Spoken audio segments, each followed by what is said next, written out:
É. Bem, eu então vou começar. Peraí. Preciso.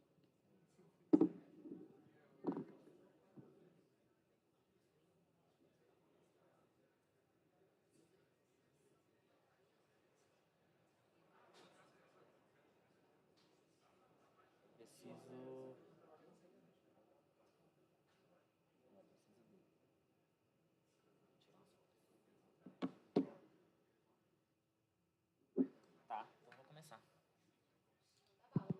Hello! Well, so thank you very much for coming. We will start now. Sorry very much sorry so much for the delay. Okay. Well, I'd like to open the conference today. We will have many talks here. I'd like to present you the CITYJS conference, talk about our dynamic today. Well, we started a little bit early, so we will receive more attendees today. I think soon. And well, uh, we are a community conference, so CITYJS started as a meetup, as some 3 meetups in London. So it's get together and created a JS conference. It started in 2018. So after this, we started to do another conference, not in the worldwide. So we had in last year conference in India, London, São Paulo, Athens in Greece, Singapore, Lagos. So we had many conferences in the many parts of the world. And for this year, we had last month we had a conference in London. Today we having this conference here in São Paulo, and we will have next month a conference in Athens, and of course, it will be transmitted online. So if you can't attend in person there, please watch it online. And we will have CJS in Berlin too. Okay. We support the community as we can. So all the money we receive in this conference is don't have any proposes to be used for the organizers. We use everything for the conference. Everything is spent for speakers for the flights, hotels, for the attendees cards, and the flags, food, everything we use for the conference, only for the conference. Okay, and I'd like to thank you very much for our MC, Ana Neri. Ana Neri is pretty involved in this community, and she will announce the speakers today and everything else about the speakers. So thank you very much. Well, I'd like to thank for our sponsors too, because without our sponsors, we can't do this conference today. So thank you, Vonage. Thank you, Starblock. Thank you, Twilio. Thank you, Stots. Infobeep. Thank you, X Team. Thank you, Valor Software. Thank you, SkyLDB. So, and of course, thank you our communities to help us sharing it and trying to engage the community. So, really, thank you, thank you, thank you. Well, I would like to thank you the volunteers today too. We really appreciate it. And yeah, if you want to share something about us, some pictures, please take some pictures, share it in the social media. It will help us a lot. So use the hashtag CITYJS Brazil, and you can find us in CITYJSConf in Twitter, Facebook, and Instagram. Okay, and well, today we will have some talks until the lunch. So we'll have the lunch at 12. And after this, we'll have some talks and a break. So after this break, we will continue with more talks until the fun of the day. Okay? So thank you very much and enjoy the conference. Woohoo! Who's wake up? Say good morning. Morning. Yeah. So happy to see you guys early today. It's a good Wednesday, good weather. So, as Italo said, I'm Anna, and I'm so glad to be here as MC because last year I used to be a Java developer. So I am so happy to be a JavaScript developer and attend a conference that helped a lot developers around the world, not only in the countries. So for now, we have Glaucia. I know Glaucia for some years. She worked with me as a volunteer on the Maker's Code, but she do a lot of things, actually. She is a cloud advocate at Microsoft and produce a lot of content for the community for free. She's amazing. And now she's gonna present to us, just a minute, how to unleash the power of Microsoft Graph with Next.js. So in this talk, we will learn that Microsoft Graph is how to integrate this service with important data from your company and takes advantage of full power and how to combine the best of your service with the server-side render of the moment, the Next.js. So thanks so much, Glaucia. Thank you, Anna. Go rock. Thank you. Claps for Glaucia. Hey.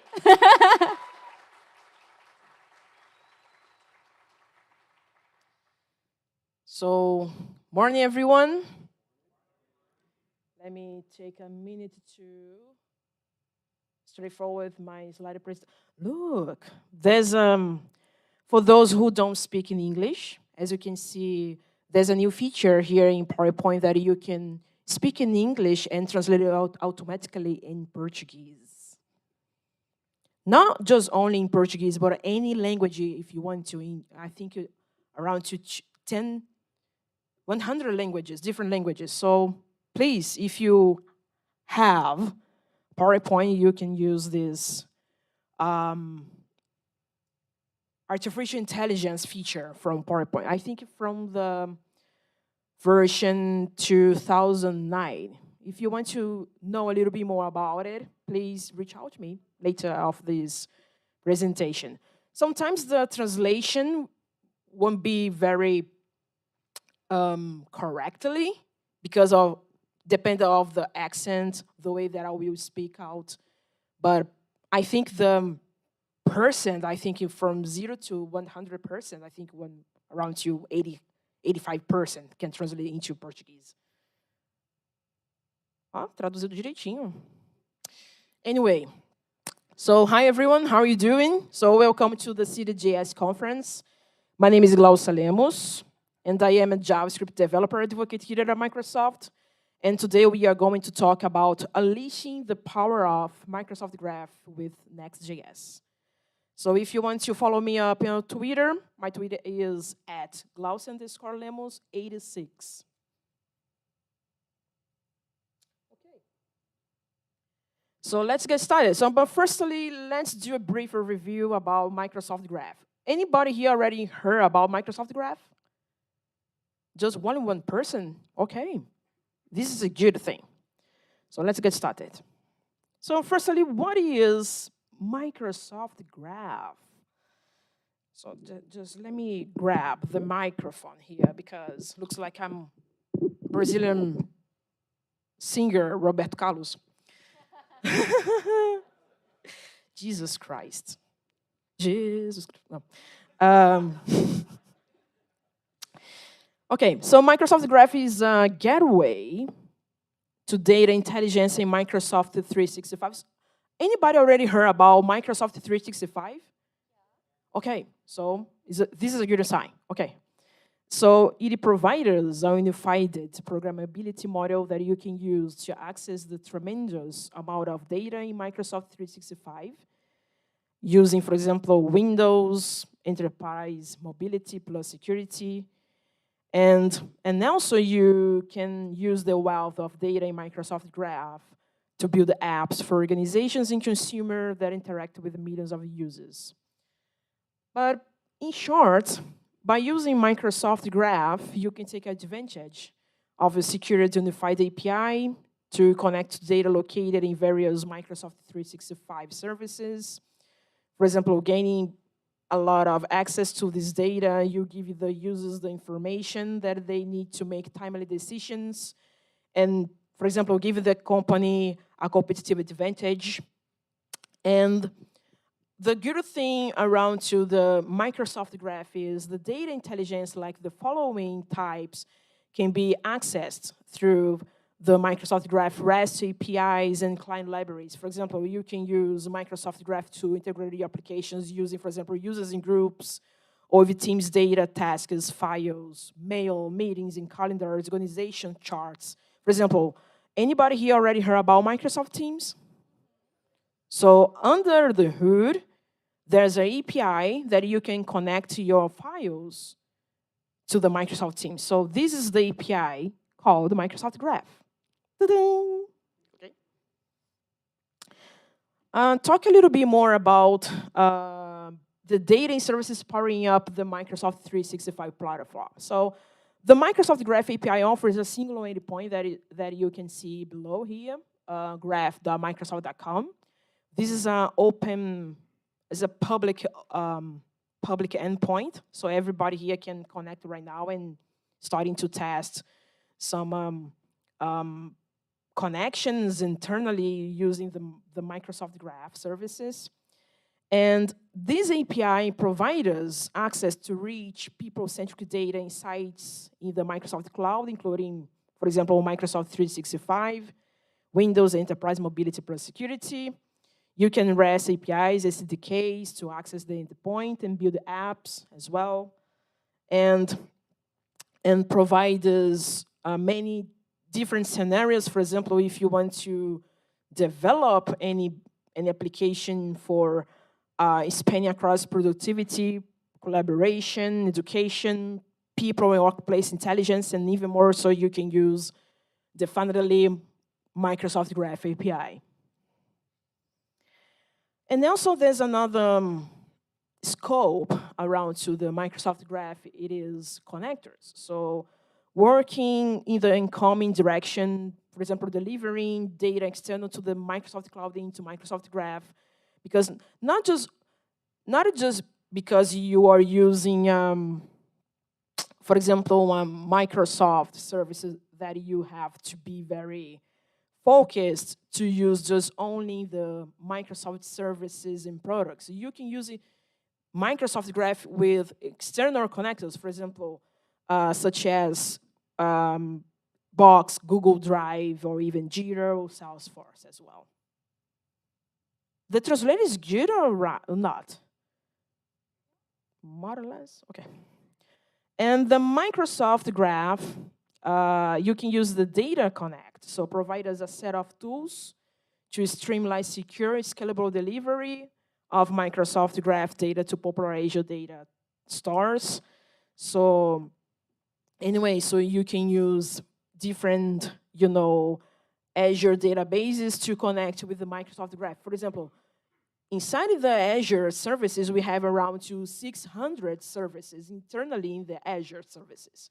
So inside of the Azure services, we have a bunch of data. For example, you can use Azure Cosmos DB, that is a NoSQL database. You can use Azure database for Postgres or MySQL, or even Azure SQL as well. So you can integrate it definitely with these services. Anyway, it's a Microsoft service, so definitely you can use with many other Azure services. But probably are you asking in this presentation, but Glaucia, what can you do with Microsoft Graph? So there's a few scopes that I listed, a number right here, that you can use Microsoft Graph that I included here in my script because I don't speak so well. I will speak Spanish, but I actually English. So, for example, you can scan your calendar and suggest the best times for the next meeting. Or you can use Microsoft Graph to fetch us the latest sales projection chart from an Excel file, your OneDrive. It lets you update the forecast in real time, all from your phone. You can also bring custom business data into Microsoft Graph indexing to make it searchable along with data from Microsoft 365 services. So you can use in different scopes.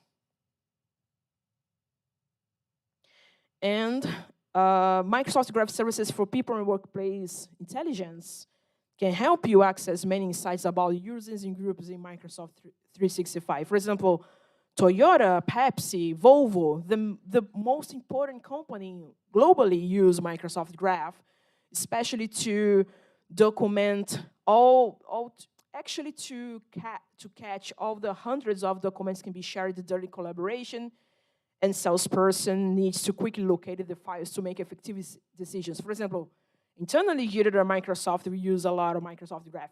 We are a company around, I think, we are right now 200,000 employees. So how to connect a bunch of data, a bunch of files for different organizations? So definitely you have to use Microsoft Graph. So that's why many companies are using Microsoft Graph right now. Well,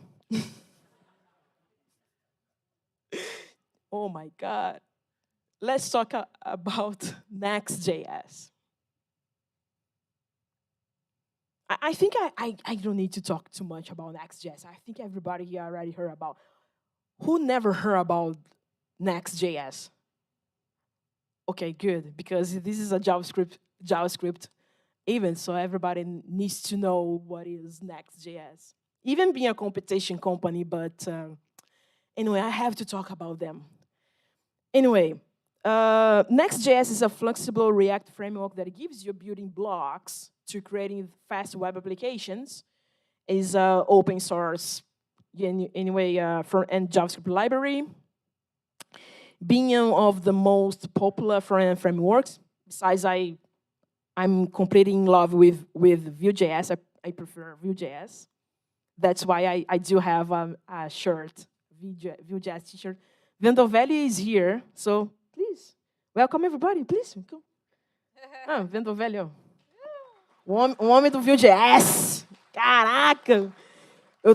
Just a little bit em português. Eu tive que tocar nele, né, para ficar rica, porque, mano, meu Deus do céu, Jesus Christ. I have to touch in him because to be rich, because he's a very famous person here in Brazil. So anyway. But why many developers have been choosing React? So there's a few points that I would like to mention here. I will not mention all of them, but especially using interface, because how users will consume interact with your application, especially data fetching, where your data lives and how to get it, or even about infrastructure, where you deploy, store, run your application code, or even serverless, CDN, or Edge. Of the men, I think this is the most word speak out between the developers, scalability. So how your application adapts, your team data and traffic grow.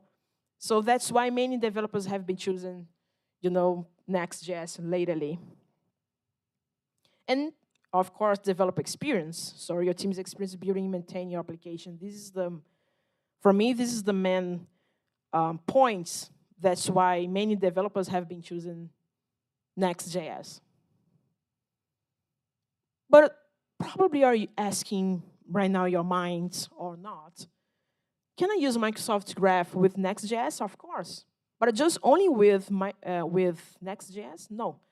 You can use Next.js with Angular, React, Svelte, or even Vue.js as well, or other library or other JavaScript library that you can use Microsoft Graph.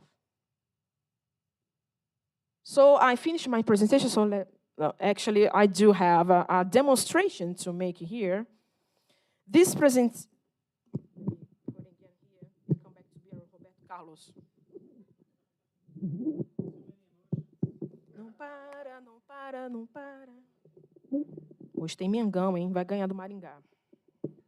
Espero. I hope so. So let me stop to share my screen here for a moment. I was sharing my screen to the... I was? Anyway. Eita ferro.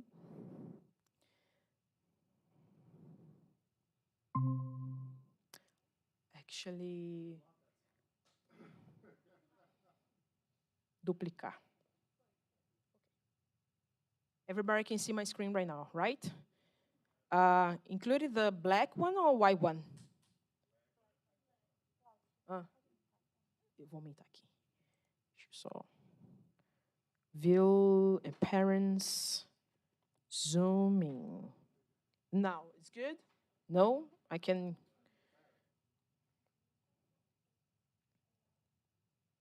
Now. Sounds good? Because I don't have too much to show here because actually this, if you want to know how to build this demonstration, I already created 2 workshops. Let me grab this link. Actually, I should use Edge browser. So, Jesus Christ, I have to use Google Chrome. Sorry, Emma. Sorry, I'm so sorry. Because they asked to use a little bit more Edge. So I do have some workshops how to build this application that I will demonstrate here for all of you here. This is a kind of authentication app using Next.js and Microsoft Graph. So this is an end-to-end experience. You can follow me up step by step. There's 2 workshops here that are created. But for the demonstration that I will show to all of you here is about this application here, Take a Break Reminder app. What is this application? Using Next.js and Microsoft Graph, but under the hood, for example, you are using Microsoft Teams, and the Microsoft Graph will identify if the user are available or busy or whatever the status are you are. And for example, if you are, for example, for more than 60 minutes, this application will alert you, look, you take a break, a reminder. You need to take a break. You need to take to walk or drink or whatever you want to. So if you want to follow me up, step by step, how to build this application, please, straightforward. Don't worry because it is in English, but I created one version in Portuguese as well, with GitHub Copilot help, of course. So I will execute my application, npm run dev. Internally, in the code, I'm using some local environments created before to create the code stuff in the Azure portal, some secrets, as you can see here, integrating with the Microsoft Graph. Okay, so right now is running my application. So this is the application, take a break. Look, I'm not a front-end developer. No, let me stop to share again. So sorry. Cadê o... Stop to presentate. Share. Tela inteira. Compartilhar. Now you can see it? Okay, this is the application. Look, I'm not a front-end developer. I'm back-end developer. So I don't know how to center a div or... This is, for me, is... Wow, I say, wow. So anyway, this is just only using Bootstrap and using Next.js. So this is a simple application. How to use the tool. This is the main thing here.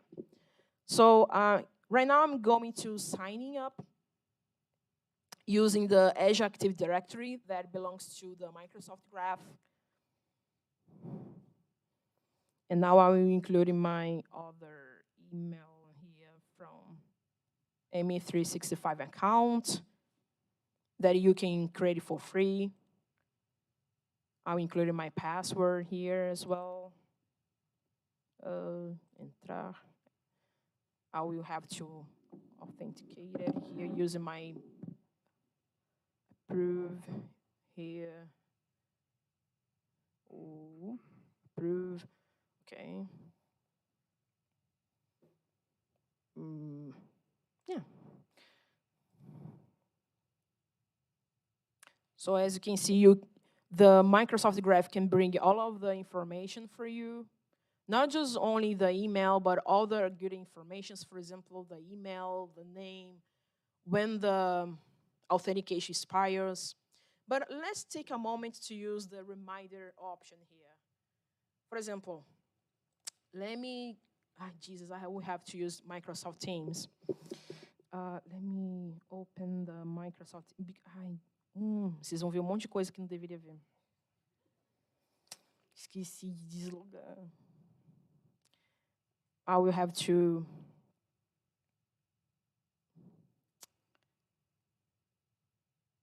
I still have time.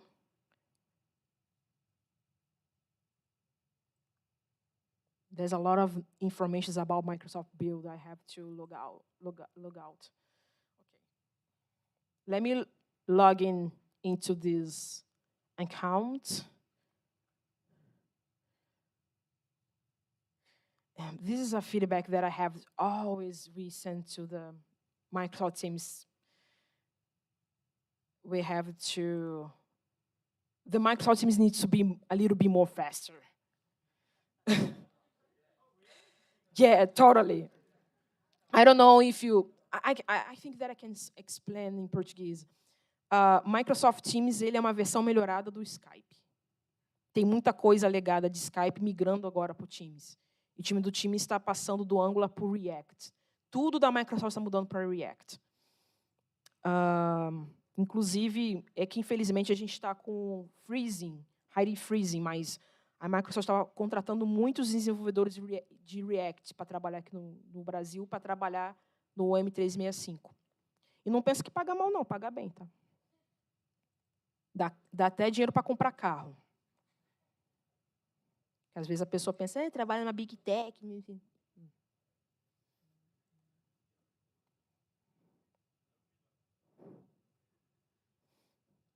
Vamos.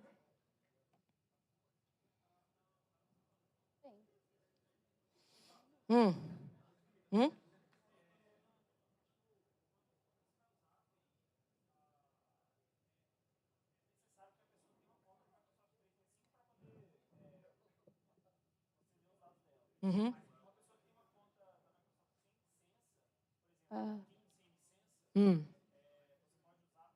Uhum. Vocês querem que eu explique em inglês ou em português o que ele perguntou aqui? Guys, Glaucia, just to remember, the questions will be at the end at the talk, please. Okay. So let Glaucia finish the demonstration, and after I open for the questions. But this is a easy question to answer. This is easy to answer you. But yes, even students can create M365 accounts for free, so it's not a problem. For 90 days, but you can update the account for each 90 days to use for free, so it's not a problem. So as you can see, I'm available, I'm online here. So the intention of this application is if you are available for each 60 minutes, they will say take a break. So I will come back to my application. And I don't know if you already heard about this. Time goes by so slowly. Time goes by. The Madonna songs. So I will use the start timer. Actually, in my backend logic, I included, I think, 10 seconds. So this application will connect with my Microsoft Graph API into the Microsoft Teams. You see that, look, take a break. I could have included the Alet song anyway.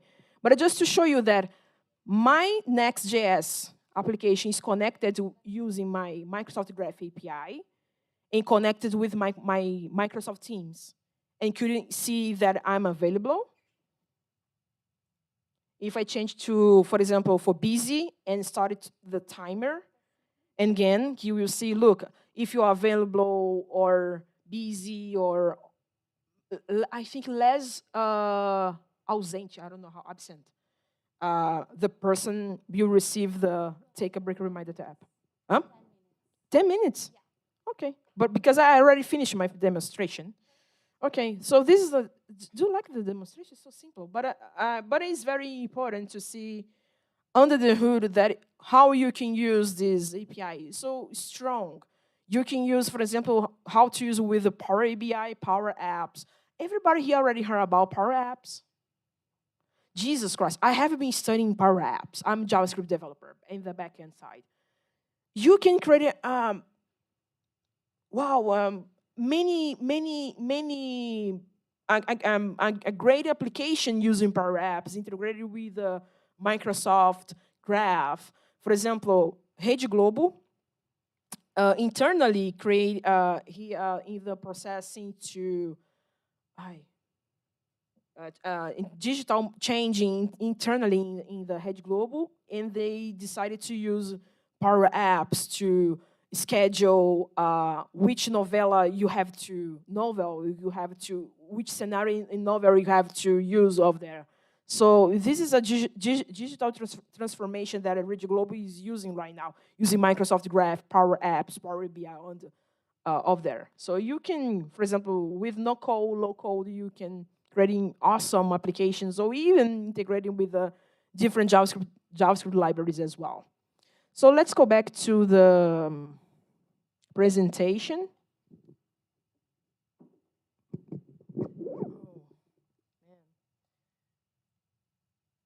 Stop here and let me do this, extending my presentation is here. Okay. Now I'll be sharing my screen again. This one, and boom. Okay, so worked. Let me come back to my presentation here. So, okay. So there's a few important links and resources. For example, if you want to know a little bit more about Microsoft Graph, we have the official documentation, or even if you want to use Microsoft Graph with the different programming languages, for example, .NET, Java, or Python, or whatever other programming language that you want to use, you can use with Microsoft Graph. There's, I don't know if anybody here already heard about Microsoft Learn. Is a platform for free that you can learn about different programming languages or even about different Azure services for free. And in the end of any free course, you can grab a certification, signed up with not just Satya Nadella. So I think everybody wants a certification signed up from Satya Nadella, I think. If you want to try to connect with, actually not connect, to try to understand a little bit more what it did in these demonstrations, you can take the opportunity to see the coding stuff in my GitHub repository, and also see step-by-step using the workshop webpage. And again, if you want to keep in touch with me, please, let's connect. I'm in several social medias, especially on Twitter, not doing tretas. I don't belong to the hashtag BolhaDev, but usually I'm doing creating several videos about, for example, if you go right now in my YouTube channel, you can see my TypeScript 0 to Hero video series. I have right until now 89 videos because this course is for free created in collaboration with the TypeScript team because I work this is something that I didn't the opportunity to talk with you, all of you here. For example, anybody here use Azure services or any Microsoft product? For example, Visual Studio Code, GitHub Copilot. For example, I work directly with Visual Studio Code team, TypeScript team, Azure Functions, Azure Static Web Apps, Azure Functions, Azure Front Door, Azure SQL, and right now with the GitHub Copilot team as well. So if you have any feedback, bad ones or good ones, but especially the bad ones, because the bad ones keep maintain my job here at Microsoft. So please bring me a lot of bad feedbacks for me. So please reach out to me after this presentation. And again, thank you very much, everyone. See you next conference. Woo. Thank you, Glaucia. Guys, we have 10 minutes for questions. Someone have questions for Glaucia? Raise your hand. Okay, let me see. Dali, dali, dali, oh. Yeah. Dali, dali, dali, oh. A lot of reference for Brazilian shows here with Glaucia. With who? Raise your hands. Okay.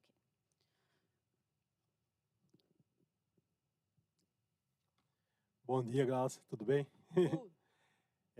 Vai em português, tá? Não tem problema. Eu posso tentar falar inglês e traduzir em português. A próxima vez eu contrato o ChatGPT para traduzir para mim aqui. Você sabe me dizer a diferença que tem do Microsoft Graph com o SharePoint? A diferença entre eles? Na verdade, o mesmo serviço, né? Isso. Por que acontece? Acho que não ficou bem explicado. Talvez porque eu fui muito para dentro do Microsoft Graph. Mas a família, que a gente chama de família M365, ou Microsoft 365, são produtos e serviços que contêm Power Apps, Power BI, Microsoft Word, Excel, SharePoint, Dynamics, todos esses produtos do 365. E eles, internamente, usam justamente essa API do Graph. Então, na verdade, o SharePoint ele faz parte do Graph, porque você pode usar a API do SharePoint em diferentes contextos. Está respondido? Tá. Great. A tua Someone pergunta. else? A pergunta dele, que era interessante. Let me take the microphone. Just a minute. Quem é flamenguista aqui? Ninguém, né? Ah, poxa. O maravilhoso do Pedro tem que fazer gol hoje.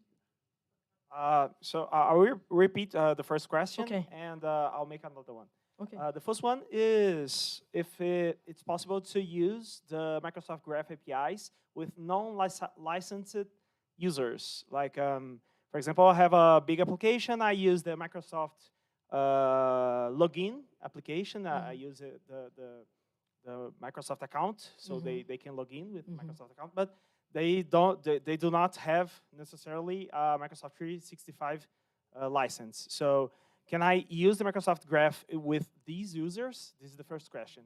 And the second one is it possible to create a crazy application to integrate Microsoft Teams with WhatsApp using the Microsoft Graph API? Good question. Vocês entenderam a pergunta que ele fez? Senão eu posso... Quem não entendeu, não posso fazer. Eu vou para ser mais... Ele está perguntando, que isso é uma boa pergunta, tá? Porque 90% dos serviços do M365 eles são pagos, eles não são grátis. E está perguntando se eu posso usar o Microsoft Graph de forma gratuita. Sim, tá? Até por 90 dias tem uma conta para Microsoft Developer, que você cria dentro lá do account do M365, e você inclui seus dados de telefone, não precisa colocar dados de cartão, nada. Aí você tem o direito de usar e testar vários serviços do M365 por 90 dias de graça. Por mais que seja escrito ali 90 dias, mas ele acaba dando um granted para mais 90 dias, aí mais 90 dias, mais 90 dias. Isso é mais que vocês usam. Você sabe que uma hora vocês vão usar. E a outra pergunta era em relação a se dá para... Cara, essa é uma pergunta boa, porque vocês sabiam que eu sei porque eu tenho um amigo que era da Microsoft, que é o Eduardo Laureano, ele era do Azure Functions, e agora ele é diretor de infraestrutura do Meta, que é do Facebook. E lá, eles não usam nenhum provider de nuvem. Nem Google, nem Amazon, nem Azure. Eles têm uma nuvem privada. Então, acredito que não. Por esse motivo. Não por conta da Microsoft, mas por conta do Meta. Entendeu? Alguma pergunta? Great. We have time to one more question. You raise your hand, right? Okay. Let's go.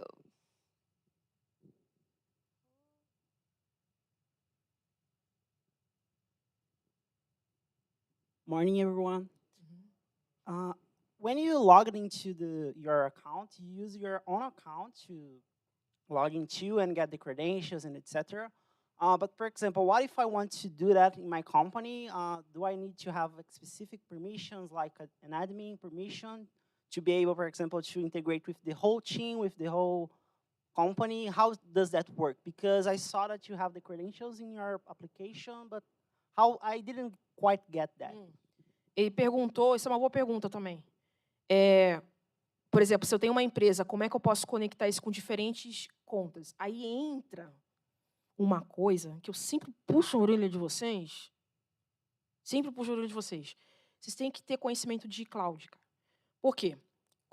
Dependendo se é a Amazon, se é GCP, se é Google Cloud ou Azure, é muito importante vocês terem um conceito de fundamentos de nuvem, Cloud Fundamentals. Por quê? Qualquer nuvem, seja da Amazon, do GCP ou do Azure, existe o seguinte, uma vez que você tem uma subscription e você é o administrador, você tem vários tenants, ou seja, inúmeros subscriptions. Então, o administrador ele vai habilitar, se, por exemplo, aquela determinada, vamos supor, dentro de uma empresa você tem o RH, tem a área de desenvolvimento e tem a área de startup. A área de startup vai desenvolver esse sistema. Vamos dizer que dentro dessa área de startup tem 20 desenvolvedores. Esse administrador, que é o tenant principal, ele vai atribuir algumas licenças para essas pessoas. Aí essas pessoas vão ter atribuições. Não sei se você percebeu, ali naquela conta do e-mail, no momento que você compra uma licença do M365, se você tem uma empresa chamada Prime Developer, por exemplo, o nome da sua empresa é Prime Developer, você é o administrador dessa subscription do Azure, e dali você tem, qual é o seu nome? João@primerdeveloper.microsoft.com. Você usa esse tenant e agrega para os outros. E é aí que vai habilitando, entendeu? É assim que funciona. Mas, assim, novamente, toda pessoa desenvolvedora tem que ter hoje conhecimento de infraestrutura como código e também cloud, conceitos de cloud também. Acho que é muito importante hoje. Fica a minha dica para vocês. Great. Let's clap your hands for Glaucia. Come on. Great content. Woo! Thanks, Glaucia. Thanks so much. Só uma última coisinha. Okay. If somebody wants to make a rolezinho em Rio de Janeiro, please contact me as well, because I know a lot of free places to visit in Rio. Great. Guys, before Lucas came here, I like to talk about something. I don't know if you know, but Brazil is the biggest country in Latin America that have almost 1 million of developers. This source is from GitHub Octoverse, and I think it's very interesting to say that here because we are a big country with a lot of developers. So this is a very nice source. So came here, Lucas. Lucas is one of the smart developers that I know. I remember that the last CITYJS2023 he talked about functional programming with JavaScript, and my mind blew. But today he's gonna talk about CLIs for the entertained. It's all right. What? Uninitiated.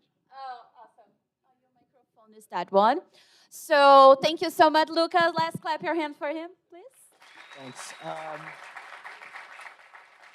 Shall I? I just need to share my screen with you, I think. The guys, you have the slides of you've got the Lucas? slides. They have your slides. Okay, do I have the thingy? Yeah, you have the pointer. Okay, the thingy. Mhm. Okay, we call this thingy in the UK. Because no one knows its name. Cool. Pointer, I don't know. All right, let's just wait for the slides to come up.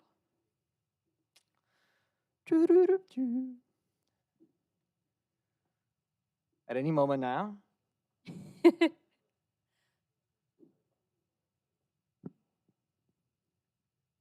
Atualizei. Yeah. Um, you didn't find Almost it, there, the folks. slides? Ah, okay. Great. So talk a little bit of you, Lucas. A little bit about me. You used to Well, live in I'm, London? yeah, I'm a very annoying guy, you know. Like, so last Oh. time I spoke about functional programming. Today I'm gonna speak about CLIs, Vim. You know, I'm that kind of guy. So yeah, well, that's me. I do have a brief intro there. I have an image. Oh, there we go. No, it's only on that screen. Can we put on the top one? Great. In a bit. Almost there. Oh, nice. Nice. Okay, cool. So, CLIs, command line interfaces, something I really love. So, I love CLI so much, I got the Vims. Can we? Not working? Maybe now? Oh, working now? I don't think this is the correct slide. Can you, is it easier if I just share my screen? Because this is not the right one. I Okay. think this is the one I sent you earlier. Okay, they're fixing it. Almost there, folks.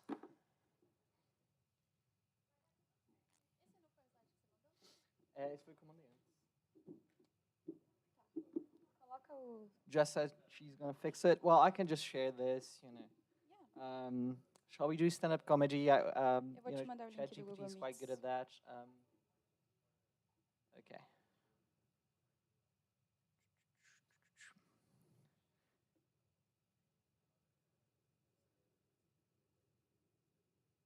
Sorry. Agora. Ah, okay. Yeah. Não, ele não fez. Ele Eu mandou pra mandei mim para durante ela a hoje de manhã. conferência. Coloquei 3 grupos.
Initiated. Well, I really wanted to have this slide in because I really love Vim, and I always need to show my Vim tattoo. So I got the W tattooed on my ankle. So I always use a terminal. I think Google Chrome is probably the only GUI I actually use. Do you have fellow Vim users around? One person? Only one? 2, 3, 4? Okay, cool. The Church of Vim is present. Who here uses VS Code? Okay, everyone has the right to be wrong. That's totally fine. So who am I? Well, this is because of the difference in the color slides. So I'm the founder of ErgoMake. We do development and preview environments. So everything is info-related. We do lots of CLIs. I'm also an author. So I've written testing JavaScript applications. Anyone seen it? Okay, nice, nice, nice. Thanks for the royalties. I've previously maintained CITYJS and CyanoJS. Anyone use those? Okay, cool. Also contributed to Jest. Now plenty of. Okay, good. Good, you're testing your code. That's nice. And before founding Ergomake, I was a senior software engineer at Elastic in London. So, first things first. Why would you even want to write a CLI? Well, I'm biased because I use CLIs 90% of the time, but there are reasons for other folks to write those. These are the 5 main reasons for you to write one. First one is iteration speed. Second is addressing larger risks first, narrowing your ICP down. Does anyone know what an ICP is? Okay, so an ICP is your ideal customer profile. And I'm going to talk a bit about how you can narrow that down and why that's a good thing to do with the CLI. Now, making fewer assumptions is also something that CLIs will allow you to do, and they're also going to help you craft better experiences. Now, better experiences depends on your user. For me, it's always a better experience. For many folks, it can be as well if you design CLIs right. Now, it's important to say that CLIs are very useful in the context of a startup, maybe not that useful in the context of a big tech, or if you're doing a product for designers, or something that really depends on the UI, if you're editing images, videos, that kind of stuff. And when it comes to creating a startup, as you know, iteration speed trumps everything else.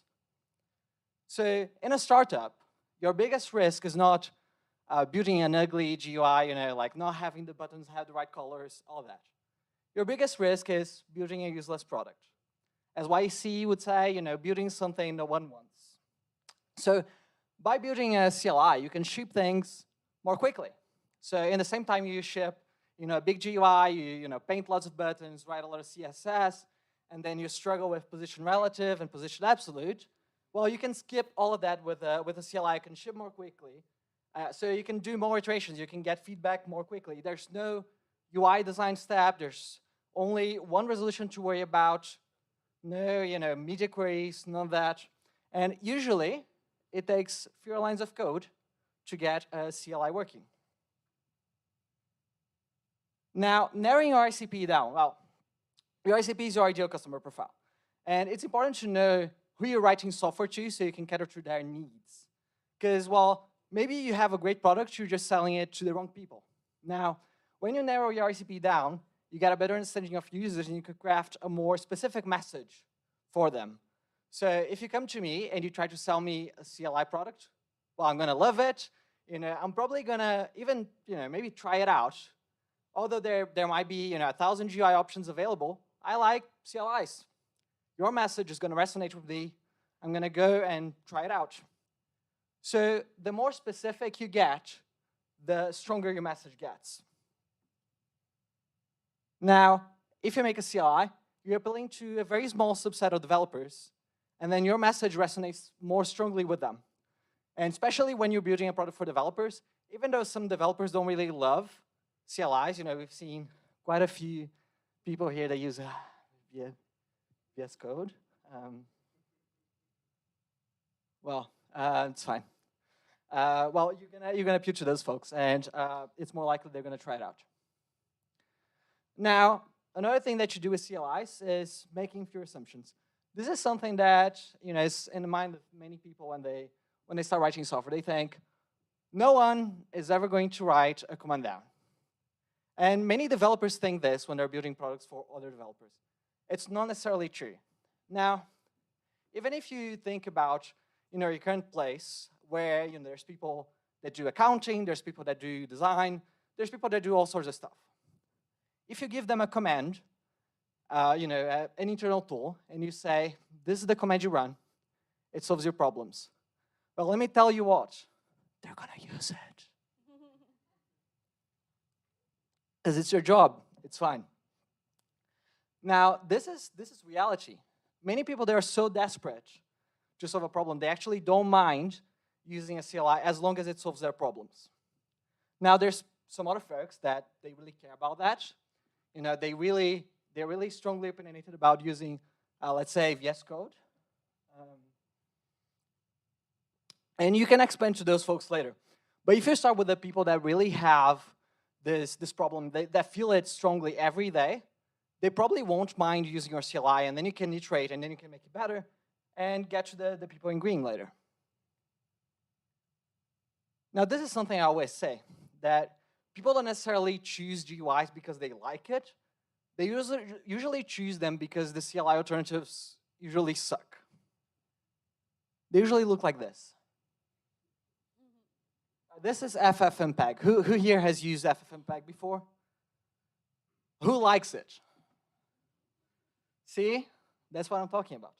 Now imagine I give you the GUI equivalent of this program. Would you use this? See? So it's not really about the CLI itself. It's about how you design it. And this is what this talk is about. This talk is about how you design CLI so they actually look good. Because many people, they just think, okay, it's a CLI, I'm just gonna, throw everything on it, it's just the usual kitchen sink, just make it do whatever. It's fine. Well, it's not. Now, finally, crafting better user experiences. Okay, so this might be controversial. This is the first controversial thing I'm saying in this talk. So with a GUI, things don't scale the more often you do an action. If you have to click a button, drag something around, do whatever, you're always going to have to do the exact same thing. It's probably going to take you the same amount of time. You're just going to go to your, grab your mouse or whatever, trackpad, and then you're going to be dragging things around. It doesn't work that well. It always takes the same amount of time. With a CLI, you can write a script. And then you can even connect things together. Plus, you're not limited to what GUI creators envisioned. Now, imagine you have a GUI for FFmpeg. Now, if you want to rename a bunch of files, find a bunch of files, and you want to convert all of them, you're going to be dragging files around. It sucks. I hate that. Now, although FFmpeg, it's not that great in terms of usability, it allows me to just write a script. I can list files, I can filter them, and I can pipe them into FFmpeg. It's just much, much easier. So it scales better. So the more often you do something, the quicker it gets, especially if you automate it, when it then becomes a virtually zero-cost action. Well, sometimes you will need a GUI. Sorry, this is wrong. But anyway, if you're editing images, you probably don't want to do that from the command line. Sometimes I do that if I'm just stitching images together. Well, I'm a nerd, sorry. But, well, sometimes you do need a GUI. So don't take anything here, as a silver bullet. But, well, design patterns. So how do you actually make CLIs that work well, that people actually like, and not those that we've just seen? Well, there are 5 patterns I think are really important. First one is to make them interoperable. Second one is to make things discoverable. Third is to make your CLI tool consistent. And the 5th is for it to be context-aware. So how do you make things interoperable? Well, so many of you must have seen this image before. Every program gets some input streams and some output streams. And you can just use that to pipe programs into one another so you can integrate them. So in this case, you can have standard input coming from a keyboard, like when you just invoke cat, for example, and you can pipe that into the standard input of another program, and you just keep piping standard output to standard input, and then you can do a bunch of things with a single program, and you're not limited to a GUI. And I really like this quote. So let me just read it to you so you can appreciate how beautiful the Unix design philosophy is. So it says that in the same way that a river has a stream of water, programs, they have streams of data. And just like you can use steel pipes to carry water from one place to another, you can use Unix pipes to carry data from one program to another.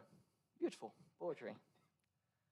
And there are 3 default streams that you can leverage. They get attached to your programs whenever you just run them. So there's standard input, stdin, which is a stream that feeds your program with data. So when you invoke catch with no arguments, for example, it's being fed through your keyboard. There's standard output, which is the output your program writes things to you. So when you do something like console log, it's just writing to studout. And there's also standard error, or stder.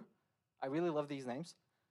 It's the string the program writes its error messages to. So if you've ever written console.error, many people just use console.log, that's fine. But it then gets written to std. And then you can use these strings to separate data from one string to another. So quick example, Fortune. Fortune prints smart things. Really like this code. One thing that you can do is get Fortune, which looks something like this when you invoke it. And you can combine it with calsay, which prints an ASCII cal saying something. And then you get something like this. You get a cal saying something smart. And it's just something like this. So if you think of programs in terms of like small composable things, you're going to see how many more things that you can do with them. Well, you're then not limited by clicking buttons, dragging things around. And you can take this to an extreme.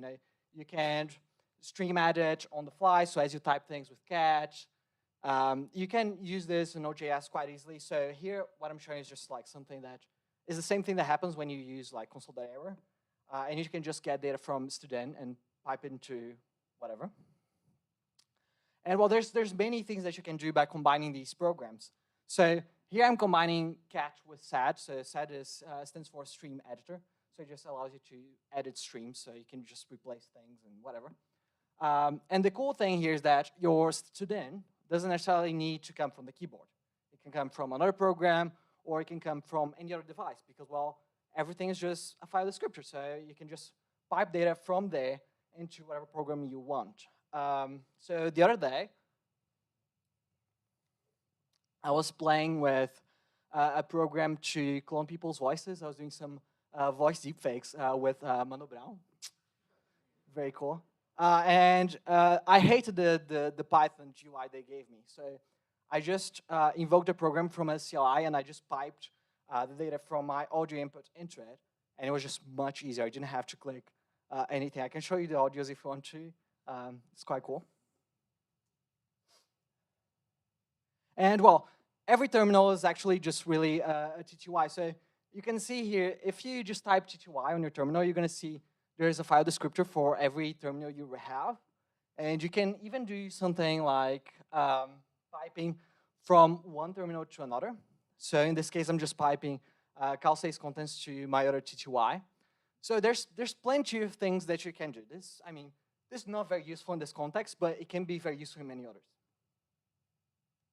And well, this is something that's not as simple to understand, but all you need to think is that when you actually use a terminal, it's not really a terminal. I know it sounds weird, but it's just a terminal emulator. It has a TTY, it's connected to it.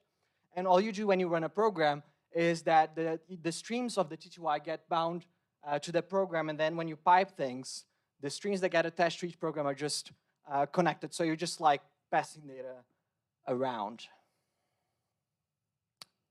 Okay, so how do we fix this? Okay, this is the part everyone's been waiting for. Oh, what's the problem with this? Can anyone articulate what the problem with this program is?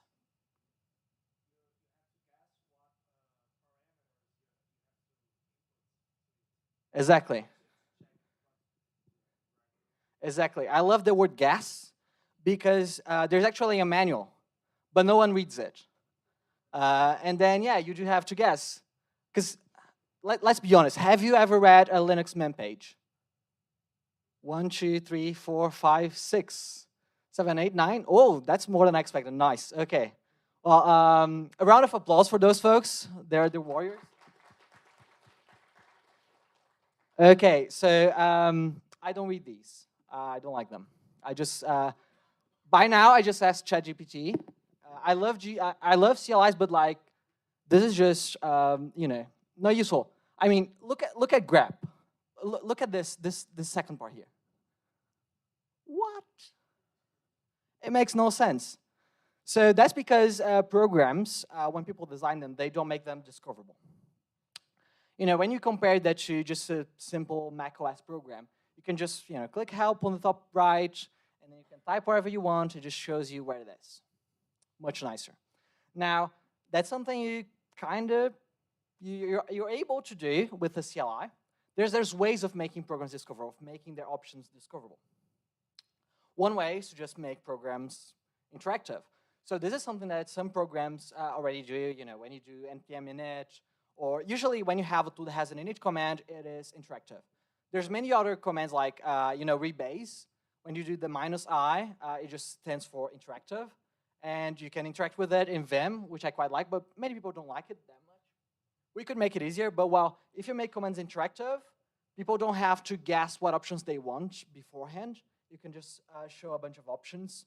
You know, you can allow them to use checkboxes or whatever, and you can still use a CLI. And it still takes much less work because, you know what, you see these colors here? I didn't choose them. Someone else chose them for me. And I love when people make choices on my behalf, especially when I agree with them. So it's quite easy to do with prompts. You know, just go there, download it. You're going to be able to make CLIs much more quickly and easily. Another thing is being able to guess what folks wanted to do. So if you make a typo when you're doing a git commit, Git is going to try to guess whatever you wanted to do. It's going to just run a Levenshtein distance algorithm between the word you typed and the actual commands that exist. And it's going to return whatever command is closest to what you actually wanted. So this is something that it's super easy to implement, and many people don't do. I have no idea why. Git does it, and I love it. Now, another element of making things discoverable is just making them consistent. So who here uses kubectl? Okay, so I particularly, do you like kubectl? Okay, controversial. Well, kubectl is nice, I like it.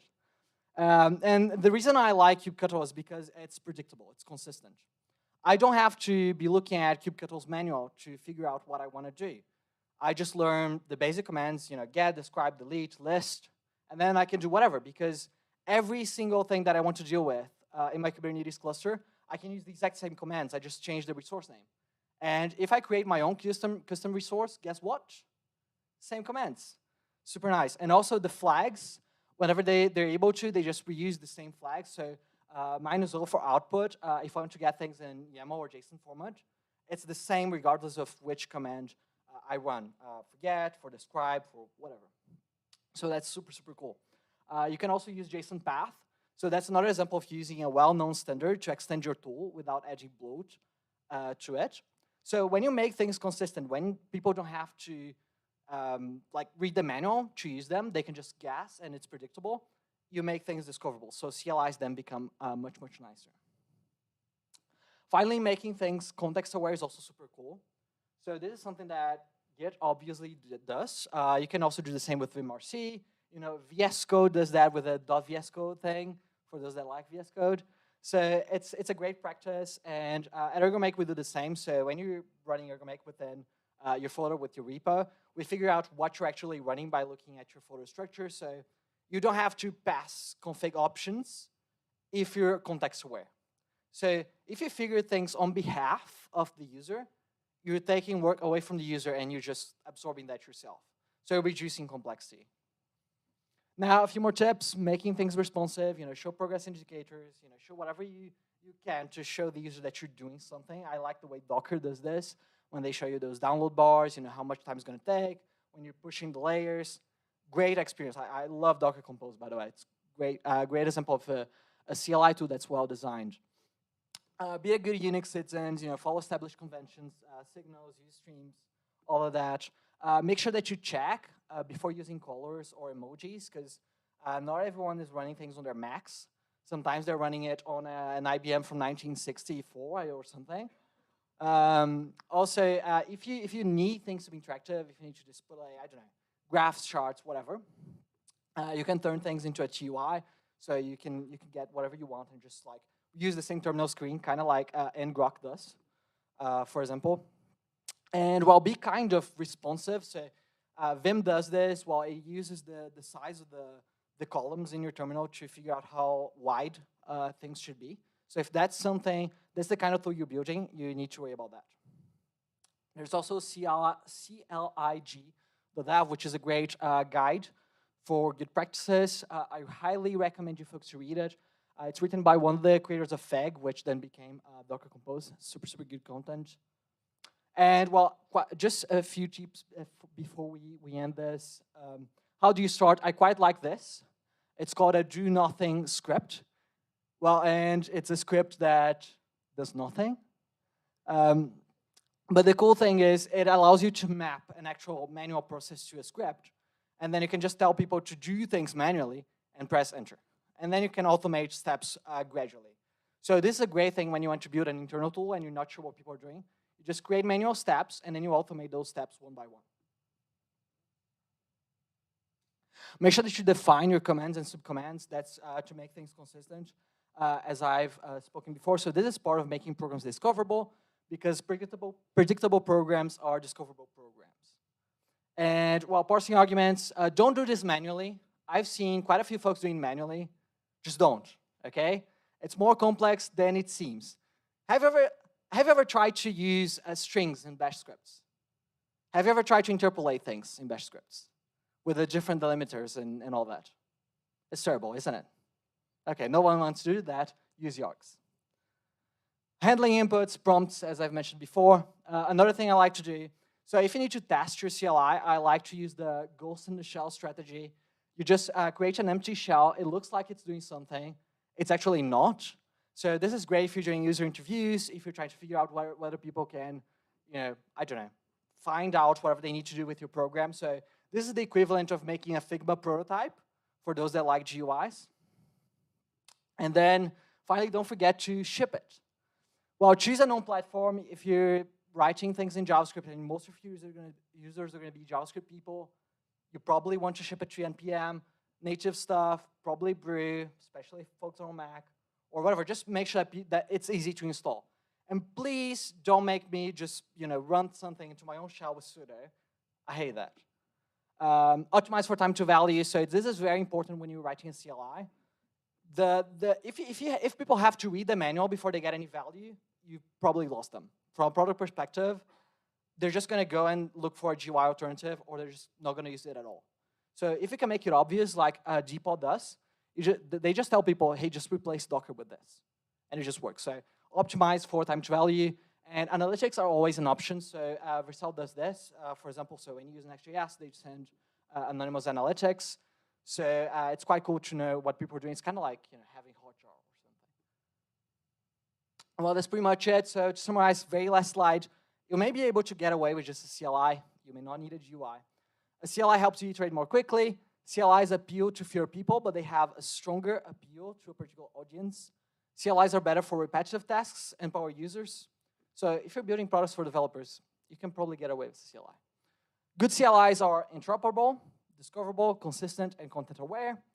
And before shipping, make sure you have a functional do-nothing alternative, test with the ghost in the shell, define your command structure before proceeding so that you can have a consistent program, handle arguments and user input early on, use yargs, don't do it yourself, and then optimize for quickest time to value when shipping.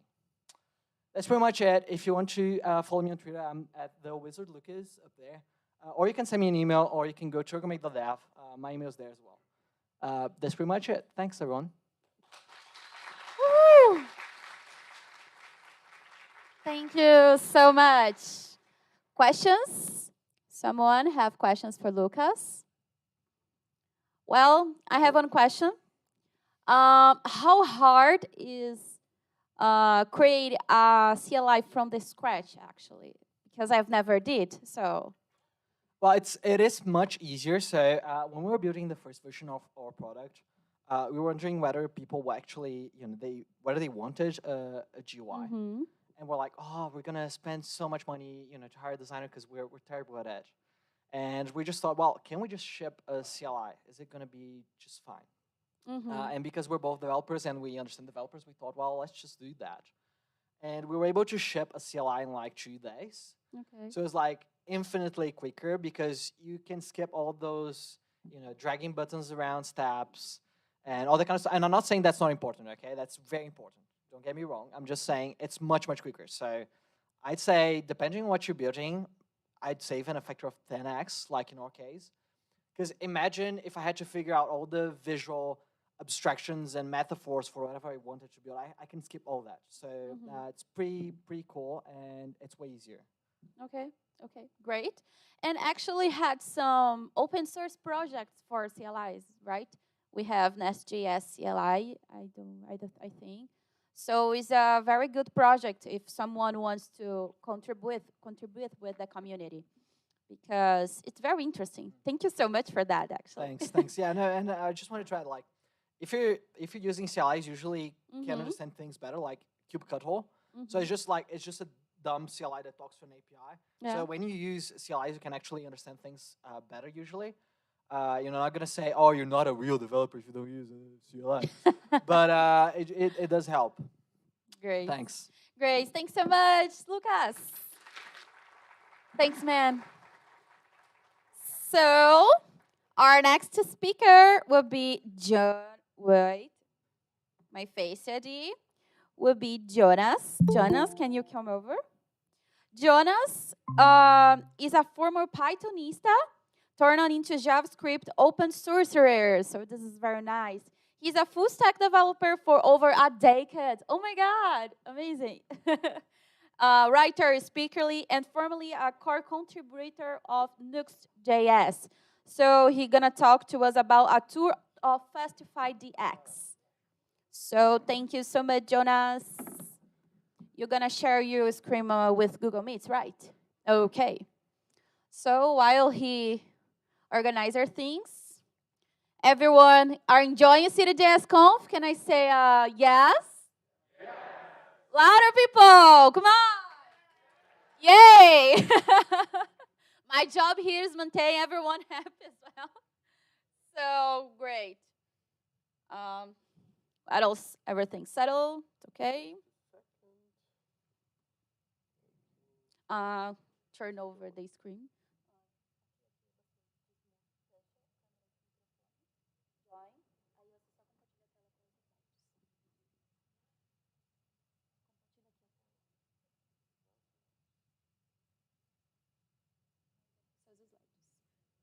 Great. Everything's okay here? He already saw the screen. So, oh yeah, I think they are gonna put now.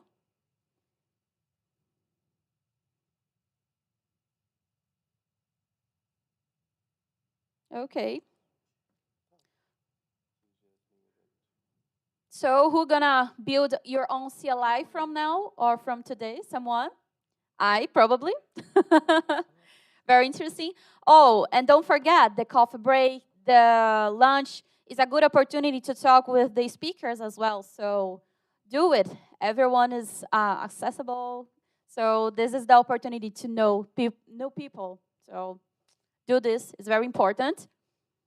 Oh. Okay. Everything's okay, guys? Yeah.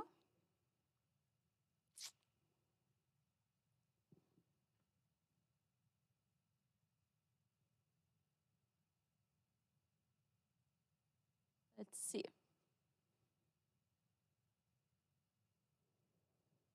Oh.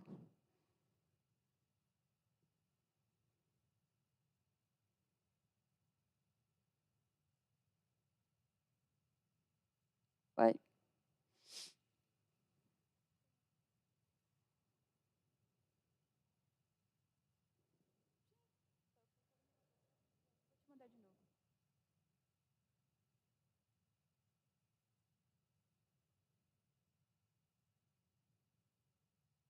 Hey, what are you? Vou mandar. Você tá no grupo?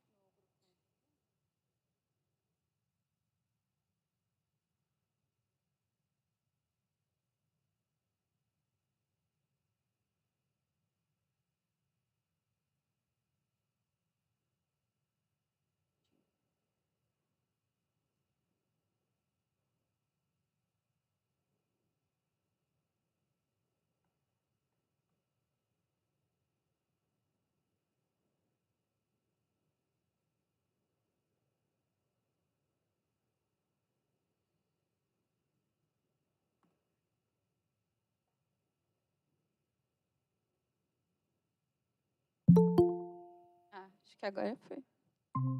Great.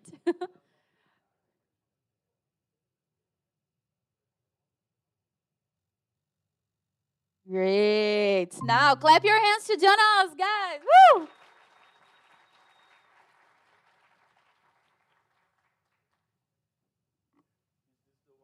Yeah. Mm-hmm.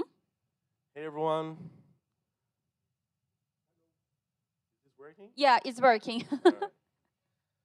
So hello, I am Jonas. I am a principal engineer at NodeSource. Formerly, I was an engineering manager at Nearform.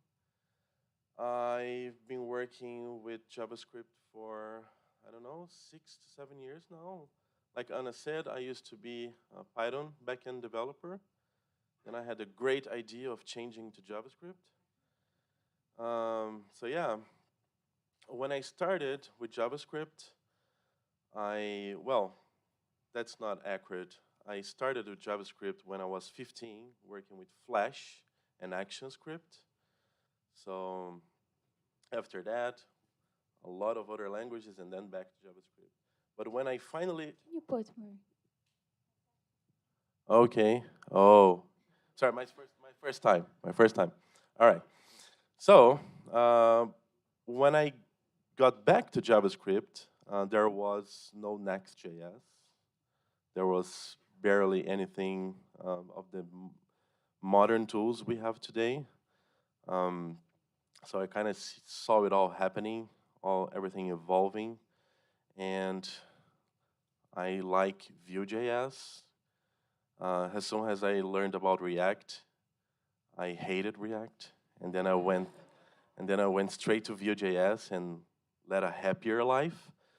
But then it came time to have things like server-side rendering, which led me to a framework called Nuxt.js. So eventually I became a contributor to Nuxt.js and spent some time part of the Nuxt.js core team, learned a lot about SSR and everything that makes it all possible. But after some time, I started to grow tired of the black box. Because when you use something like Next.js or Nuxt.js, you are surrendering a lot of control for convenience. And I would be surprised if there was anyone here who can tell me how exactly Next.js works under the hood. We just don't care about it. We place files under pages and we place our APIs, and that's it, and we don't have to care about it. But after working at Nearform and now at NodeSource, and we have seen clients, keep seeing clients coming over to us with Node.js performance problems, and a lot of the time, the problem lies in SSR, server-side rendering, and some combination of Nuxt.js or Next.js. And it all boils down to the fact that people use these frameworks and don't know what's going on under the hood. So when you have a performance issue, you either drop Next.js or Nuxt.js, or you learn how to make it better. And I grew tired of it, so I started working on something else. Everyone knows Fastify here? All right. So yeah, around the same time I was a Nuxt.js contributor, I learned about Fastify. I think Fastify is so great that it should be part of the Node.js standard library. So I like the Node.js plus Fastify stack now. But the thing that Fastify is lacking is a front-end framework.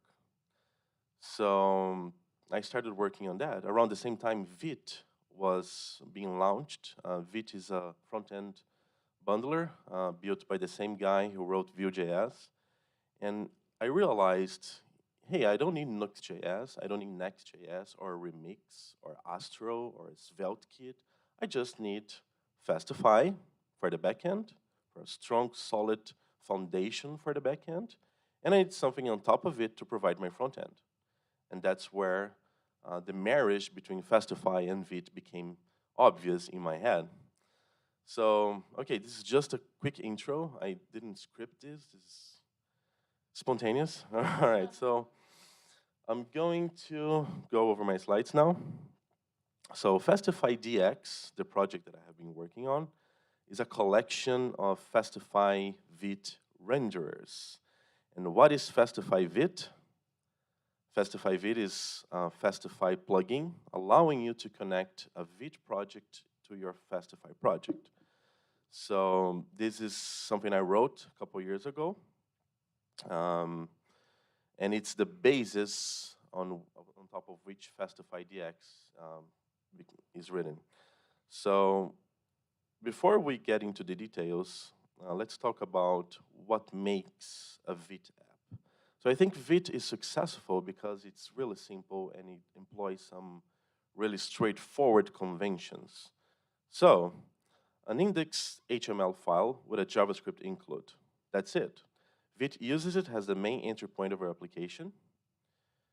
And when you run VIT build, it will generate the final production version of that index HTML and it includes and all the assets. So setting up a VIT bundled application for SSR requires making those includes available to the server as well. Everyone knows what SSR is? Okay. So when we talk about SSR, there's a bit of the code that will load directly into the browser and will boot your React or Vue or Svelte application on the browser. But if you want to server-side render, you need access to the same code on the server so you can produce that same markup and send it beforehand, right? So that's the magic that Next.js, Nuxt.js take care for us. And I decided to dig deep into these patterns, what make these things possible, and Fastify VIT was the first step, and Fastify DX is the next step. So what is a Fastify VIT renderer? So before I get into further details, just so you know, a Fastify VIT renderer is just an object with a few options. In this case, a few configuration options. At the very least, it should have a create render function option, and that should return a function. I'll get into this, but just so you know that render, when I talk about a Fastify VIT renderer, it's just an option that I pass to the Fastify VIT plugin in Fastify. And it can have a number of options. The simplest one is create render function, which basically receives as the first parameter a number of exports from your VIT client module. And those exports are made available to our Fastify server. In this example here, I'm just creating a render function that will take the create app function of your application, React or Vue, and use the SSR method to generate a markup fragment. So this is the typical setup for integrating VIT with Fastify. So you have your server, you have your VIT configuration, and then you have your client, and the client is the code that's supposed to be bundled and sent to the browser. But we need access to some of it so we can do server-side rendering, right? So the typical setup is that you have an index HTML. The index HTML file will load mount.js. Mount.js is the thing that's sent to the browser, and it imports create app from a common file, in this case base.jsx, which exports create app.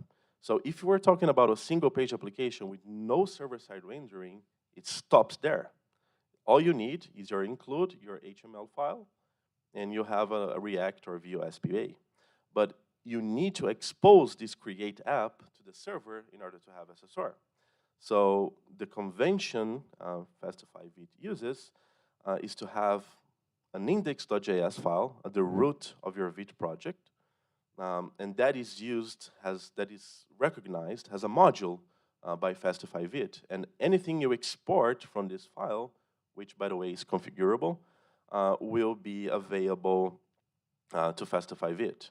So in this case, I have this common file base.jsx, which exports create app, and I have two files that are imported. One goes to the browser, mount.js, and the other is loaded by Fastify VIT on the server to perform SSR.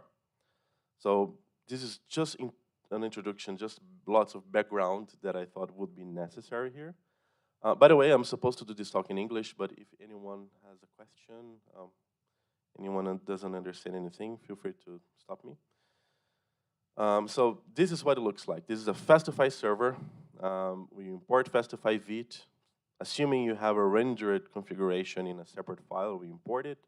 And then you boot Fastify. You start up Fastify VIT. and you pass in the renderer.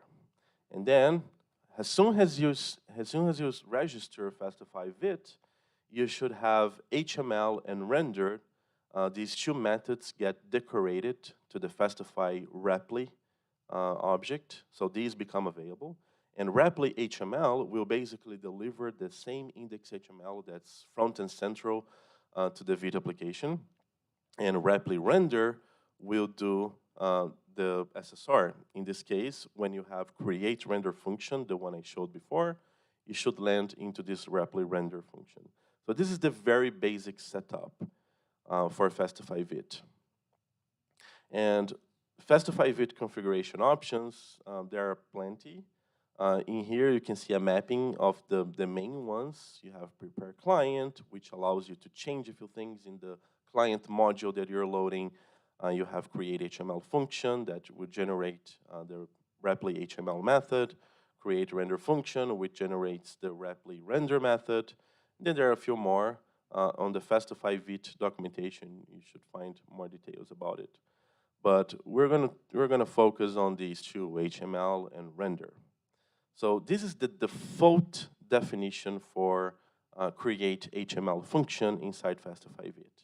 So basically, it will load the index HTML file, part of your Vite project. It will generate a templating function based on it. And if you're running an SPA, you will send an index HTML without any pre-rendered markup. And if you're doing SSR, it will send, it will do the full rendering. So this is the default definition for create HTML function in Fastify Vit. Of course, you can customize it. If you don't like what you see, you can provide your own create HTML function, and then repli.html should be what you define. And this is an example for a render function. Render is not provided out of the box. You need to provide your own create render function. In this is taken from one of the sandbox examples. But in this case, you see that create app gets passed to the function, to the create render function, and then you return a function that gets registered as render. In this case, I'm doing a bit of SSR, and I'm also doing a bit of hydration. That is, I'm passing into the HTML document that will have my pre-rendered markup, some data that the client side will need in order to do the full rendering. So just so you know, when I talk about Fastify Vit turning your index HTML into a little templating function, this is what it does. It adds a bit of pre-processing to the index HTML file. So when you have these variables marked by HTML comments, they get replaced with real values. This is out of the box in Fastify Vit, but you can customize this behavior as well using your own templating language by providing a create HTML templating function configuration option. Moving on. There's another thing in Fastify Vit. If your Vit client module exports a routes array where you have a series of path properties, it will iterate over this array and will automatically generate Fastify route handlers for each of your front-end routes. And this is provided out of the box, but you can customize it.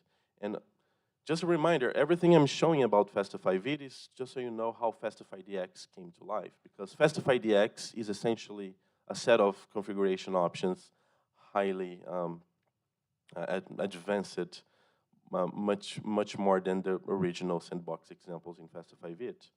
And you'll see why in a bit.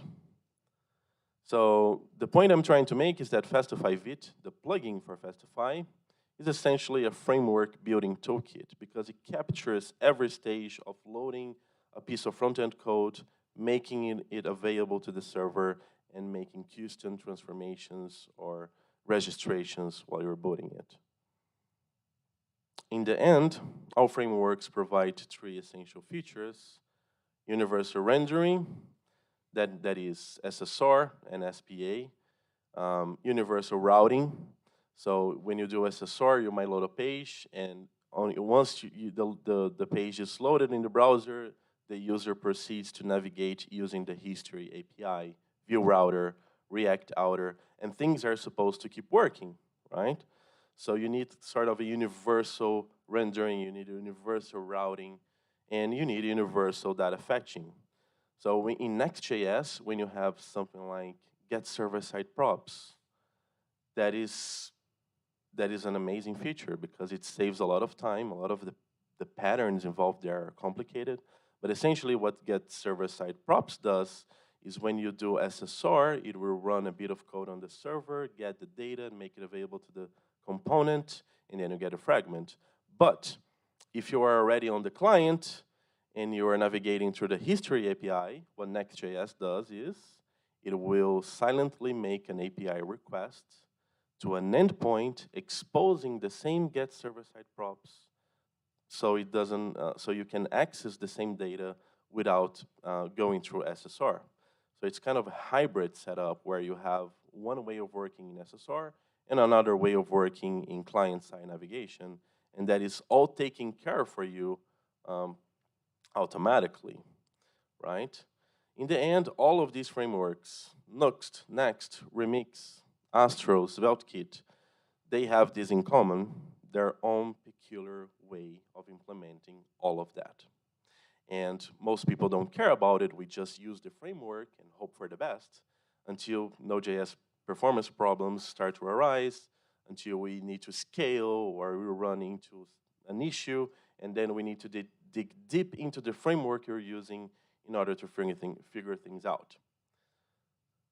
So a while back, well, maybe a year ago, I wrote a piece on my blog called Building a Mini Next.js, in which I walk you through building mini Next.js using Fastify and Vite, using all of these options to deliver the same core functionalities of Next.js, which is the pages folder and automatic routing, and data fetching. So I re-implemented get server-side props by using Fastify Vite. And the way I did that is that I have one file that will load the pages. We'll go through the pages directory and set up the routes.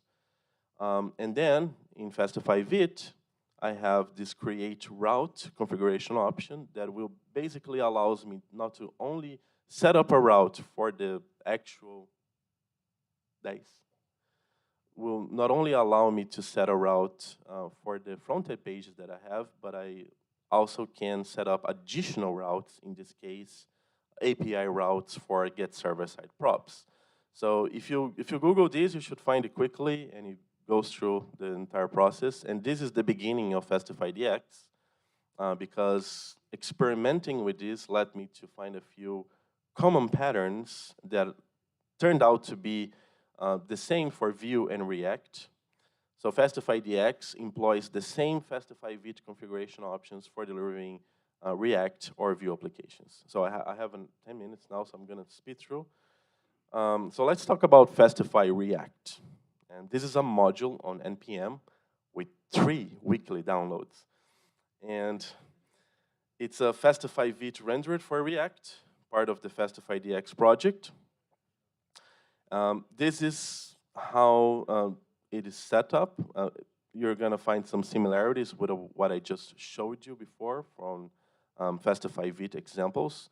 So you have a server, you have your Vite configuration, and you have your client.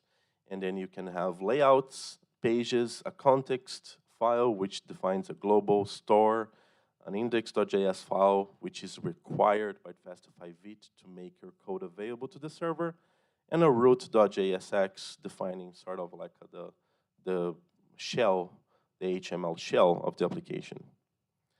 So everything you don't see is provided as virtual modules from Fastify React, which can be shadowed by replacements in your application. So when you have a Next.js application, you only see the files that are pertaining to your code. You don't see everything else that makes that code possible. That is part of the runtime. And when you bundle your Next.js application, there's a lot of code that gets added on top of it. I don't like that. I don't like black boxes. I don't like surrendering control, not knowing how things work. I like minimalism, and I like thing stack, so to speak. So whenever I'm surrendering control through a black box and a lot of modules that I don't know anything about and don't know how these things work under the hood, it starts to upset me. So that's the whole reason why I started this.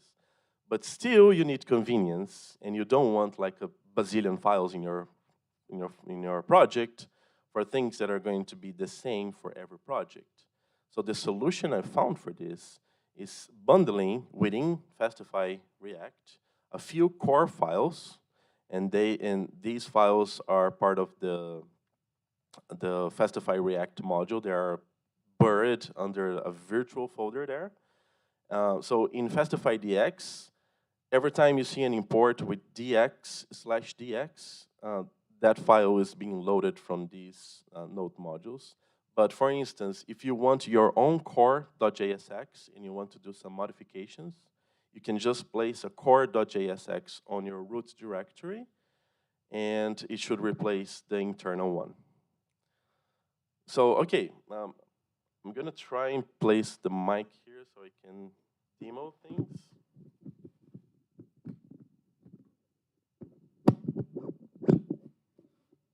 All right. So can everyone still hear me? Okay. I'm gonna go into the React starter. So just so we don't wait for npm install, I already installed it, but you would do something like dgit fastify dx starters react, and that will grab a copy of the folder in Git. Of course, you need to install dgit first, but this is how I got to this folder right here. Okay, so this is the Fastify DX application, the starter application. Let me go here into Sublime. By the way, I also hate VS Code. All right, so you can see here, this is the Fastify app. You have Fastify Vite imported, and then you import Fastify React. You register Fastify Vite, and then you pass in the renderer for Fastify React. You'll wait for the Vite server to be ready. In this case, this is only relevant in development mode. And you can set, okay, so you can set the flag for whether or not to start the Vite development server right here. This is the default behavior. So I have 5 minutes, so I'm going to speed through the demo, the actual demo. Okay, so things Fastify DX do for you, and these things are ready on NPM, even though only 3 people were using it. So you have universal routing. So if you export a function like getMeta from your page component, it should work in SSR, and it will stay working in client-side navigation. So when you navigate client-side through React Router, it will change your meta tags. You have universal data fetching. The same thing, get server-side props, use async data in Nuxt.js. This is part of Fastify DX as well, employing the same patterns, hydration. So you import use route context, and the return value of your get data function export should be available through use route context. You have a universal reactive store. So if you place a context.js file in your Fastify DX project and you export a state and actions, those two become available through use route context, all powered by Vault.io, which is a new state management library. You have universal layouts. So layouts / default is provided by default, provided by the virtual modules that I've spoken about, but you can use your own. For instance, if you have layout custom from your React component, you just export layout, setting up the layout. And you have a few more goodies that are already available. SSR streaming, server-only rendering, client-only rendering. And if I have time, I would just boot the server real quick, just so I can take a peek.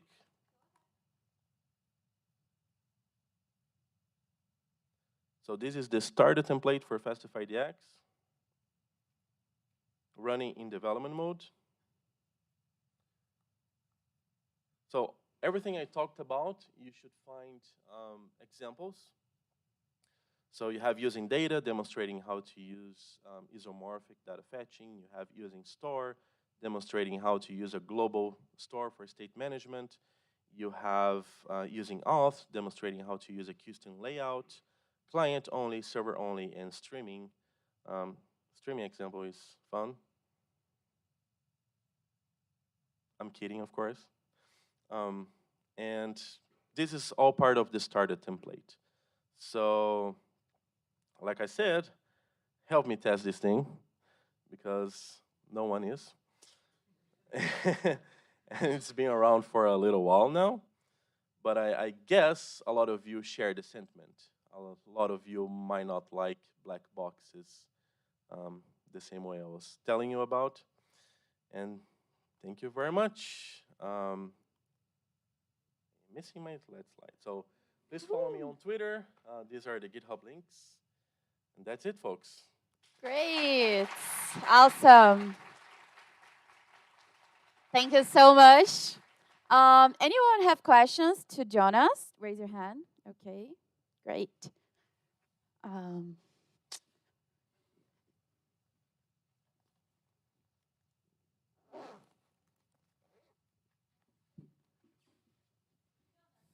Jonas, Oh, I have a question. Go on. I am Felipe Passos. I am React developer. And I know that React was a lot of problems. You say you don't like React. What are the biggest problem besides the lack of server-side rendering in React? Well, there's no lack of server-side rendering in React. I mean, not out of the box, right? You have to resort to a framework like Next.js or Remix. But essentially, the reason, if you're asking me why I don't like React, I would have to write a book. But, but, but I mean, in the end, it boils down to personal preference. I mean, I known people who hate Vue and like all of the things about React that I hate. So in the end, it's about preference, but there are a few details like the quirkiness around async components. This is something that Vue solved a long time ago, and we're still talking about the proper way to solve it in React. So yeah, personally, I prefer Vue, but there are a few interesting alternatives coming up. Like if I were to drop Vue today, I would go to solid.js, which is kind of like React without the bad parts, right? And there's also Svelte. I think the ranking in my head right now, it's like Vue, Solid, Svelte, and React to the bottom. But yeah, does that answer your question? Yeah. Okay. Thank you. Anyone else? Anyone else have questions? We have time to. Okay. Oh, let me go to. Oh, perfect.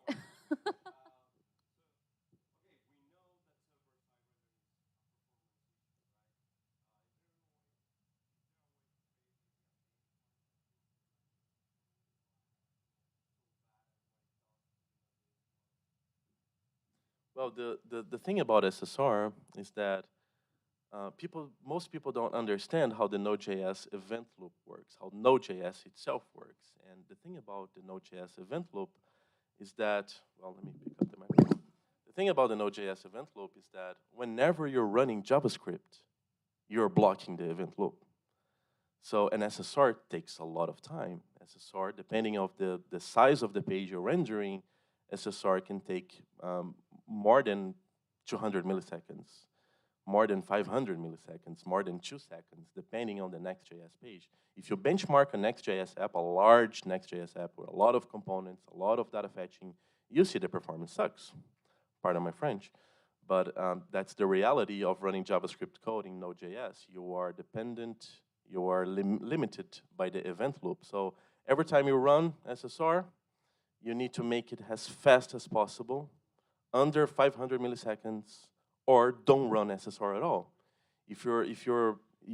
I have written an article on the Node Source blog about mitigating those sorts of issues. Like if you can avoid SSR, if you can say, hey, this is Google, take SSR. This is a regular client, take our SPA. Then you should be able to avoid a lot of Node.js performance problems. But if you absolutely want SSR, then you need to make it as fast as possible. I haven't benchmarked FastifyDX yet, because I need to sort a few things out in general implementation, and I need more testers. But in my preliminary testing, it is faster than Next.js. It is faster than Nuxt.js, and that's nothing to do with Fastify Vite or FastifyDX being special. It's about not having as much fat, right? There's a lot fewer dependencies and fewer stages, and the general implementation is not like a well, if you have seen Next.js code, you know that it would take you probably 3 weeks to digest all of that. And with Fastify Vite and Fastify DX, it's no more than a day of reading. Okay? Great. We have time to one more question. Anyone? Okay, one more.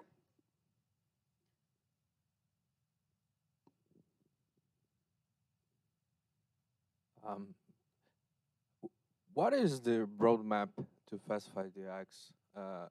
You have imagined to reach some goals to deliver that for we can help it to test like Yeah, with the current version contains all the features that I have just showed, and this to me is like the baseline. But roadmap has been stuck for some time because of life and the fact that I'm pretty much the sole contributor. I have had help from some generous folks, but life gets in the way, day job gets in the way, and the way it currently is, it provides all of these features. Personally, for me, these are the baseline for any application. If you have everything I just showed, you can pretty much replace Next.js or Nuxt.js and just use FastifyDX. The reason people don't do it is perhaps I suck at writing documentation, and it's uncharted territory. So here you have this framework with millions of users backed by a millionaire company, and why should you use Jonas' FastifyDX project which no one knows about? So that's why I'm here, sharing this with you. So the roadmap, as soon as I see that NPM chart going up, is to, I don't know, focus on testing, improve reliability, because I don't want to add features at this moment. I want people to test it the way it is and just make sure it's flawless and has no bugs. So that's my immediate plan for FastifyDX. Okay. Great. Claps for Jonas, please. Great. Thanks, everyone. Great. Now I have my sister of name, Ana Cunha, on stage. Come on, Ana. She is a developer advocate of Amazon Web Services. So engaging with developer and helping make the best of use of cloud. So she's gonna talk to us about cloud backends for front-end developers. So how many front-end developers we have here? Raise your hand. Oh, okay. Oh, that's nice. Yeah, a lot of. So it's an interesting subject. Hope you enjoy it. Great. Everything settled? Yeah, I'm just joining the call. Ok. Já entra na call. Desliga o microfone.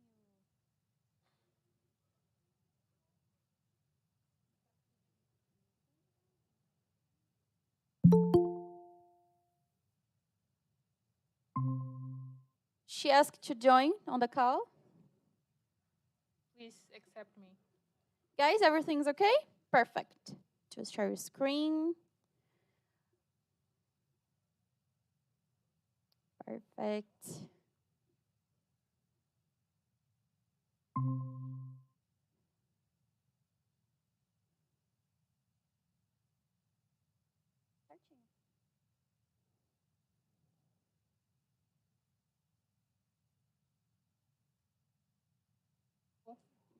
Awesome. Go ahead. Hey, everyone. Thank you for being here today, early in the morning. I think one of the first talks. My name is Anna. Yes, same as Anna. Yeah. Great. So this is my second CITYJS. I was here last year, so I'm super happy to be back, learning from all of you and also sharing a little bit of my knowledge. So full disclaimer, I'm not originally a front-end developer. I started my career as a back-end developer, worked for years as a back-end developer, so if I say anything messed up, just let me know.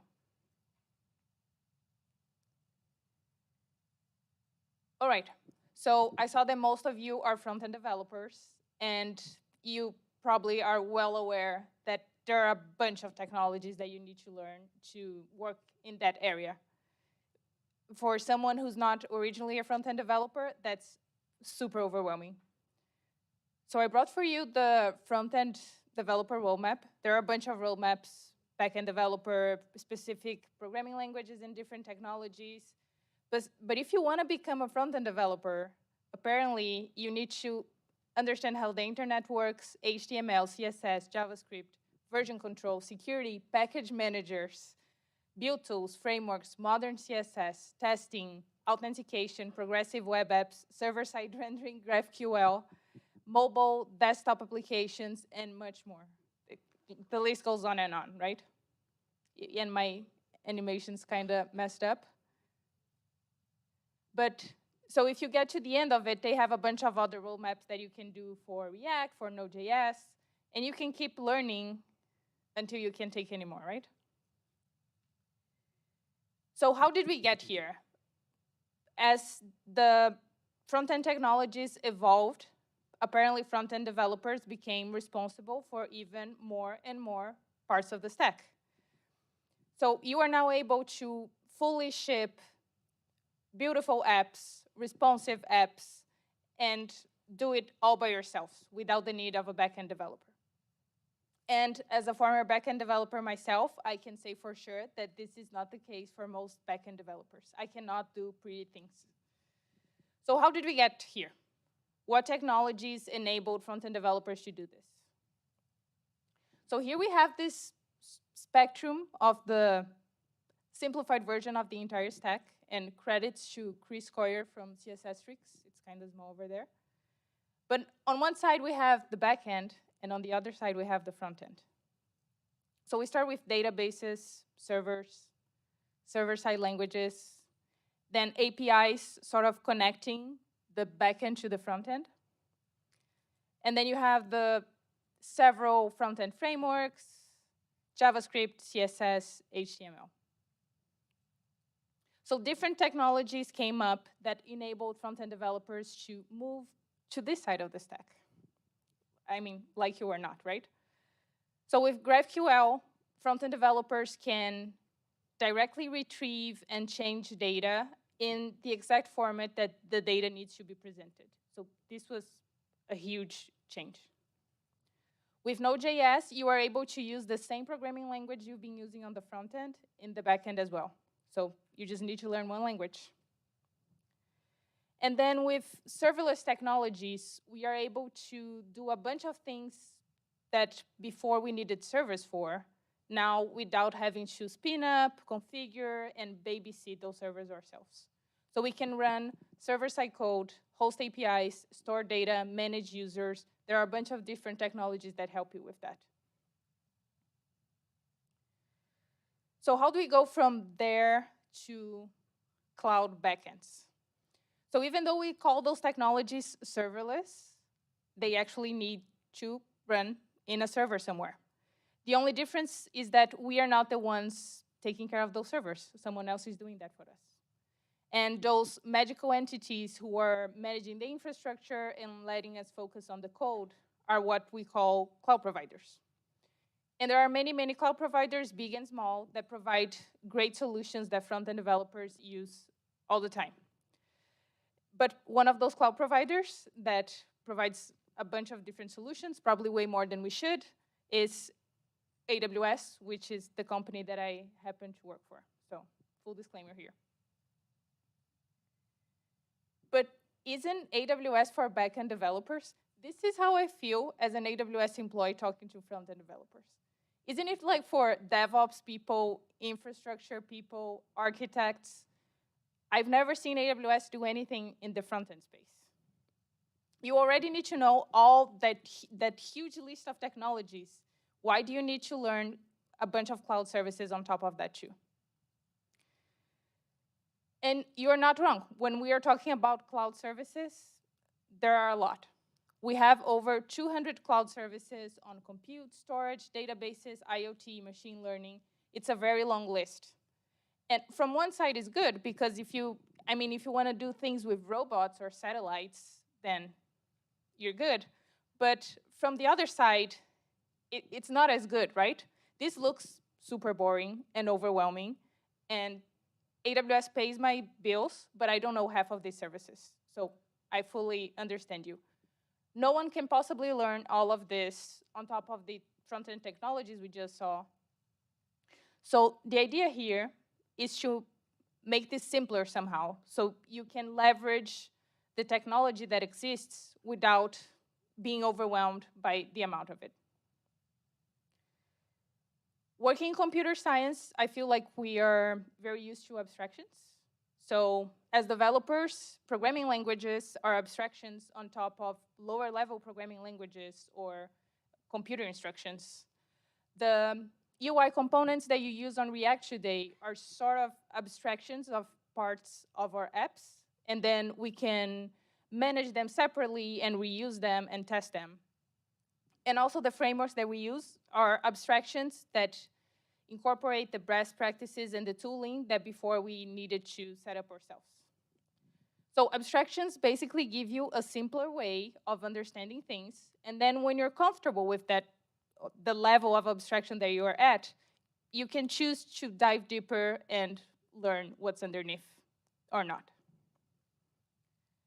So if we stop thinking about those 200 services that AWS and a bunch of other cloud providers offer, and we start abstracting them into the functionalities that we want our apps to have. And our apps do require a bunch of different functionalities. So we have data, which is probably what differentiates the most your application from other applications. This is one of the most fundamental building blocks of applications. And data means everything we consider important enough to store for the future. And if we're storing important user data, we need to make sure that our users are who they say they are and that they have the right level of access to access that data. So that's where authentication and authorization come into place. Most apps will need these things, but they are definitely not easy to implement.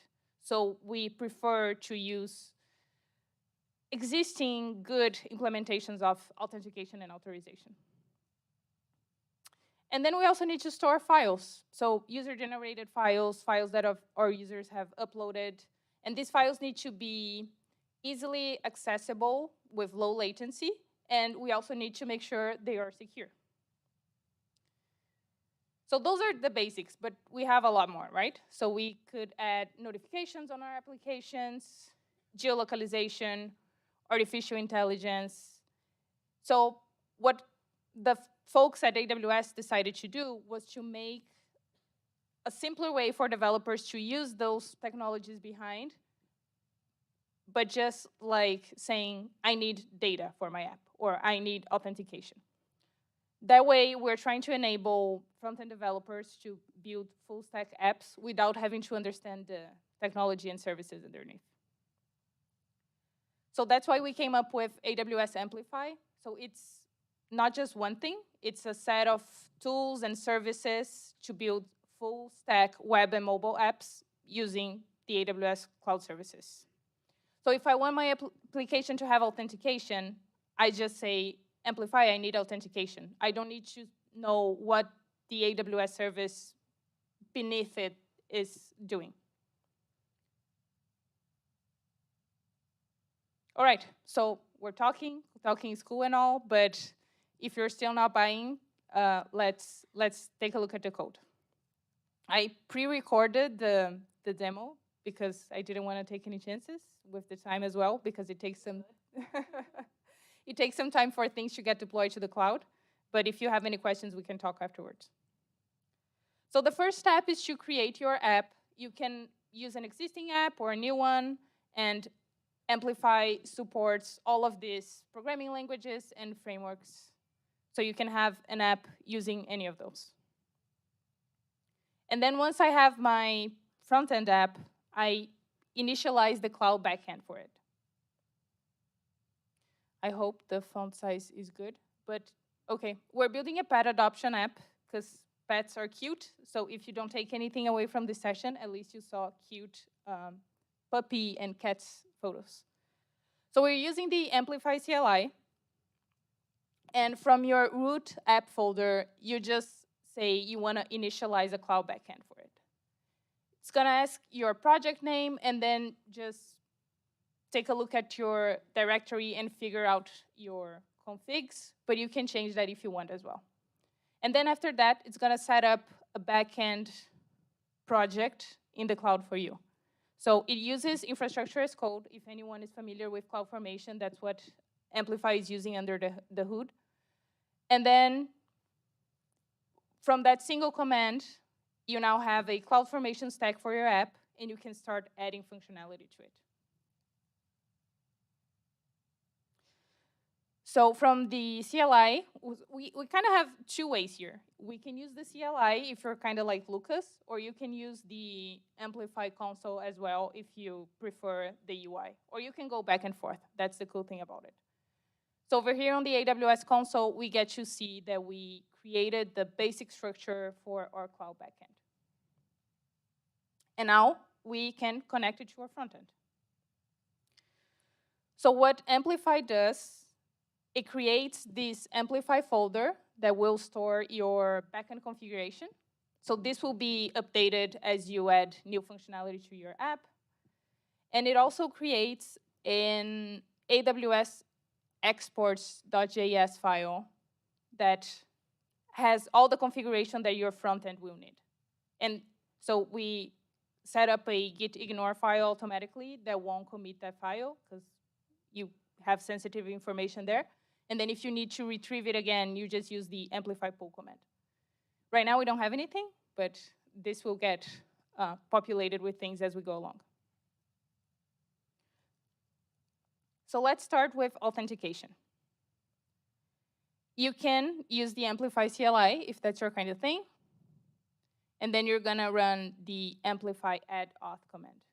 And this is an interactive command that will ask you questions about the type of authentication you want to configure. So for this demo, we're just doing the default one. And then once you're done, this is only local to your machine. You run an amplify push to send those changes to the cloud. So it's kind of like the same workflow that we use for Git. And then if you're an UI type of person, you can use Amplify Studio, which is a web-based control plane for Amplify applications that looks nicer than the rest of the AWS console and has better usability, in my humble opinion. So here, I did both ways so you can see. So for authentication, we are using the Amplify CLI and just using the default configuration. So you define if you want your users to sign in using username, email. You can even get more data from them because the service behind the Amplify authentication also has like a user store. Once you configure the authentication or whatever functionality you're creating, then you run amplify push. It's going to tell you what it's sending to the cloud, that it's not there yet. So auth create. And then it will keep using infrastructure as code through AWS CloudFormation, which if you don't know, it's fine. But if you know, then you know what's being used here. Then it's going to use infrastructure as code to deploy that authentication. And then if you run amplify status, you just see that the when it says no change, then what we have locally is the same that what we have on the Amplify console. From here, we can also access our app, and it's going to tell us different things we've enabled. So we can see authentication here, and if we want to go under the hood to Amazon Cognito, who's handling that authentication for us, we can. So now that we've used Amplify CLI, let's move to the Amplify UI, or Amplify Studio, as they call it. From here, we can see that the authentication is configured, and it will give us a link to a set of instructions on how to link the authentication on the back end to our front-end application. So up there, you can see the local instructions. I think that's what it says. And then for some things, it will have code snippets directly there. For other things, it will direct you to the documentation. So what we want to do here is use the pre-built UI components for authentication. For that, we need to install some dependencies. We're going to install the Amplify library and also the Amplify UI React library.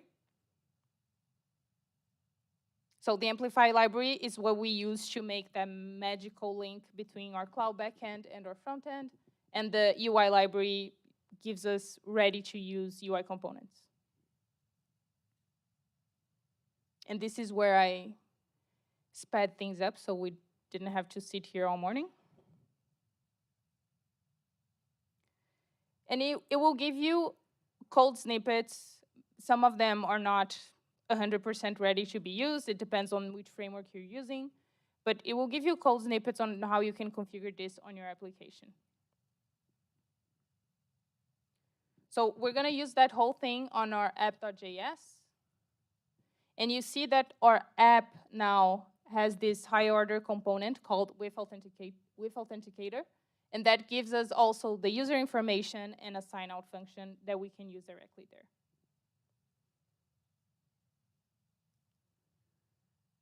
I don't think we have more here. But I did plan to show you how that looks. Oh, no, we do. OK. So starting our server, now we won't be able to access our application without creating a user and logging in. So this is the UI component that we used. We can create one of our own. We can personalize this one. We can change the colors. And one thing that I really like is that it asks you for a confirmation code on your email. So if any of you has ever had the experience of someone else signing up with your email for something that you didn't sign up for, then that helps you avoid that as well. And then once you get your confirmation code, you're good to go. You can log into your app.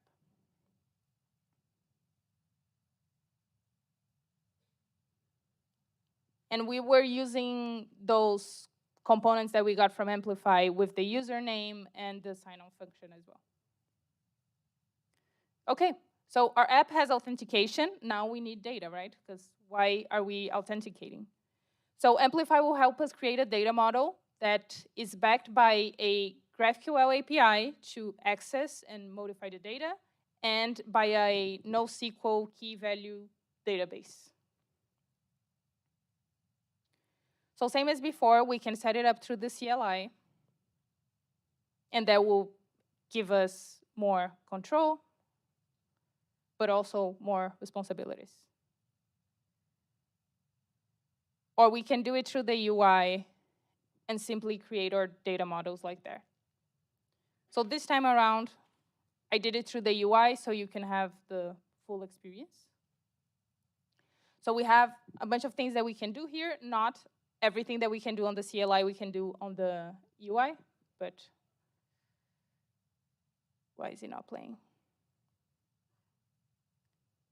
All right, so if you go to create data model, let me speed this up. Okay. Then you can add your model like quite easily, and we are creating pets here, so they'll have name, description, and photo, and a pet type. And you can also define the type of each of these attributes. So the pet type will be an enum. It will be either cat, dog, or fish. even though I don't have any fish for this sample application. And we can say which attributes are required or not. And for the photo, it's an URL.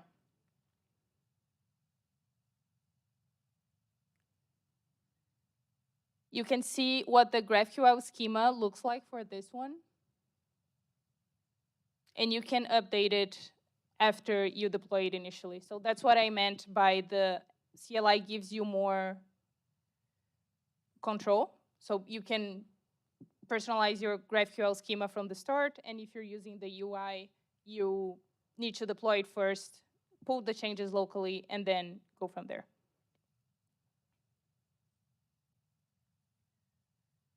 So once we deploy these changes, we are setting up the backend behind this data model. So we have a GraphQL API powered by AWS AppSync, and we have a key value store powered by DynamoDB.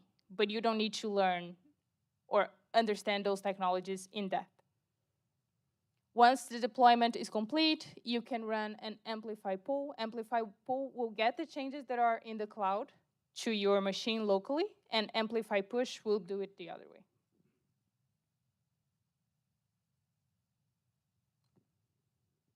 So it's getting our GraphQL schema.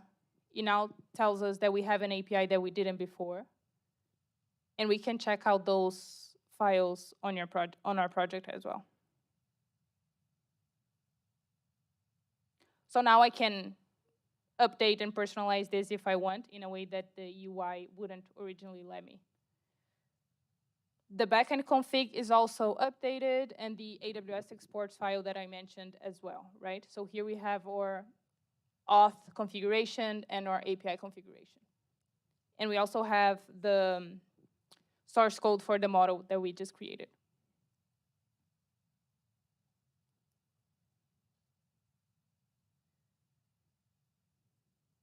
Then, same as it did for the authentication, it will give us a code snippet for how to use Amplify Data Store to do create, read, update, and delete operations on that data. So the way the Amplify Data Store works, it helps you manage distributed data, both offline and online, without having really to worry about it. So you define which is the conflict resolution method, and it does all the work for you. So here we're copying the code snippets to be able to use it. And we're gonna do a little hacky thing here to create a new pet using the browser prompt. But just to see if it works.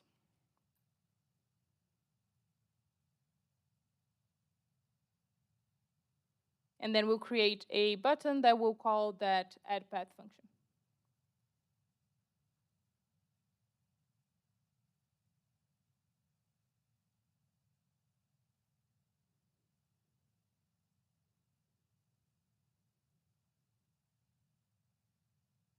And I don't know if you're aware, I'm also using Code Whisperer here. Code Whisperer generated the final code for me.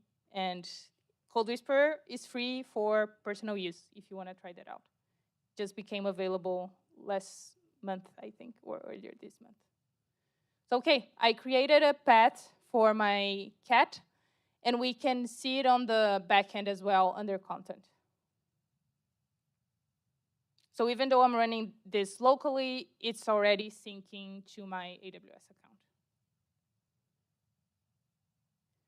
And Amplify will do a bunch of other things. So it will help you create UI components. So you have a UX designer that's sending you designs, and you need to make those into code. So our designers are usually using Figma, and most of us are using React. So Amplify will also help you to make Figma components into ready-to-use React components that are already bound to the data on your backend.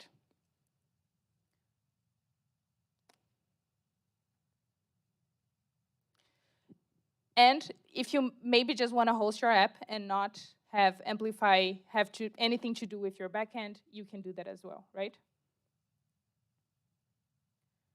So here we have our application with our backend configuration, the two things that we've added, and we can also add a hosting environment, or we can use the hosting environment by itself. So if I have like static web pages and no backend.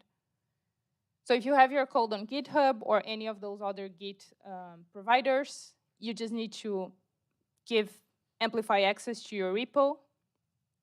It will detect the frameworks that you're using and provide a default build configuration, but you can change that as well.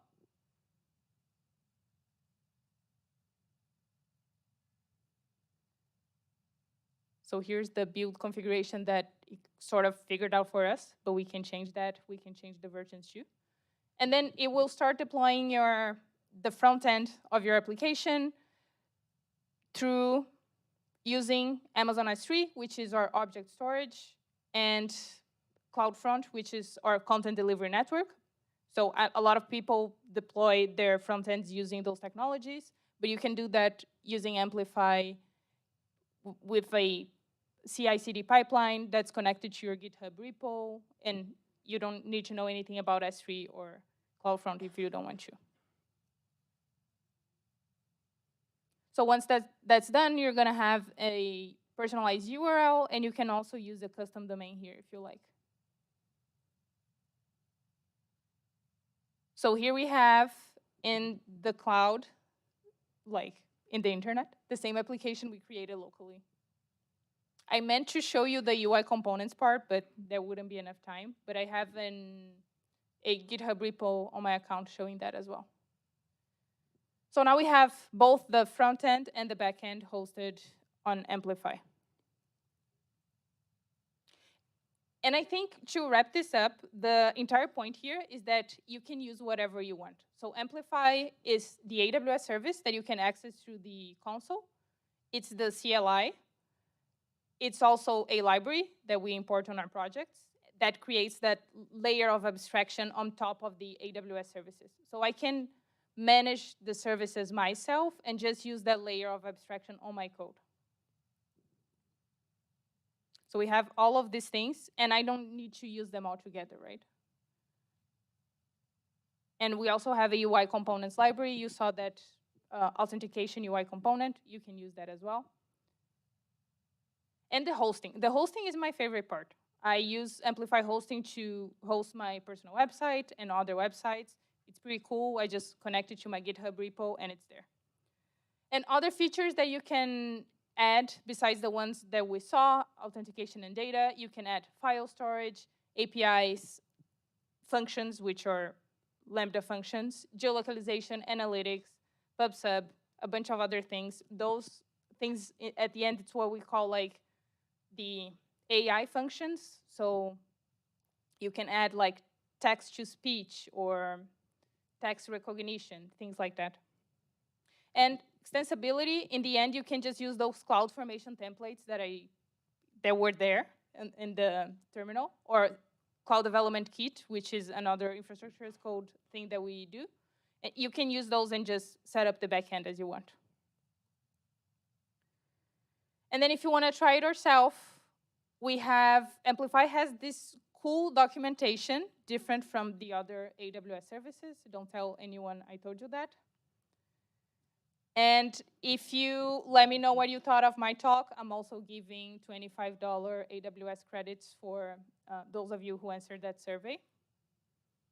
So I'll live on that screen for a while. Maybe I should have used the QR code on the other one too. Yeah, that was it. If we have time, I want to show you real quick the UI thing, because it's really cool how it generates the React component from your Figma file, and it also binds it to your data. So you really don't have a lot of work to do, but you can override things as well if you want. And if you want to talk about Amplify or other AWS services, or just get some AWS stickers, you can meet me like towards the middle of the audience. Did everyone get it? Okay. Thank you, folks. Thanks for having me. Let me know if you have any questions. Woo, great. Anyone here have questions to Anna? Oh, back there. Okay. I have small legs. Just a minute. Short legs, actually. Who was raise your hand first? Hello, Anna. Hello. Thank you for the presentation. And I think the focus was to show how to implement a backend application for like making a V0 front-end application. Is it easy to scale backend application, like migrate for another AWS service or things like that? Yeah, Amplify introduced late 2021, I think. Yeah, I'm lost after the pandemic. Late 2021, an export feature. So you can export all your Amplify backend configuration to either CloudFormation or CDK. So if you want to get away from Amplify afterwards, you can do that as well. Have one more here, Ana? Oi, Ana. Eu sei que eu sou da concorrência, mas eu queria saber uma coisa. Preço, se tem camada free tier. E eu vi aqui na documentação de vocês que, por exemplo, ele tem como premissa, primeiro, pensar no aquele pessoa desenvolvedora que quer criar projetos usando GraphQL, mas tem ali a composição para usar também com REST API, mas usando ali o Aurora, que é o NoSQL. Se eu quiser usar, por exemplo, um Relational Database, consigo? Tem um free tier. Eu vou entrar na página de preço para vocês verem depois aqui. Full disclaimer, I've heard from people who run things at scale that it's cheaper to just use S3 and CloudFront. So I'm being honest here. You can use SQL databases if you do that extensibility feature. So you need to configure the infrastructure as code yourself. It's not as straightforward, but it's doable.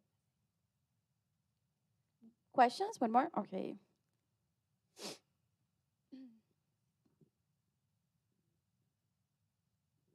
I saw the code snippets generate like a SDK for consuming the GraphQL API.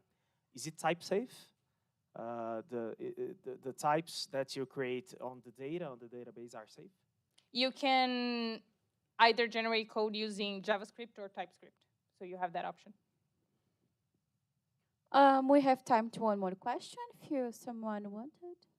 Anyone? Oh, okay. Vou mandar em português mesmo, tá? Eu queria saber, depois de um tempo, o preço vai escalando conforme os usuários vão crescendo e tudo mais. E a pergunta seria o quão fácil é sair do Amplify. Se eu começar meu projeto no Amplify, chegar a um ponto que já não está mais dando por causa de preço ou qualquer coisa do tipo, quão fácil é sair dessa infraestrutura e ir para uma própria? Como eu respondi numa das outras perguntas, o Amplify tem um Amplify Export, um comando que tu usa, e daí tu pode exportar a tua configuração do back-end tanto para o CDK quanto para o CloudFormation. Mas eu usei no final do ano passado, eles ainda estavam exportando para o CDK V1, agora que eles mudaram para o V2, porque o CDK V1 está sendo deprecado até. E não foi a melhor experiência do mundo. Então, sendo sincera com vocês. Mas tem essa funcionalidade. Inclusive, abri uma issue no CLI do Amplify, porque eu estava tendo um problema com isso. Eu estava dando um erro no número de caracteres lá que eles estavam gerando automaticamente. Então, mas o Amplify, CLI e a library, eles são open source, o time é bem responsivo, eles têm um servidor no Discord só para eles. É o time mais legal da AWS, eu diria. Não é o meu time, mas eles têm menos essa cara de AWS, então acho que rola também dar um feedback lá para eles. Great. Let's clap your hands to Anna. Obrigada, pessoal. Thank you so much. Okay, now before our lunch, we have on stage Emma Tursky. She is a developer relations engineer at Google, currently hacking on the open source and Angular teams. She cares deeply about making the world more accessible, usable, and beautiful through the technology. And she's going to talk to us about rethink reactivity with signals. Thank you so much, Emma. Yeah, of course. Everything's okay? Yeah, I think so. You're already in. Oh, do I need to plug in somewhere? No, you don't think. It's just enter the Google Meets. Great. You can use the microphone, or you can Does put that- and use like that if you wanted. Does that work? Okay, perfect. Okay, Let's clap cool. your hands to Emma too, guys. Woo! All right. Yeah, thank you so much. I'm really excited. This is the first time I've given a talk on signals, but I've been working on them in secret and in public for the last year, and it's definitely something that I think the JavaScript community has sort of seen a wave around, similar to SSR, similar to DX. So super excited.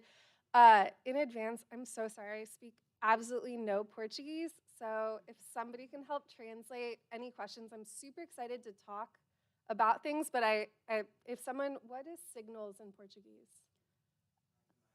Sinals? Sinais. Okay, so I can understand that. So that's all we need. Luckily, code is universal, which I think is super awesome about being here and talking with people. So yeah, my name is Emma Twersky. I'm a senior developer relations engineer on the Angular team at Google. I also work on all kinds of other stuff in web. And I'm really excited to dig into reactivity. And there's a whole framework called React. We use this word a lot, but I think in order to rethink reactivity, we need to take a step back and understand what we mean on the web and in the browser when we try and talk about and approach reactivity. So my favorite example is to think about reactivity in a spreadsheet. So reactivity is a declarative way to express the propagation of change. So in my spreadsheet, if I updated Mark's last name, I would expect that I'm using a concatenate function, right? This isn't even code, but my Google sheet would change, and the last name would also update in the full name. And that's exactly what reactivity allows us to bring to the web. So reactivity is enabling a framework to understand change propagation through dependency tracking. And the really great thing is, for the most part, reactivity is not something that you as a developer should really have to think about. It's something that the framework is handling for you, and it's something that frameworks handle differently. So that's a really simple example with a spreadsheet where it's not actually a framework, but if you think about that more in your web UI, you have more than one value on screen, right? Most of what we do is handle forms and state change and things like that. So you can think of all of the values or state in your app as nodes in a graph. And they rely and update based on one another. So if one value is changed, that dependency is tracked, and the observed state notifies any derived states that depend on this value, right? So here, one changed, and it propagated through and changed all of the other values that needed to be updated. And the really important thing is that values in the graph that don't need or rely on that change are not impacted. So this is called precision updates, and it's really important for performance. And when you talk about reactivity and you talk about performance, this is exactly what you're talking about, is only tracking dependency and change propagation where we need to. And I'll dig into this a little bit later. So here, I'm excited to talk about Angular signals, which is reactivity everywhere in Angular, in developer preview today. And one of the main motivations behind bringing signals as a reactivity model into Angular is simplification. So reactivity and Angular signals are 3 simple reactive primitives. And depending on what framework you use, you might have seen these a little bit differently. But in Angular, we're calling them signal, computed, and effect. So a signal is capable of notifying or signaling that reactive context of a future change in its value. So you can think of it as sending out a bat signal, saying hey, I changed. In our spreadsheet, first and last name would be initiated as signal values. So their values here, they're strings, and they're ready to notify their reactive context that they're creating of any changes in the future. Some signals can be changed directly, and others calculate their values based on other signals. And those signals are called computed. And so a computed signal is something that derives its value when a dependent signal changes. So together, signals are creating that directed graph of dependencies, similar to that map of those numbers. And it's checking how the model data flows through your application. So reactive context and what we're creating here, that map, does some pretty cool things. In many situations, you might want to create something based on one of those reactive context values you have, and that's that dependency tracking, right? So here, in our spreadsheet example, full name isn't something that we'd want to set as like Simona Cotton. Instead, we'd want to create it based on those variables we already have, first plus last name, and that's a computed value. So basically, this is going to say, anytime I change my first name or my last name, automatically, I also want to change anything that relies on it, here my full name. And then finally, we have effect. So there are times when we might want something to occur when a signal has a new value. And with effect, we can run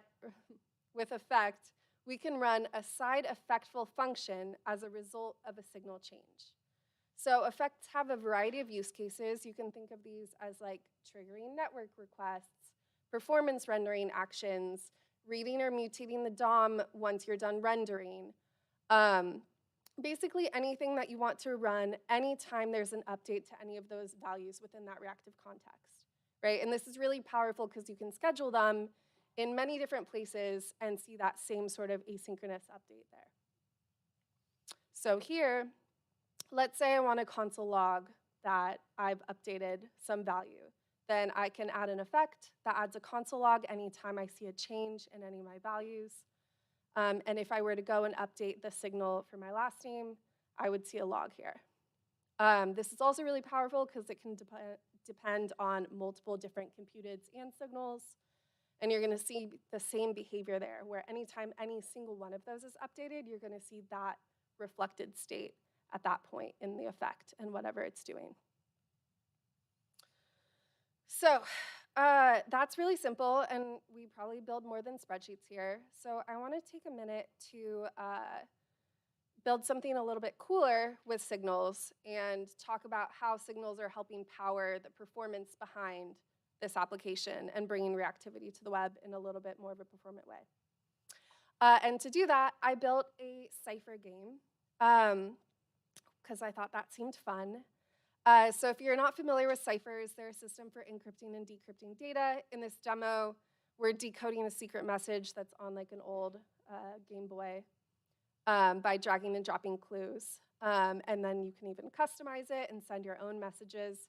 So I've been using this to like send encrypted messages to my friends who don't know how to code, and they think it's the coolest thing ever. Yeah, I love writing code for people that don't know how to. So if you want to check out this demo, you can go to this link, goo.gle/angular-signals-demo. If you want to send your own messages or play along, I'll also share the code in a minute. So let's dig into the signals in this game and the code. And you can play along in the demo, then we'll dig into the code and I'll give it to you, and you can see it. So this app has 3 signals that are provided in 2 root services, and that's it. So we define a cipher signal, which is a randomly generated mapping of key value pairs from one letter in the alphabet to its encoded letter. So like A maps to B, C maps to D, that kind of thing. And that's helping us encrypt the data. And then we also have a decoded cipher signal of key value pairs that we've deciphered to figure out what we've solved for. So if I've successfully unlocked one of the letters in my cipher, I'll add it to my decoded cipher signal. And then my favorite variable name that I've ever written in my entire life, super secret message signal. And that's just the message that we're decoding. So the cool thing about this is like I've defined my signals once, and I use them throughout my entire app. So I've created a single reactive context that's propagated through my entire app. So you may be listening to this talk and be like, okay, I'm a Next developer, like I write React stuff, I write Vue code, I'm familiar with signals. And the one thing about Angular signals that's a little bit different as a model is that signals are not component-based. So unlike useState or whatever your favorite framework has, signals are not within the component scope. They're available everywhere in services, really wherever you write client code. And that makes it really powerful to use across reactive context within the entire application scope. And that's why we're calling it reactivity everywhere. So again, signals are defined once and used anywhere that you would write your client code. They're not limited or bound to a scope similar to other models. And this is something that really digs into that performance aspect. So here, I'm using super secret message signal in this template, but I could also use it across different methods to update it, to print it out, to do whatever I want to do with it. And that's cool, but signals are basically just like variables that you're updating, and that's like not that exciting, especially in a reactivity talk. I think computed is where you really see the value of signals, right? So let's talk about the computed values that are derived on our signals and how we're driving values to propagate change. So in our application, the secret message is displayed on the screen and represents the value of the super secret message that's encoded. But every time you decode another letter of your cipher, we're going to recompute that message automatically and slowly decode it for you as a user to see.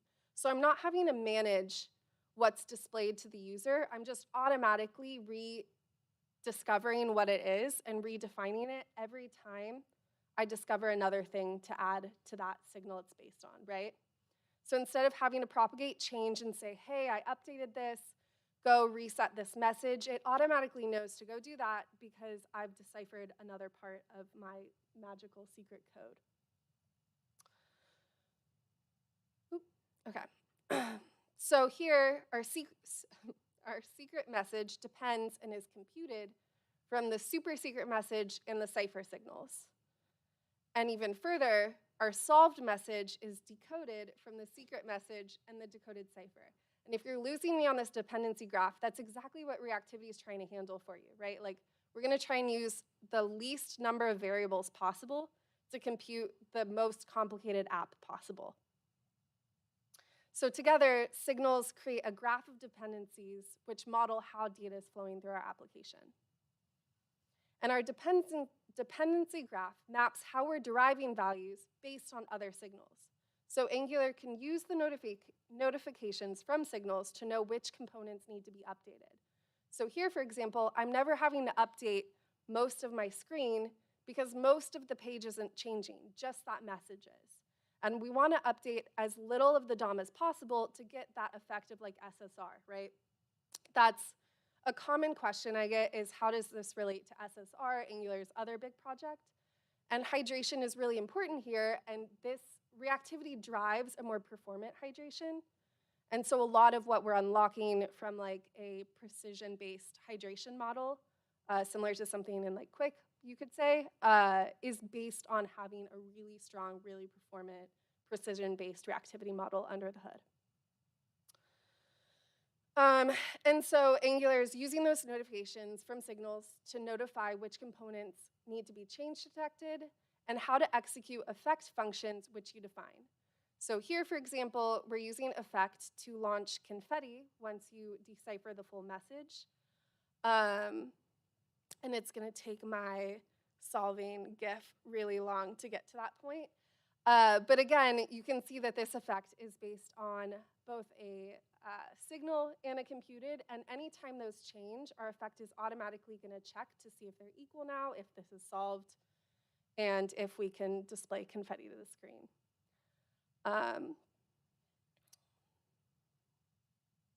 Drum roll, please.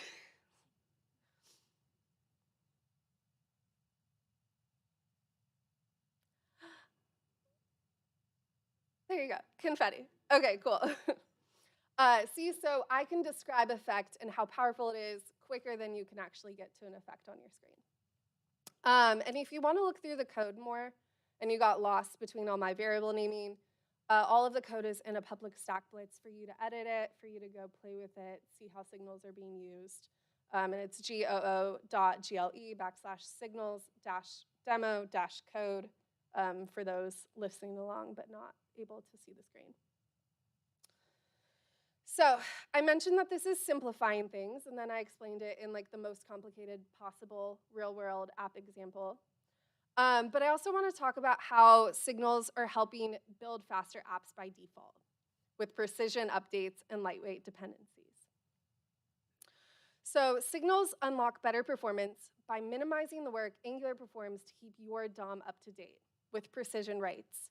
So as a model changes, we can give fine-grained information about which parts of the model has changed, and Angular understands which signals are used in which different parts of the component tree, almost like a model to DOM component tree mapping. And we can add those to a refresh queue and only synchronize that component with the DOM when a signal changes. That is, change detection only runs when and only when a signal is read and a template notifies Angular that it's changed. Signals are also under 2 kilobytes and extremely fast with no requirement to load third-party dependencies, no upfront startup costs when your page loads, and we're looking at sort of bundling them to something that you can use in other frameworks as a request that we've seen a lot within Google. And Angular v16 is only the beginning. So our team is committed to experimentation and feedback as we've continued to evolve into the future. And we've been working on this for a while, as I said. But we're committed to the same model of backwards compatibility we've always had. So signals fully work in Angular as is. You can introduce one, you can introduce an entire slew of them. But you can use your signals in your apps no matter how you currently manage state. So if you wanted to add our library and just introduce one signal and see how it plays with your app in reactive context, you could totally do that. And they're also fully interoperable with many of the most common state management libraries out there today. And as I said, they're in developer preview, which means that they are currently available in version 16 to try out and give feedback, but they're not fully production ready, and that's because we're excited to gain more insight into how people actually use them in their everyday apps. So we're benchmarking, we're working with teams, but we also have ideas about where we want to take the API to make it fully production ready. And that means including update component APIs to support inputs and outputs and queries, but it also means enabling fully zoneless applications. And we'll do all of this through requests for comments and RFCs and on our public GitHub repository since we're open source. So to summarize, reactivity gives you 3 powerful but simple primitives: signal, computed, and effect. And they enable you to simplify your development with conceptual simplicity, familiar concepts, and first-class support for interoperability. To ensure that developers in general are always on the optimal path to build faster apps by default with precision updates and lightweight dependencies powered by reactivity everywhere. And if you're interested in digging more into the technical proposal for this library that we've worked with other framework authors on, here's a link to the full design proposal, which is fully public and open for comment on our GitHub. And with that, I'd invite you to ng update or try out Angular signals and start coding with us. Yeah, cool, thank you. Woo! Great. Great contact. Thank you so much, Emma. Anyone have questions to Emma? Raise your hand. You're okay.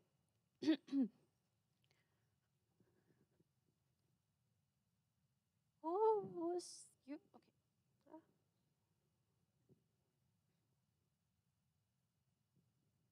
Hi, Emma. Great Yeah. presentation. Thank you.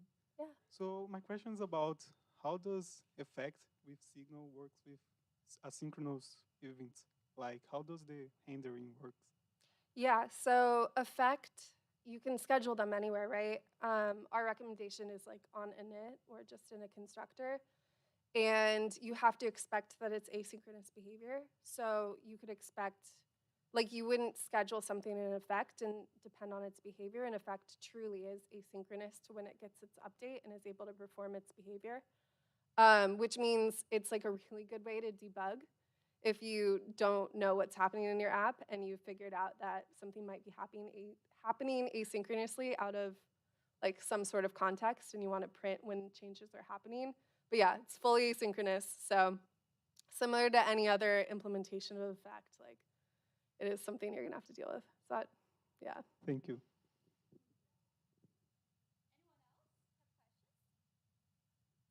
Great. Oh. Thank you so. Oh, anyone? Oh, okay. Sorry.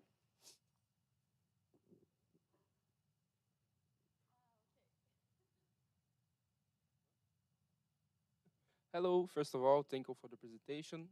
Yeah, thank you. And I have some doubts here. Okay.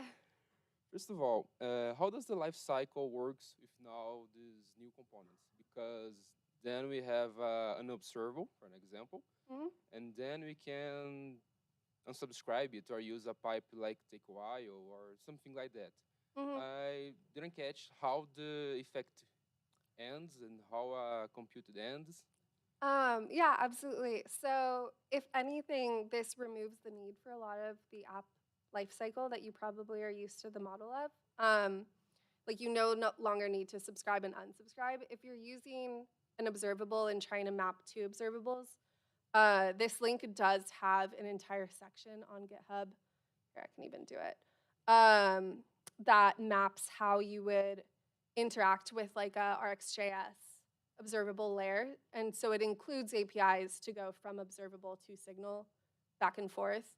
But in terms of like your traditional thoughts of like having to unsubscribe to values, that's no longer part of what you need. You don't need to destroy reactive context. It like understands it naturally, which is part of that simplification, right? Like I'm terrible at unsubscribing from data. So I'd rather not have to. Yeah, cool. Thank you. I have just one other question. Okay. And let me read it.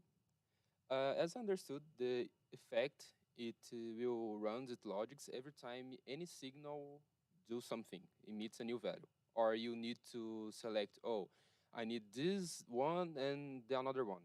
Yeah, so you could have a million effects if you wanted. Don't do that, but you could. And so here's an example. So here's an effect. And this effect will only trigger if one of the signals or other variables with reactive context, so a computed, anything like that within it, Okay. is very, so like when this is given to the DOM, it like intelligently in that dependency tracking model, like maps that this effect is only based on super secret signal and solved message. So if one of those two update, this is going to run. The same thing for the compute component. Yes. Okay, thank you. Yep. I think that's all for me. Thank you. Cool. Oh, now we have a third. Oh, our Angular boy. Emma, just a reminder, he is one of the best Angular developers that I met. Let me see. Great. Hello, Emma. Hi. So on Google I/O 2019, Mhm. before the pandemic, I have seen a demo of components being lazy loaded individually, Mhm. and I imagine that was a very experimental thing. Mhm. And I'm figuring out. I'm thinking if signals is something that maybe was necessary to unlock this in real Lazy products. loaded components. Yeah, individually. Like there was a demo. I don't know if you remember. That when you are walking through the screen that was Mhm. already up Yeah. and running. Then when you interact with a component that was not there actually loaded, you downloaded it's automatically downloaded a small chunk for this Yeah. component. Yeah, so lazy loaded components fully exist. Like that's in 2019, super radical. Today, like bare minimum that we need, right? And so if anything, this takes it one step further and says like, okay, now that we've lazy loaded it, how do we ensure that our model can still update? So yeah, this fully works with lazy loaded modules. That's, again, if you go to the RFCs, there's a whole section on how this interacts with lazy loading. The TLDR is that it works seamlessly. What I mean is actually Yeah. we now are seeing Quick Yeah, doing yeah. these things like by default. Mhm. Would Angular do something going that direction to do these kind of things automatically? Yeah.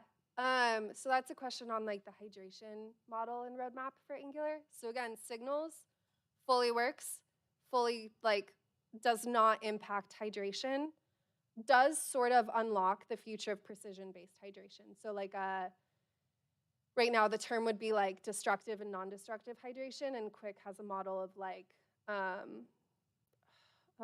precision, like individual hydration routes. So yeah, in order to do something like that in the future, which is very much on our roadmap, we need something like this. Yeah. Thank you. Yeah. Cool. Cool. Thank you so much, Emma. Yay! Let's clap your hands again, please. Guys, this is our last talk before your lunch, but I have some announcements. Our lunch starts, let's see, right now, and we must to go back, but just pay attention. We must to go back 1:30. Okay, we have 10 minutes more because 1:30 starts another talk. Simara is gonna talk with us about architectures things. So please take care to go back at the time. It's very important to attend all the speakers. So yeah, that's it. Enjoy the lunch. If you have some questions, just looking for the organizations, and that's it.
So, so.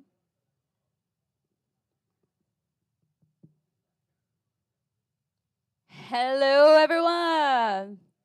Woo! Who is wake up? Good afternoon. Yay! Great to see you guys. Let's coming up. Ita will have some announcements to you, so let's pay attention, please. Okay, so again, thank you very much for everybody stay here. I hope everybody is enjoying. Everybody like the lunch. So I'm really happy to see everybody here. But I'd like to say one thing. In the lunch, everybody was speaking in Portuguese, and I think it's pretty normal because everybody. I think most of the people here is Brazilians, but we have maybe 10% of foreigners. So I'd like to ask, maybe to try to engage it, the Brazilians, or try to normalize. I think because I know it's pretty weird speaking English between Brazilians. But yeah, it's I know I'm Brazilian and I feel weird. But the strangers and the foreigners, they feel it alone because they can't enter in the groups, you know. So for the strangers, it could be a little bit rude. So I'd like to ask, if possible, to try speak English between the And Brazilians, and of course it could be a great opportunity to practice it. and Italo, if I have to say something, if you see someone alone, someone that does have a group to talk, please uh, invite this person to talk with your group as well. This is the community, right? Right? The community is invite someone that is alone to have a conversation, to make friends, and talk about technologies, life, and stuff like that. So let's do it, guys. Amazing. Yeah, Woo! this is the idea. Do everything as a community, everybody together. So thank you very much, Anna. Yeah, I think this is the message. And again, take this day to practice your English. And well, enjoy. So thank you Great, very much. Italo. Yay, that's it. Thank you so much. So now on the stage, Simara. Come here, Simara. Let's have some claps. Sure. Woo! She's a rock star already. So Simara gonna talk about why delivering high quality and maintainable software is more vital than ever. Simara is a speaker, is instructor, and she's gonna talk more about her on the talk. So the stage is on for you. Thanks, Anna. Hey, everyone. I practice a lot for doing this, so I am so proud and so glad to be here today. This is my first presentation in English, and I must say that I was tempted to give up or starting with sorry for my English, but I'm here. I'm here because I realized that this in Brazil, just 1% of Brazilians speak in English fluently. And I learned it on my own. So I'm so proud and honored to be here today. Thanks. So I just want to say thanks for this opportunity. It's a huge opportunity for me and for my communities. Um, and let's get to the chase. First of all, this presentation, the goal of this presentation is not to be a rule book or a recipe for success. This is a high-level overview with key actions and their outcomes that contain the idea of best practice to be used in a complex technology environment. A set of sensible default practices that taught to workers apply to deliver high quality and maintainable software. But first, let me introduce myself, and I'm going to do a self-description for more including. So I am a black woman. I am 34 years old, and I'm wearing glasses. My hairstyle is a black power, and I have a nose piercing, and I'm using a t-shirt, a blue t-shirt, printed Lovelace, Hopper, and Voga, and me.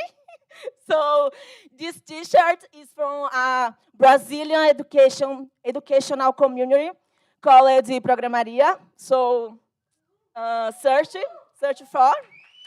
Um, and before all, I need to talk about my background because first of all, I am a loved daughter of Mr. and Miss Nascimento, and I'm growing, and I was born in Alagoinhas, Bahia, Brazil. Uh, um, and for who likes astrology, my star sign is Aquarius, and I have two adorable dogs named Vicendo and Bobby. In my free time, I enjoy playing Fortnite and traveling. But how did I get here? That's the question. I made a career transition to technology. I was working in digital marketing field before. So the age of 30, I made this transition. And now I am a software developer at ThoughtWorks. I am a content creator and an instructor as well. As a software developer at ThoughtWorks, I'm specializing on the area named Enterprise Modernization, Platforms, and Cloud. And now, currently, I am allocated in a project which we are building a platform for Latin America using technologies such as Node.js, TypeScript, AWS. And in the other hand, as a content creator, I host a podcast and I run a YouTube channel named Quero Ser Dev. I want to be dev in English. And I share content about career in technology, about transition careers, and some insights of technology and innovation. And because of these efforts, I was nominated as LinkedIn Top Voice, Technology and Innovation. I was, thanks, I was nominated as well 3 times as one of the 50 hackers to follow by Game Academy, and nominated as well as a reference of Women in Tech by Rocket City, which are two giant communities educational here in Brazil. And as instructor on non-profit organization, I used to be a student in the past, and now I am an instructor, and I helped more than 500 students from minority groups to do their first steps in programming using JavaScript, Node.js, and React.js. And as an educator, I strongly believe that we can transform our technology industry when we include more diversity. So this is my motivation to be here and to creating content, reduce the race and the gender gap in IT in Brazil. So now, let's into the agenda. Now, let's cut the chasing right now. First of all, what are sensible defaults? And then I will talk about some of key actions and their outcomes. After that, we will reflect how can you adapt this practice on your project. And I will talking about how sensible defaults can help you to deliver high quality and maintainable software. And at the end of the presentation, we'll have a Q&A session as usual. So, what are sensible defaults? First of all, it's a set of best practices that thought workers apply to deliver software. And this practice is not set in stone.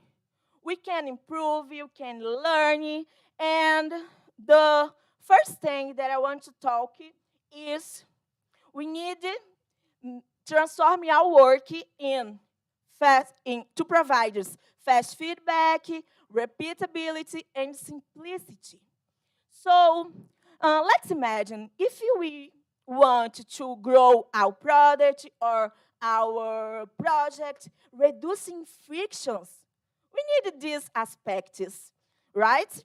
So we need to know, in other words, we need to know faster if our pipelines are broken. We need to know if our unit tests are passed and if our customers are satisfied using our solution, right? So the other thing that I want to know about this is it's important to know that inefficient apply all the best practices at the same time because it's a challenge. Our teams are diverse and many people who are another backgrounds, but it is important to have a start point, right? So, and for do that it's a good idea running some tech huddles or coding dojos for spread the concepts, the applicability. And after that sessions, we can run a form to collect metrics and the level of understanding of our team. And this practice, the list of these best practices can be created together with our team. But these topics, these sensible defaults aspects that I want to talk in the next few minutes can be extended to other teams beyond engineering teams. So teams of data, quality, design, and so on. So how can measure these best practices? So I suggest the use of the 4 key metrics by Dora, which is a Google's DevOps research assessment group. And for help you understand better these metrics, I want to invite you to reflect this with me. Now, I am in the hypothetical scenario. We are together in this hypothetical scenario when we working together. So it's a platform for sales, event tickets, and we only receive our payments using credit card. And at the same time, our team was working in the new integrations for new methods of payments like Age and PayPal. And at the same time, we receive a ticket of bug production for our only method of payments. So it's a chaotic scenario, right? And reflect in these topics, we can understand better that I want to talk about these metrics. So how frequently does deployment happen in production? Many times per day, right? Yes or no? It's a challenge, I know. How long does it take for our organization to recover from this or the other failure in production? What's the amount of time it takes a committee to get into production? What's the percentage of deployments causing a failure in production? So we now we can understand it better. Deployment frequency, mean time to recover, lead time for changes, and change failure rate. And using this sensible default practice, we can improve the deployment frequency and impact positively the other three metrics. So now, finally, this is the sensible default practice that we are using at ThoughtWorks in engineering teams. And I will showcase right now some of these aspects. A pause for drink of water. Let's go. These activities, just as I said, is not set in stone. We can improve, you can make it better, we can add in some others activities, we can abandon some activities, we can actually be adaptable and hear out our team and construct with the team. And first of all, frequent and continuous integration. For this one, I want to talk about the challenge, which is integrating working in progress. It's a big challenge for me, and I guess it's for yours as well. So, for doing this, a good example is using feature flags or trunk-based development strategy, and making frequent and continuous integration. We can provide fast feedback, repeatability, and make simple our work. And obvious, positively impact in the other, in these metrics that I talked.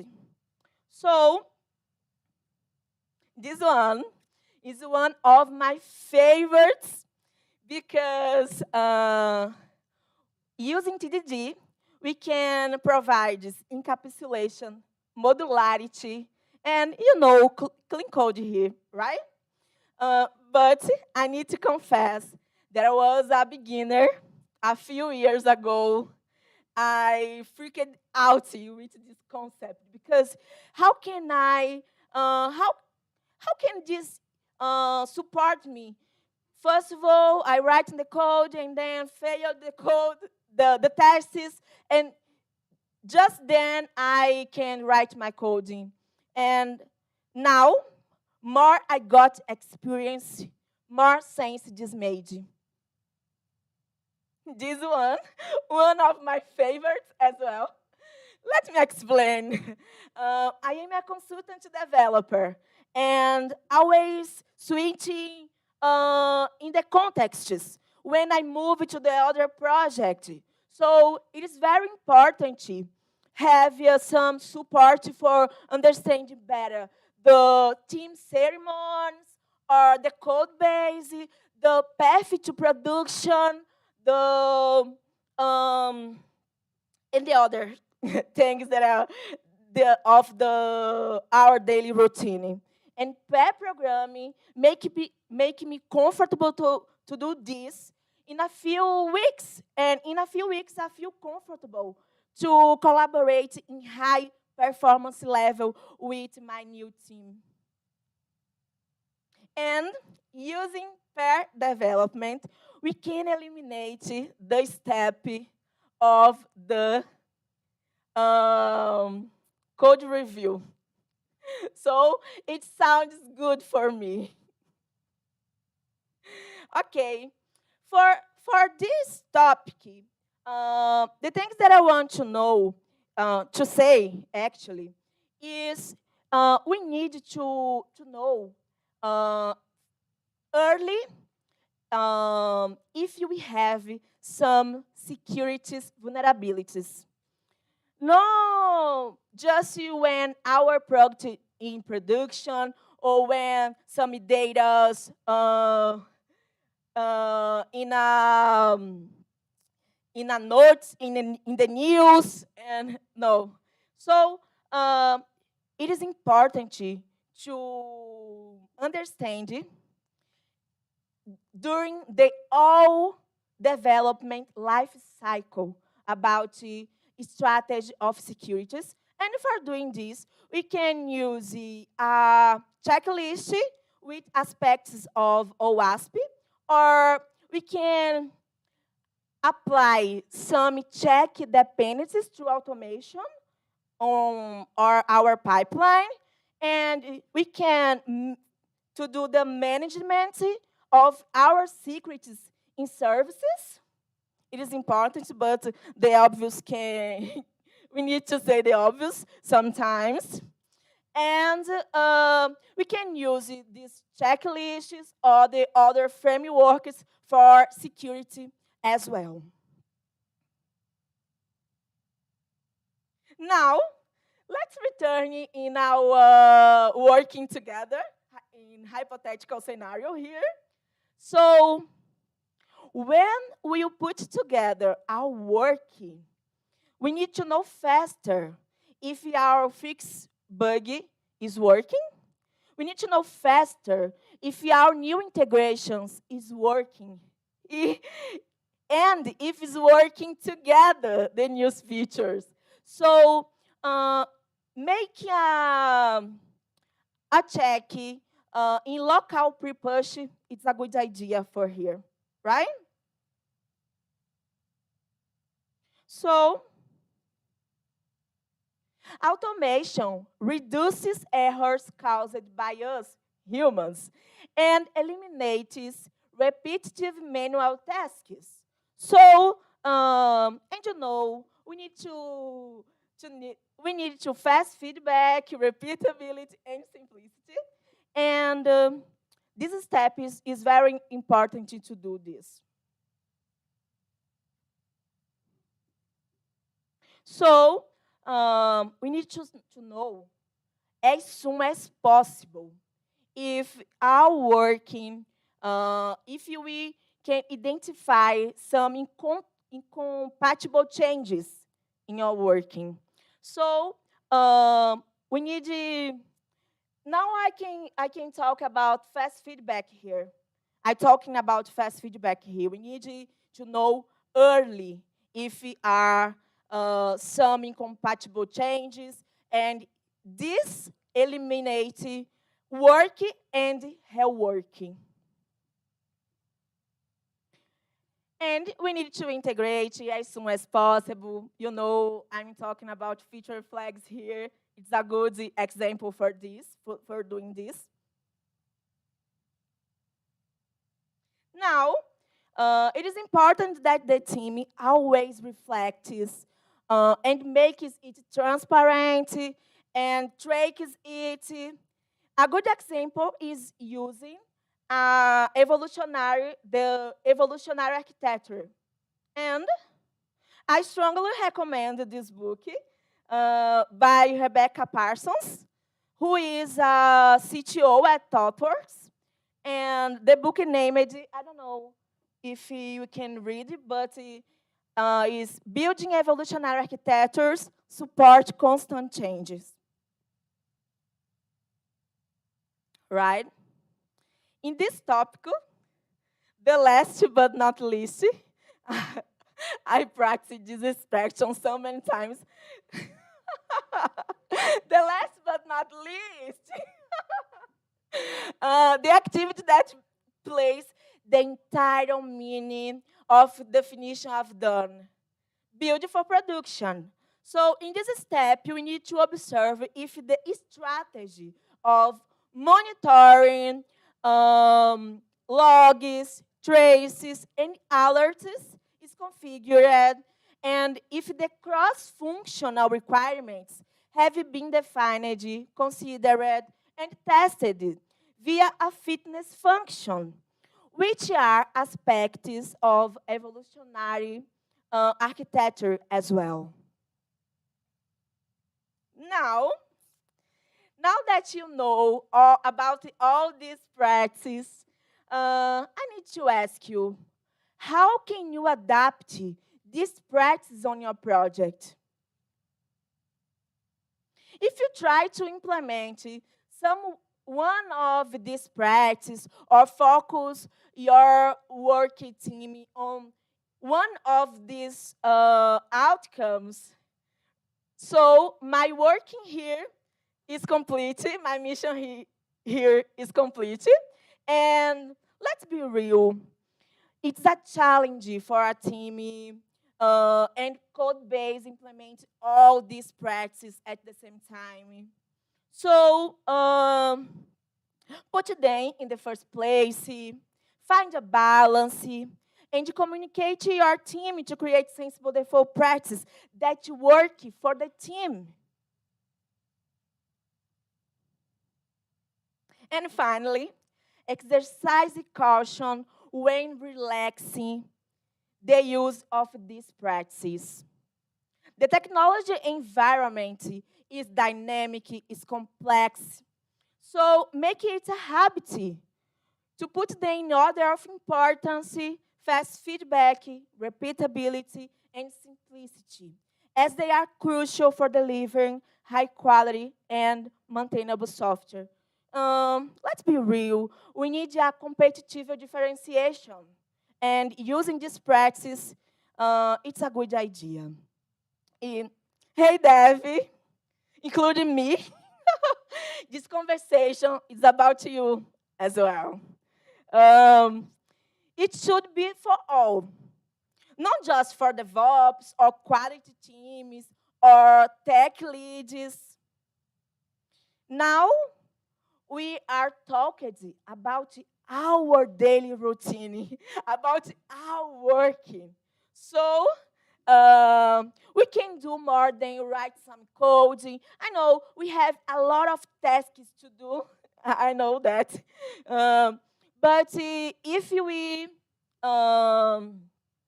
reserve some time for participating on the conversations, on the strategy conversations is important. So we can participate when our product team is running a build for a roadmap, or we can participate when our quality team has discussing about the strategy of tests, and we can participate as well when our DevOps team is talking about our pipelines, right? So a good example is what was my last project before that, which we are building a platform for Latin America as well, but on the for a giant company on the gas industry, and all the time, we collaborate with the other teams making pair programming, and was a huge opportunity working with the quality team for for building together our fitness function strategy.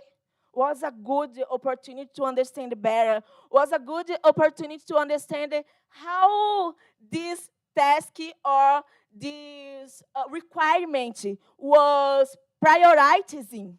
Was a good opportunity to understand and understand better as well the rules of business, I guess.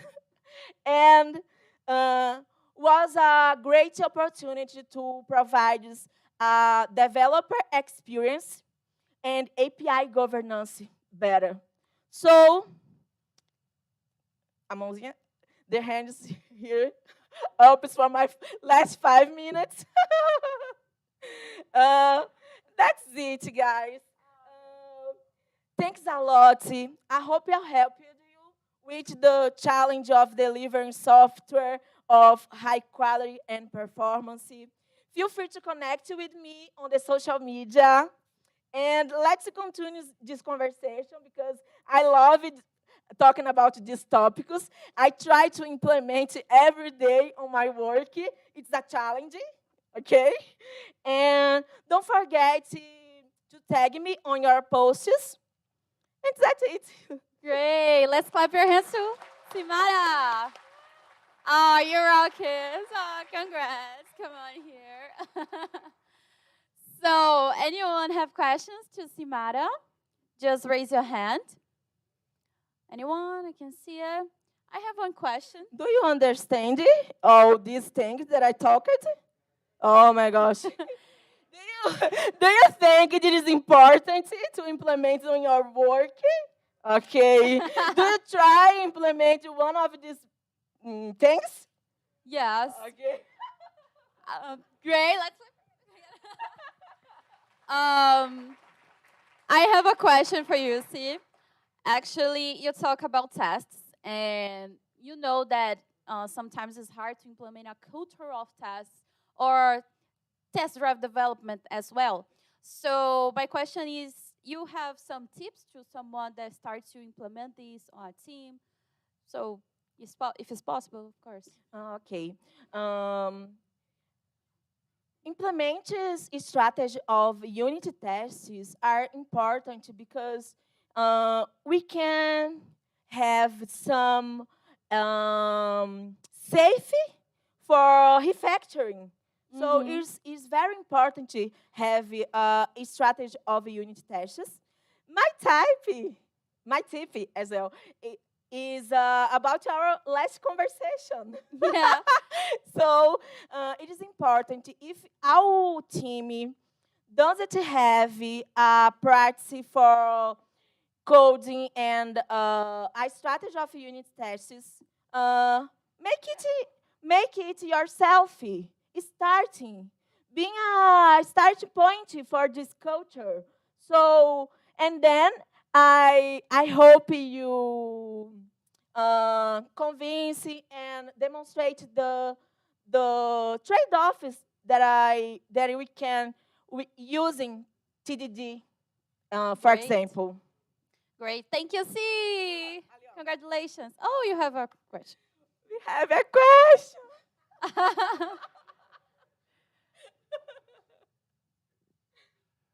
Hello. I have a question about test coverage because that's something that we discuss in our teams every day because there are some people that like 100% test coverage before committing. Some people like me prefer 70%, 80%. What is the ideal coverage for tests? Okay. First of all, if our team be part of the conversation about the construction of the strategy of the linter, for example, we can put some rules that make sense. Because when we just make some tests for passing the pipeline, we are doing this the wrong way, right? So if we are participating about the conversation for building our pipeline, our rules of the linter, I guess 80% is a good idea. Yeah. Because it's not doesn't it make sense have 100% of the sheet tests? So Oh, you're the best. Anyone else have questions to Simara? Okay, we have some. Oh, you are so great, guys. Can you raise your hand again, just to remember? Okay. I'm going to start with the ladies.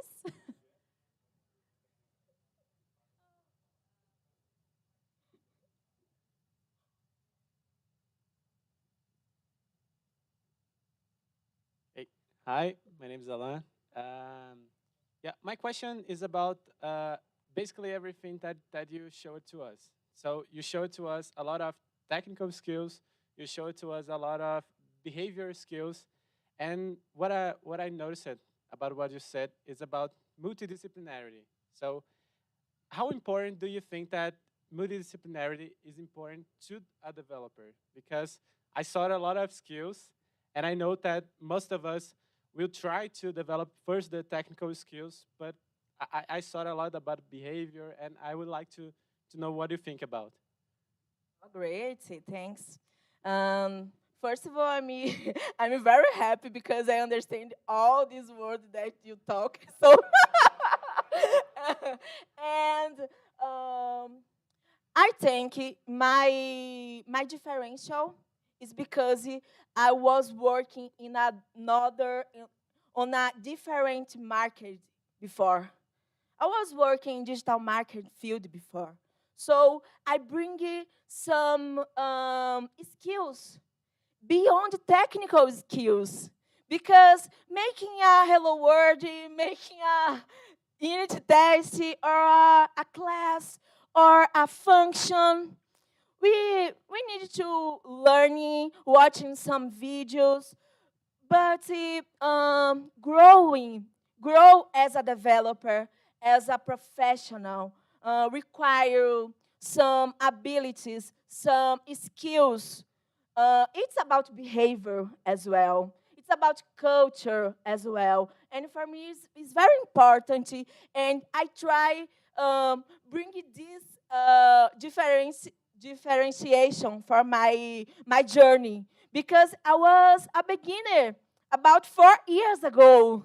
So for being here, I know my soft skills, my behavior, my mindset, my culture is very important. So it's open doors for my career. So I guess it's very important to develop at the same time soft skills and technical skills as well. Great. Hello, good afternoon. My question is about putting practice. Um, you know how to deal with sensible defaults when you don't know anything and put in practice everything that you need to change your routine and put that. Thanks. Okay, Sky is my friend. He's supporting me right now. So it's a challenge, Scar. It's a challenge because when I started a few 2 years ago at ThoughtWorks, I don't know anything about TDD. I don't know anything about pair programming development. And I use this opportunity for understanding more. And I using these technicals for growing at ThoughtWorks. I using the opportunities that I had to make pair programming opportunity to understand them more, to practice more, to asking a lot. So I am the person that asks a lot when I making some pair programming or pair development. So it is important to know that this practice exists, and we can pick one of them and try to implement one and then another, and learn it with the applicabilities. Great. Thank you so much. Thanks, guys. Oh, I want to take a selfie. I want to take a selfie because it was my first presentation in English. Great. I don't know if I can see. Yay!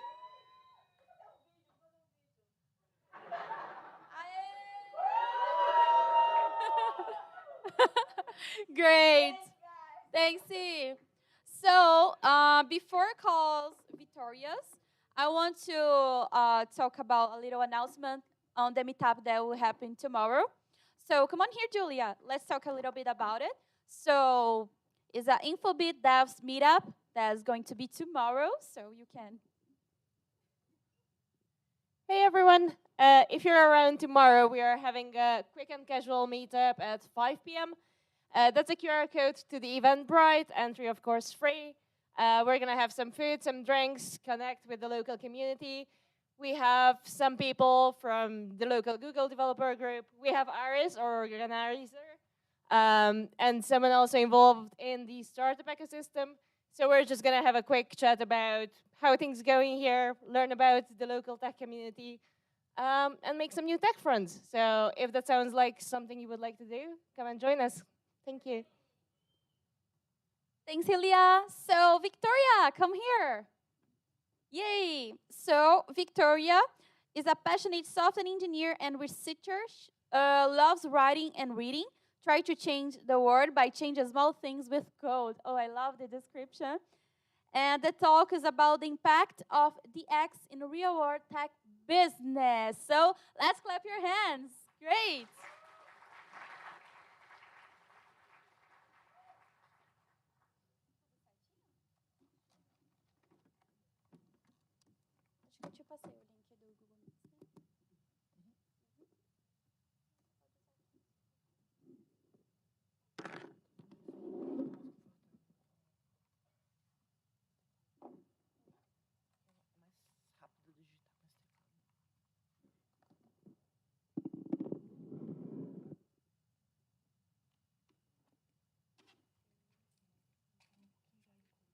Ah, okay.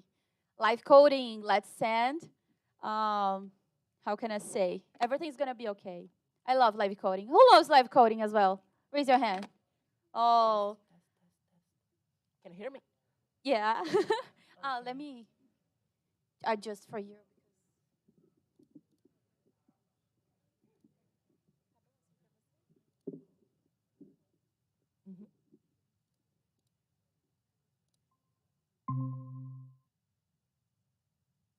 Great.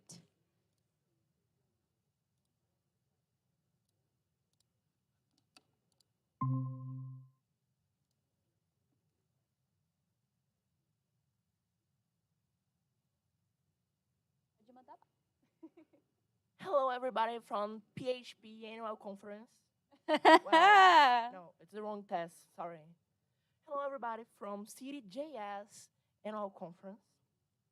I'm here to present a brief work of mine that I'm studying for a time. It's about developer experience and the impact of DX in real-world tech business and how to implement it properly. So let's start. Firstly, what is DX? What is DX? DX is the entire experience that guides a development cycle. Let me get an example. In your company, you have the main tech stack like TypeScript, Prisma, or TypeORM, and everything related to your development. Yes, it is part for the DX, but it's not the entire thing.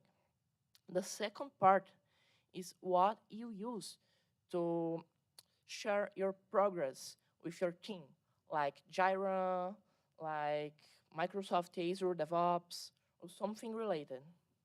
And another thing that is a lot related to your work is what you use to share your code, like Git. More exactly, GitHub, GitLab, Bitbucket. All of these things are part of the DX. The second topic is how easily a development team can achieve its objectives. So a good DX allows the developers to fastly and productively develop the final product. And the third topic is the level of complexity related to working on a project. So let me compare two things. It's easier to work in the COBOL ecosystem or working in the JavaScript ecosystem. Obviously, the JavaScript ecosystem, because we have a lot of libraries, we have a lot of work done before to allow us to use JavaScript in different places like web, like desktop, like mobile. It's a wonderful thing. So I'll talk a little about the practical examples of DX. As I said before, it is the language tooling used to develop applications. So your LSP, your highlighter, VS Code extensions, all of these things impact directly on your development and impact too in your company productivity. So I can have examples like debugging tools like Cargo from Rust. Let me see. Microsoft tools to debug C# applications, a lot of them. And also the productivity tools to track the development progress, like, as I said before, too, Jira and all the Confluence ecosystem too. So what do I need to implement good DX? First, I need to understand the needs of the developers. For example, I'm more a functional programmer than an OOP programmer. Yeah, my specialty is C#, but in most of the cases, I prefer using TypeScript to code. I would not be happy using something like PHP or Java, but it's a personal choice.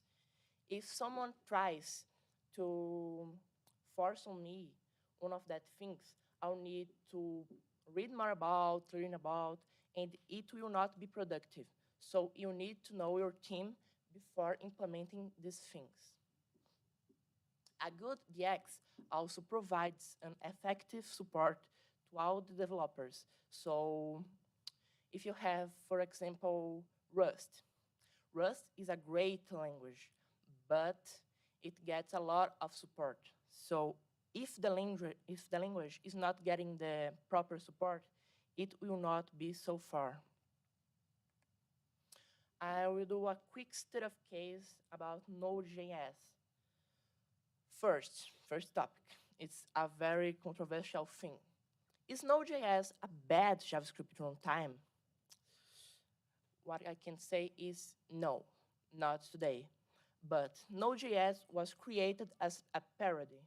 So it was not supposed to be used in production environments. It was not supposed to be scalable. It was not supposed to be used where we see it today. And why there are so many struggles about Node.js? Firstly, Node.js was made by students that just tried to execute backend applications with JavaScript in a runtime made on top of V8 that was going to be used for educational purposes. So the entire original Node API was created with bad practices, like using directly callbacks. It was what we got in these times, but it, it is not good because callbacks can lead to unaccepted behaviors, can block the event loop, can do a lot of mess that we don't want to. So why is Node.js inconsistent? Well, this information is not valid for today, of course. But some years ago, not so long ago, the entire Node.js API was inconsistent because we have inconsistent naming, like, let me get an example.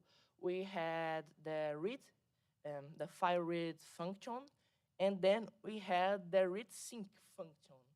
It was very weird because um, most of the languages were based on having the sync version of the functions, like just the function name. For example, in C#, we have file dot read all text, and then we have the async version that is file dot read all text async. So we use this naming that is better for understanding what is happening. And the another topic is how is Node.js overcoming that situation? I personally love what they are doing with Node.js nowadays because they are reworking all the internal API to fit on the developers' needs, like implementing the async and await, implementing top-level waits. So our function calls and our basic project organization is very well structured nowadays. The second page, and how Node.js consolidated as the main JavaScript runtime. First of all, JavaScript is a very big language. JavaScript is so important to the development ecosystem nowadays that it can be considered one of the main languages used in the world. I have no reliable information to talk about that, but yes, I think you all know that JavaScript is important. So these ecosystems, they were merged, and nowadays we have an entire and big ecosystem that englobes all the libraries that we want, and a big open source community that helps and gives support about the language and the runtime. So we have a lot of good things to use on Node.js. That is the Node.js suite of case. And now I'm going to talk a little about the X in React. React is another very important thing nowadays because it's the main tool used in front-end development. So I got one very controversial topic about React, that is, why React hooks and function components are preferable against class. Well, a time ago, Facebook started doing React because it was easier to put all of the needed things to make UI directly in the JavaScript. So they were using JSX, and they implemented that tool that could, how can I say, that could merge the HTML, CSS, and JavaScript work in one thing. That is better to developer to know what he's doing. So about the classes, the first time they were using classes, yes, but classes were so messy because we had inconsistent state management. We are not sure about the side effects that we could provide when doing code inside that classes. And the most important, JavaScript is not really meant to be used with classes. Classes are just a syntax sugar. So it's just better to use functions. Then we got the hooks, the functional hooks that helped us a lot. And these hooks can do a lot of things that the classes itself would take a lot of lines of code. So it's a very good thing that helped a lot the developers to adopt the tool and use over the most modern front-end frameworks like Angular, like Vue. So it's my conclusion about the X. It's not the end of my presentation, but it's my conclusion about the X. That is determined by the set of processes that define the level of productivity of a developer or technology team, and it's directly affected by the technologies that are being used by the team. Technically, like Git, like IDEs, like the languages, or not. Like Jira, like Azure DevOps, like anything that can be related to documentation or product, and is that. That is the end of my slide presentation. Now I would like to share with you people a personal project that I'm working for almost 2 years.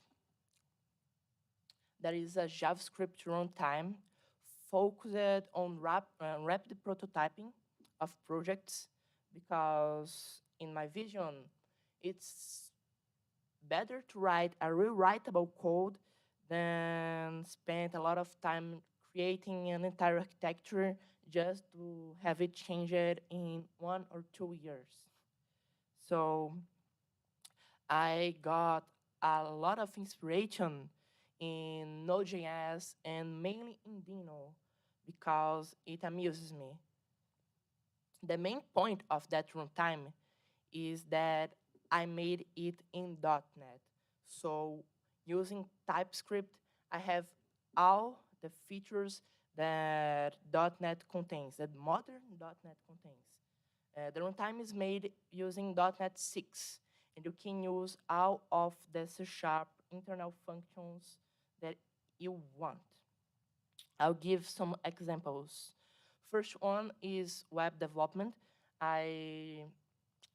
It's my choice to have an integrated tool to create APIs directly in the runtime, so you don't need to install any library to have your REST API working perfectly. And I'll read a little. Melon brings the power of ASP.NET to JavaScript, allowing you to build synchronous or asynchronous dedicated web applications with few lines, using an Express-like interface that is easy and simple to use.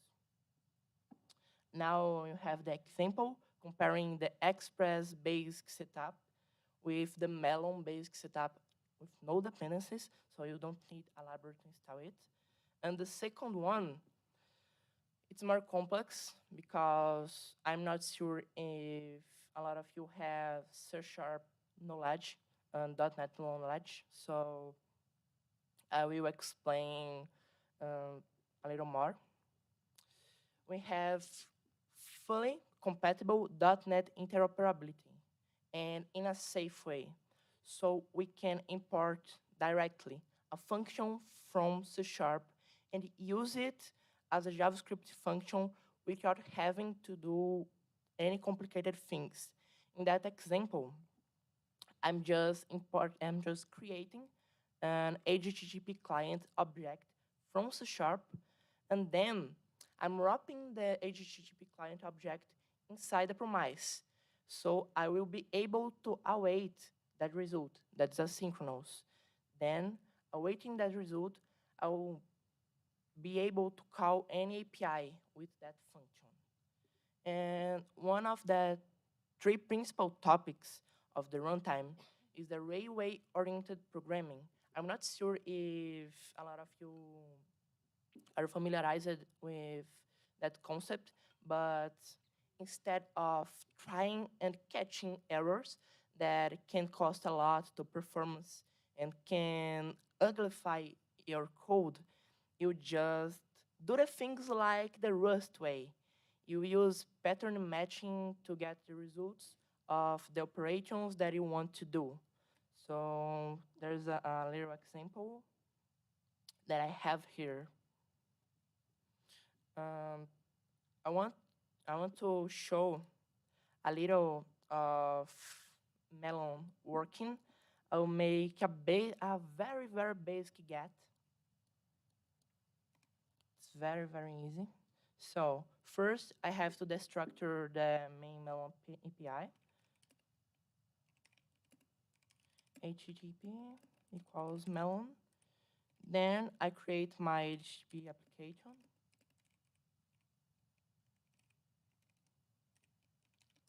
Now I do a get of my route. And that get, let me see if I'm doing the correct syntax. Yes. That get will return a hello world. Now I just need to call the run. Hope I don't get any error. I will be so embarrassed. Okay, I think it's npm run that. It's ugly. The console output, it's ugly because it's a raw project. So what I'm showing, it's a non-production ready alpha. It's an alpha of alpha. Okay, it executed. Sorry? Yeah, I'm not sure how to do that. Oh, in VS. Can you see? Is it good? Is it good? Oh, is it good? Tá bom. Okay, let's go. Let's go. As you can see, I created an ASP.NET host that is totally controlled by JavaScript. So I used JavaScript to create an ASP.NET API. Now let's open here Insomnia and let's call. Yeah, it's working perfectly. Returned my hello world. Of course, I can do a complete API here. I can do a post, get, delete, put, patch. I can get the body parameters. I can get get parameters. I can get the URL parameters. But it was going to be so much to show here today. So you can test by yourself. The repository name is melontime/melon in GitHub. And that's my work. That is what I'm doing to try to do anything important that can change all the development productivity in the JavaScript ecosystem. And I like so much the idea of merging it with the .NET ecosystem. My plans for the future is enabling the dev to compile that TypeScript code, not as exactly compile, but to bundle the TypeScript code to be native executable in any platform. So it's one of the things that I want to do. And the second thing is to use VH directly. So it will be a lot faster because currently in that alpha, I'm using a different interpreter just to be able to use the JavaScript latest versions. But inside the project, I have a well-mounted architecture, so I can change the engine when I want. And people, that's my project. I love it to talk about my stuff in that PHP conference. I love you, PHP guys. I love Laravel, and I love the PHP stuff. I love you. Great. Thank you so much, Victoria. Anyone have questions to Victoria? It's okay.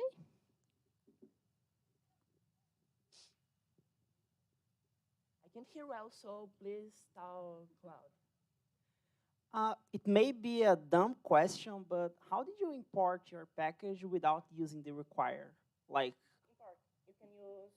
yeah, just You can use import like Melon currently is using Webpack to bundle everything, so you don't need to worry about what importing type you are using. You can use require, you can use import, you can put the entire library inside your project and use it too. Okay. You can also use npm. Thank you, thank you.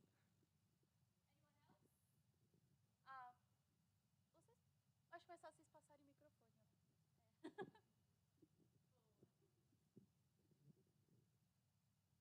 Hi, it's me again. Yeah, you said a lot about DX, and I like because you brought to us startup cases, and I have a university background, so I like it a lot. And I would like to understand better. What do you think that you said a lot about help the developer teams, the technology teams, but what is your vision about the business professionals or another professionals that are working with the developers, for example, about DX? In the business side, Yeah. it's important to separate the two things, technical people and business people, because what I see nowadays in most of the companies is business people taking technical decisions, and it's very bad because the business person is like um, a Ruby on Rails developer from 20 years ago that is trying to put some old things that he thinks that they work nowadays, and it's not cool. We need more technical management people to take these decisions, especially because it will be more reliable by the team. It will be a boost. Like, do you prefer some business person that knows nothing about that telling you what to do, or do you prefer a very cool person that have a special, a strong baggage of technical skills managing you? Like, let me get an example. Do you prefer? Let me think about a famous business person. Would you prefer a Mario Quintana, or would you prefer a Sibelius Serafini helping your team to develop the applications? That's my thing. That's my response.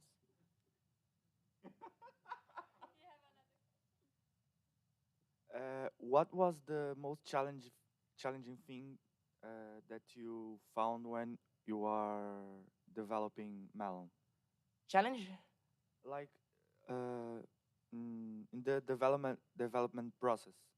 Okay, this project was a hobby project, so I started developing some time ago because I was very excited about a platform called Code Crafters. I think it's that. And they had things like build your own Redis, build your own Docker, but I didn't find a build your own node. So I was very excited to do that. Then I started reading the Node.js source code. Tip, do not try to read Node.js source code is very cursed if you don't have any context.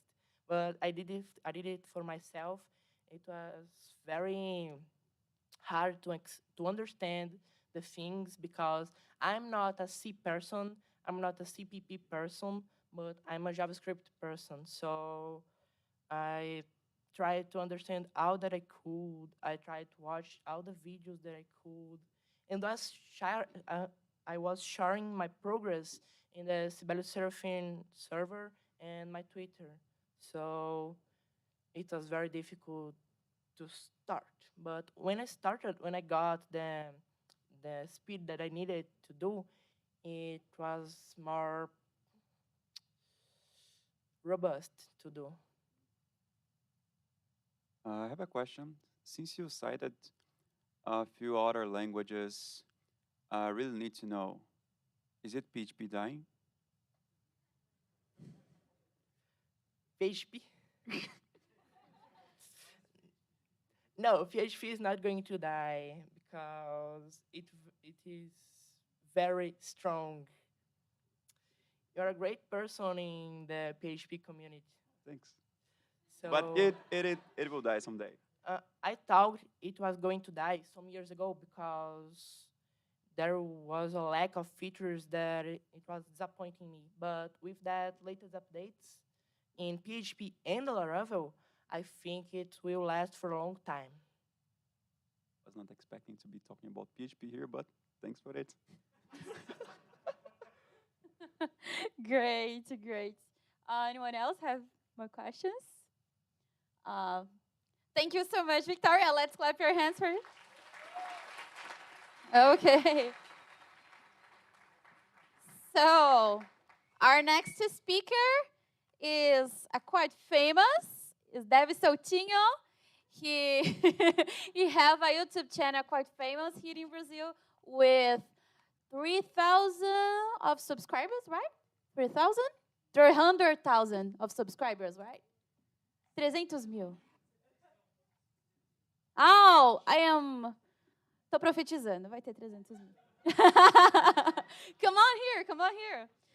So, Mario gonna talk to us about scaling front end for who don't want to learn IG. So it's a pretty interesting subject. Hope you enjoy it. Let's clap your hands for it. Woo! Thank you, folks. I just need some time to set up the stuff here. So, where is the HDMI? Don't have, because você está programando a tela, mas você quer usar essa tela? Eles vão compartilhar lá. É. Desculpa, a tecnologia é incrível. Technology is awesome. Okay, so I need to warm up my English. I'm not the best speaker in the world. I believe that this is my first non-company talk in English. So, Oh, yay! thank you all. Guys, And- everything's okay? Tá tudo certo? Você tá na cal? I believe that I will get you back again. Okay. And then I have to share the screen. Ah, achei que você já tava. I guess too. That's okay. Oh. Okay. Oh, great. Okay, that's it. If I remove from here, you will make me die? Okay.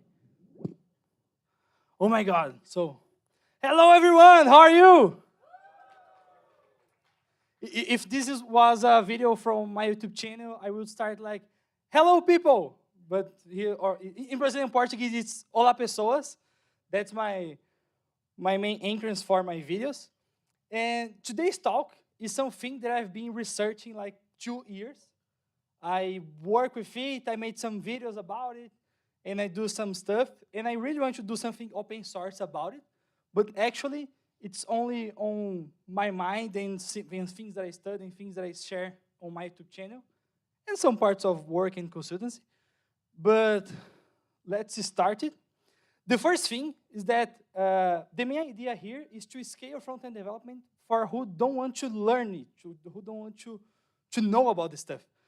And this is really interesting to me because I have worked in companies where I was like one of the 2 or 3 front-end developers in a company that has a lot of developers. And I see that some other people are in that position too.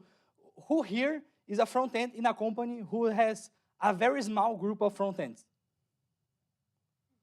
Okay, so maybe my talk could be great for you all. Okay, so if you want to share some stuff, use that hashtag, please. It would be awesome, so I can collect everything and like and show to my mom. She'll be really proud of me. And, okay, just a quick introduction of myself. I work with development like close to 10 years. I'm very happy because now I have all the prize that we have in the area. So I am MVP, I am developer expert, GitHub star, so GitHub send me shirts. So Microsoft, please send me shirts so I can use them all. Considering that GitHub is from Microsoft, they are sending me the shirts. Okay, that's not the point. The main point here is to show that GIF of my really beautiful and cute dog. You can see that the dog is crazy as me. Like very excited, and then suddenly sit down. And well, I love to make websites, I love to work with the web. I love to share about the things that I love on my YouTube channel. And yes, my dog appears on the videos too. There's some video, including, I have a video. There was a promotion where the editor make the dog even speak. So there's a video where the dog is speaking there. But okay, let's move to the content. Who here is like front-end development? Okay, I have a lot of people. And what do you think, what do you need to be, a person needs to be a good front-end developer? Know how to send a div? I have a video about that too. What else? What else? What else do you need to be a good front-end developer? No Angular? Oh my God, I didn't say that. Was not from my words. Who else? Creativity, center the div. I believe that center the div is one of the most important. Okay. Another one. Dolly uma, Dolly one, Dolly two. Okay. I don't know how to make bingos in English, but I fully believe that I could express myself in that way. Okay, so here specifically, you didn't mention that, but usually people believe that HTML, CSS, and JavaScript are the most important things that you need to know. So if you go to Twitter now, probably now, there's someone saying, oh, you don't know the basics. You need to get back to HTML and CSS and JavaScript. But as you all mentioned, I'm not so sure that it's not only the basics. Because the basics you can learn from ChatGPT, you can learn from the YouTube channels, you can learn everywhere. Every single content that you have, considering that you are not working with science or something like that, it's on the internet already. If you're not discovering something, it's open there. But I totally like to think about this stuff. This image is only illustration. Don't think in me like that. But to bring the idea of thinking more about what you need to be a good front-end developer and how to abstract that kind of stuff, for you, mobile developers, people that make apps, they are front-end developers. I listen more or less. Okay, so for the person who say more or less, can you all agree with me that it's very important if you are working with screens, any kind of screen, even if you are working with CLIs, you have to be aware of accessibility, performance, semantics, caching, monitoring, error, tracking, A/B testing. Can we all agree that these things are important? I know that who here do not do everything from that list?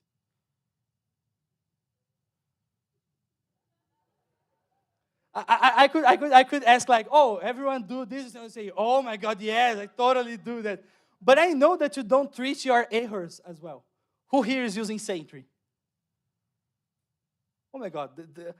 I believe that things are evolving because every time when I make this question, each year, people are making the hands up more. So this is becoming a common standard on the market. So yeah, be aware of your errors. Believe in me, people are still using Internet Explorer. Safari is the new Internet Explorer, but people still are using Internet Explorer.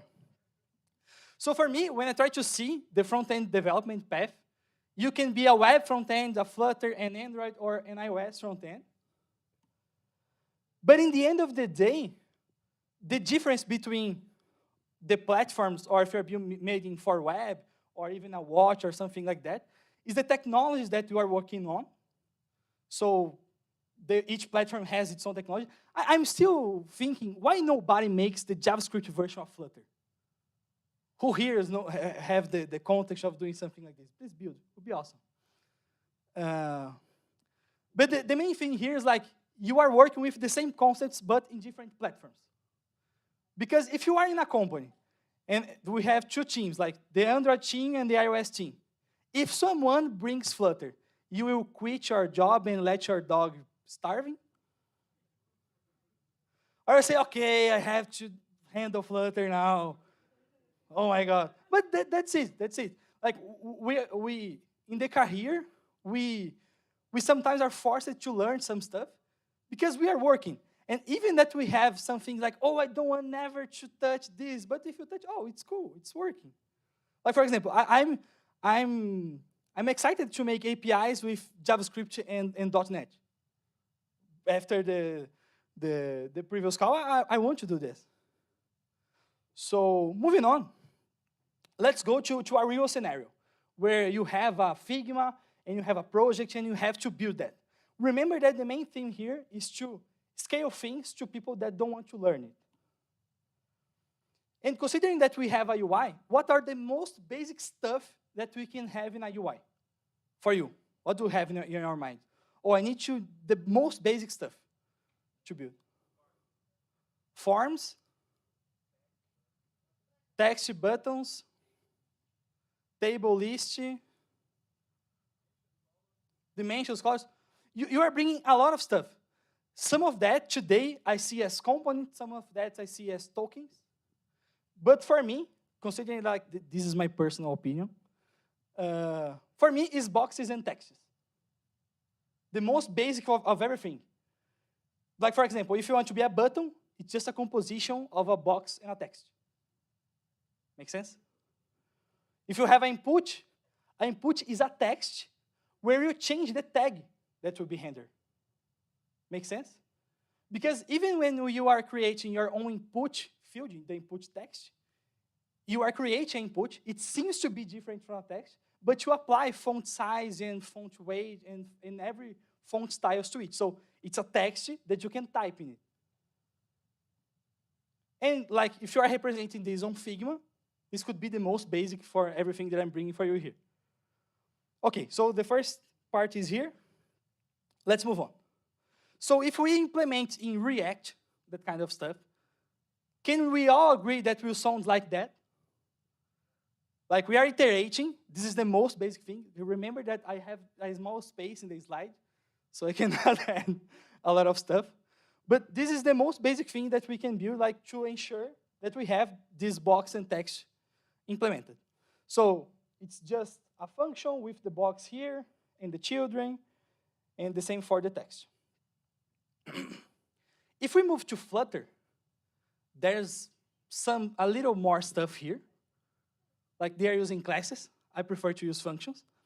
But for example, if you ignore that here they are putting the padding, the margin, and the decoration stuff, it's the same as I was doing in React. We have a function, and we can have syntax sugar for functions and classes in JavaScript. And we are returning the children that we are receiving as parameter. So the main concept here is the same if you're working on React or if you're working with Flutter. But if we move on, we will see that some things need some better semantics if you're working in a daily code. So that initial box that I create there, it's important to have a tag that you receive. And the ARIA attributes to ensure that your code will be accessible. Oh my God, I have the water. Thanks. I feel like Charlie Xavier right now, so, oh, I'm coughing, I need water. The water came. Thanks. And okay, so here I'm giving context to that component. Because in the end of the day, we try to do a lot of reusage in front end, we try to do a lot of stuff, but what you usually is doing all the day when you are creating interfaces is, I see the Figma, there's full of box and texts, and I have to convert this to code some way. And most important than convert the code is giving the context of it. So you have to put the context of accessibility and everything that I'm telling you to. I'm reinforcing that because this is important. Okay, so given the basics, let's build some stuff.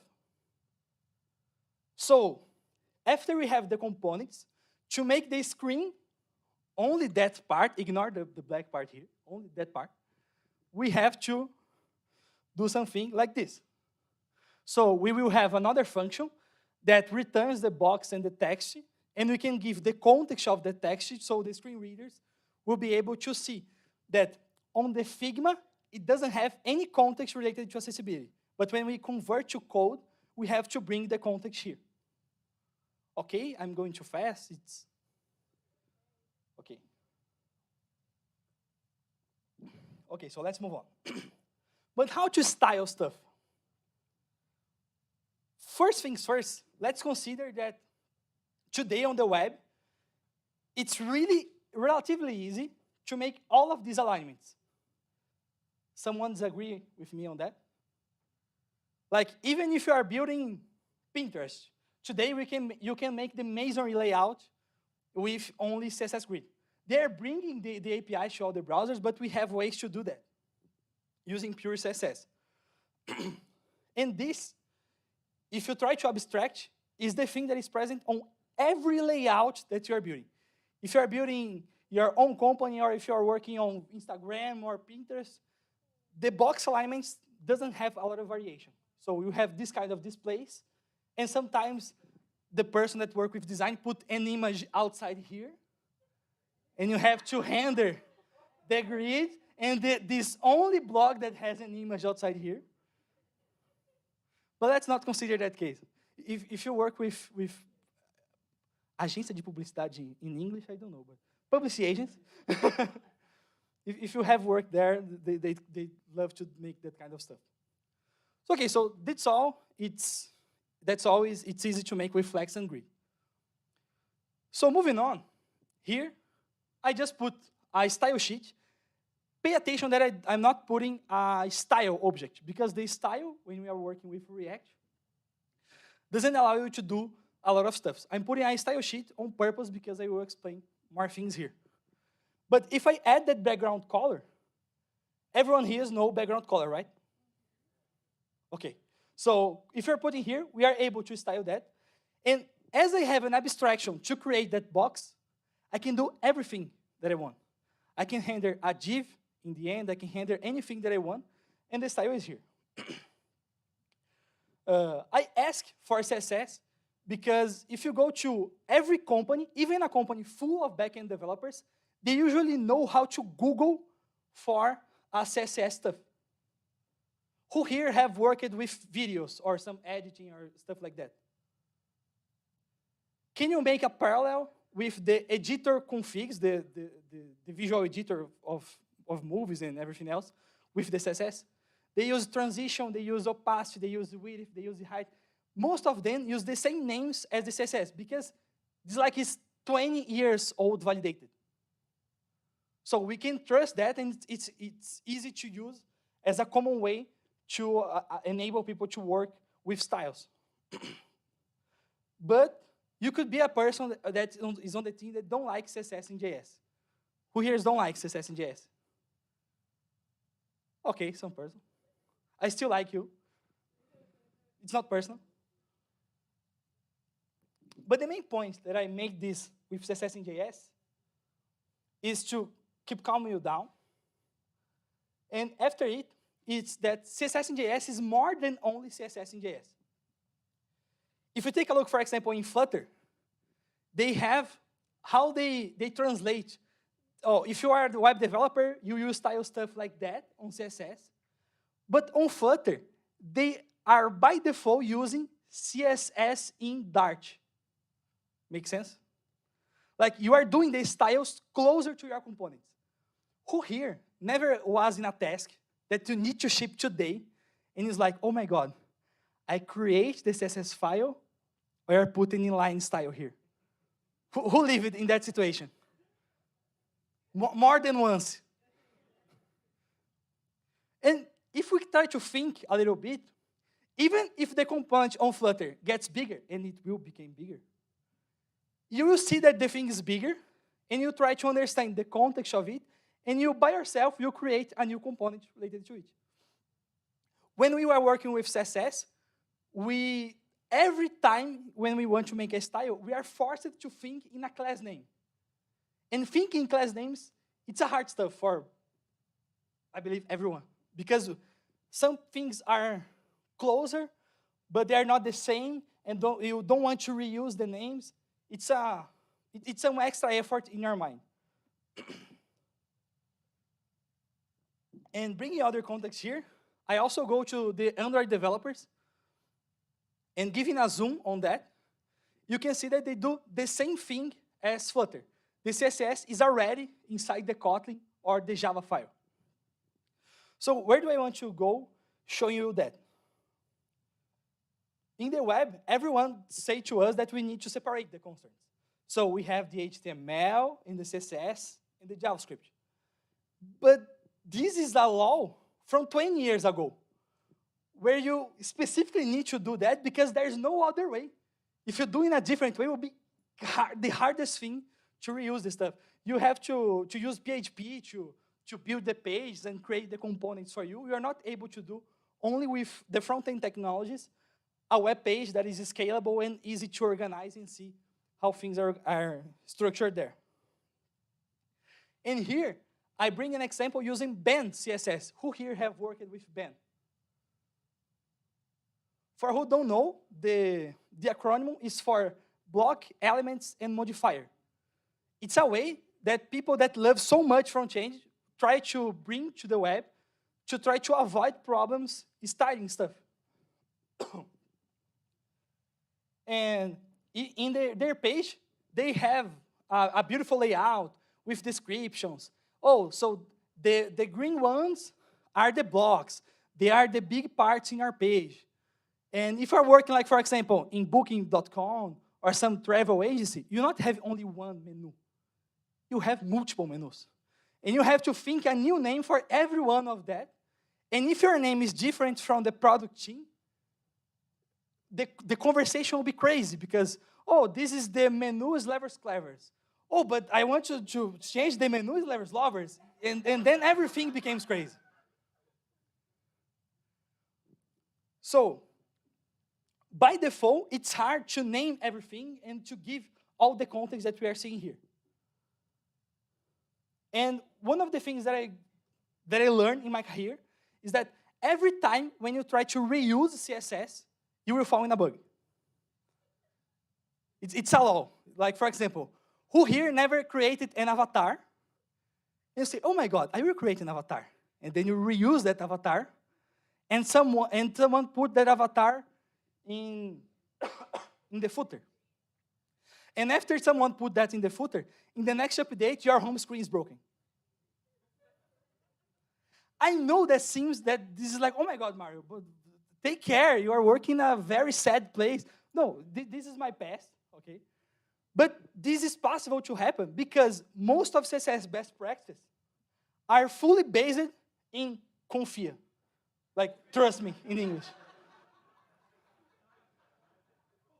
And the trust me thing is like, oh, the file system will prevent you to create another file with the same name. But everyone's allowed to create something different inside that file. Days, né? Okay, so 10 minutes. Okay, so you're saying, oh, Mario, you're saying so bad things about CSS, but I work with CSS modules and everything works. Yeah, totally agree, that works.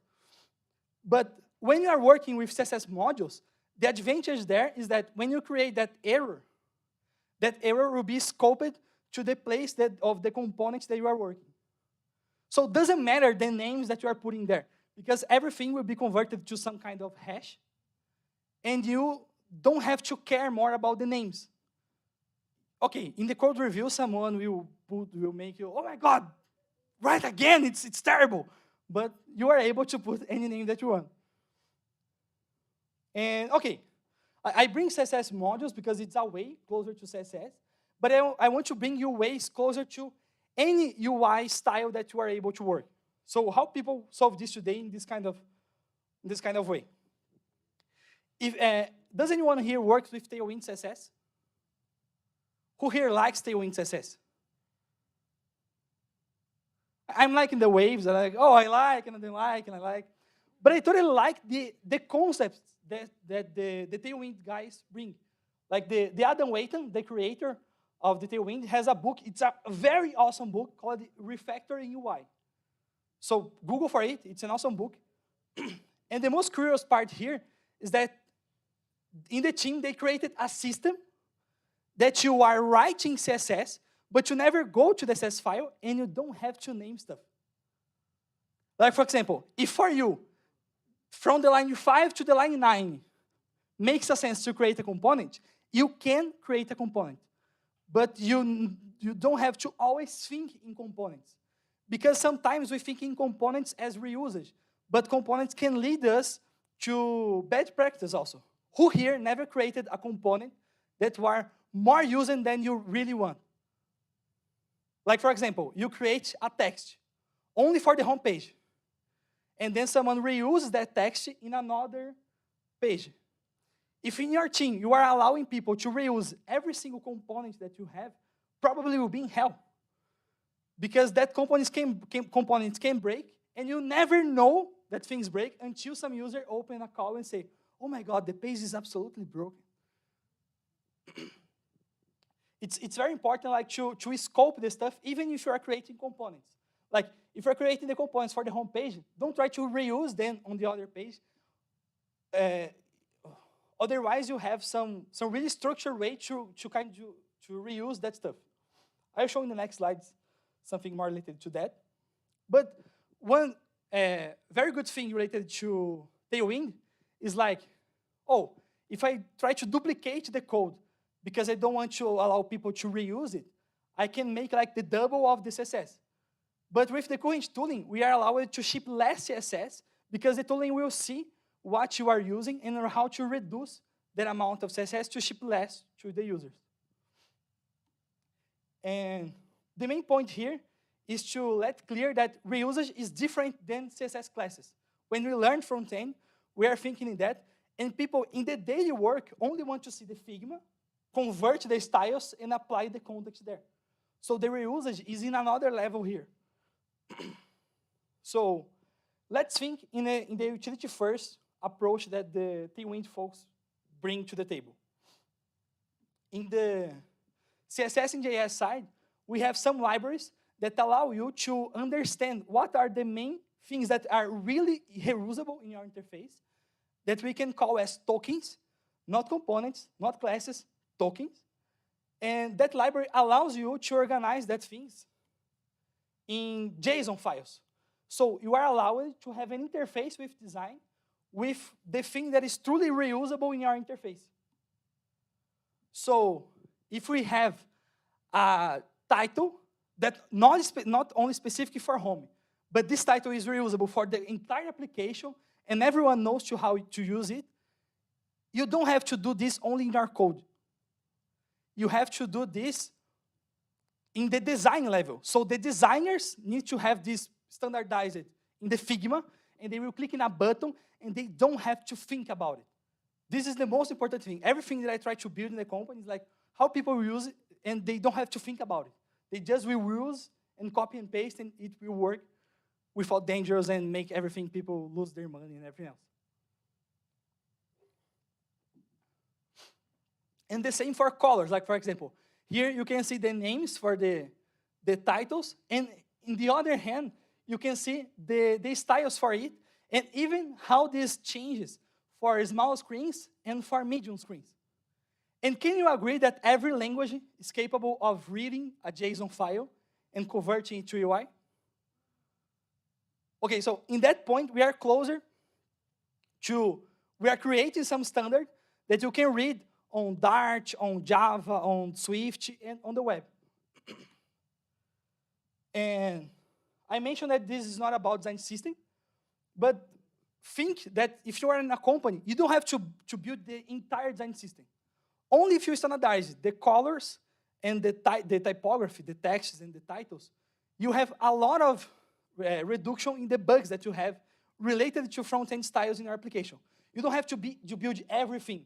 Only build that kind of two basics, and most of the things will be easier for you. And you can even use the Figma APIs to bring that to your code and have like some symbiosis to, like, you change Figma and it replicates in your code through CI or something like that. And as I proposed in the beginning, let's say that we want to create a button. You can have like different styles like here. But if we focus in the way that I'm showing to you, a component for us is not more a piece of UI related to classes and CSS. It's only naming conventions based in CSS that you can easily parse for other language, and it's easy for you reuse and people Google it. Because if you Google, oh, how background color works, in the Swift, you can make background colors. In Java, with Android, you can make background colors. And here, you can even see that I'm bringing the states. Like, for example, in the web, the states for focus and disable are CSS stuff. But on the Kotlin side and Flutter, you have to create functions on that. But if you create a component called box, and you add that kind of behaviors to it, it will be easy to implement the other components, because you only need to map the basics that you need for every component that you are building in the system of the company. And if you take a look here, the component is only reusing the same name conventions that I have up there with the primary token. So in the first line, the indigo blue says the color. The primary mentions that I have a background related to that. And on the other parts, I'm only reusing the same name conventions that I have inside the JSON. And if you try to create the code, for the web, you only need to import the JSON and parse it directly to that box that will handle the style sheet and apply in the background everything needed.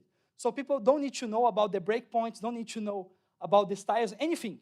They will only get the styles and apply it directly in the component. Here's like very simplified, but it's possible to apply. If does anyone want to see, let's just chat after the presentation. And if every component of your application is described on Figma, used by the designers of the company, and you have that in JSON, it's easy to bring that from the back end, and you can have like A/B testing for your whole interface, as Netflix does today, for example. You can create specific themes for a specific kind of users, and like, for example, after people say their age, you can provide bigger buttons or something like that, because you are getting stuff from the back end, and your UI is not pre-shipped. You are getting it from the internet. And if you want to build more complex components, you just have to wrap them on pre-built libraries, like, for example, Popper.js and Radix UI.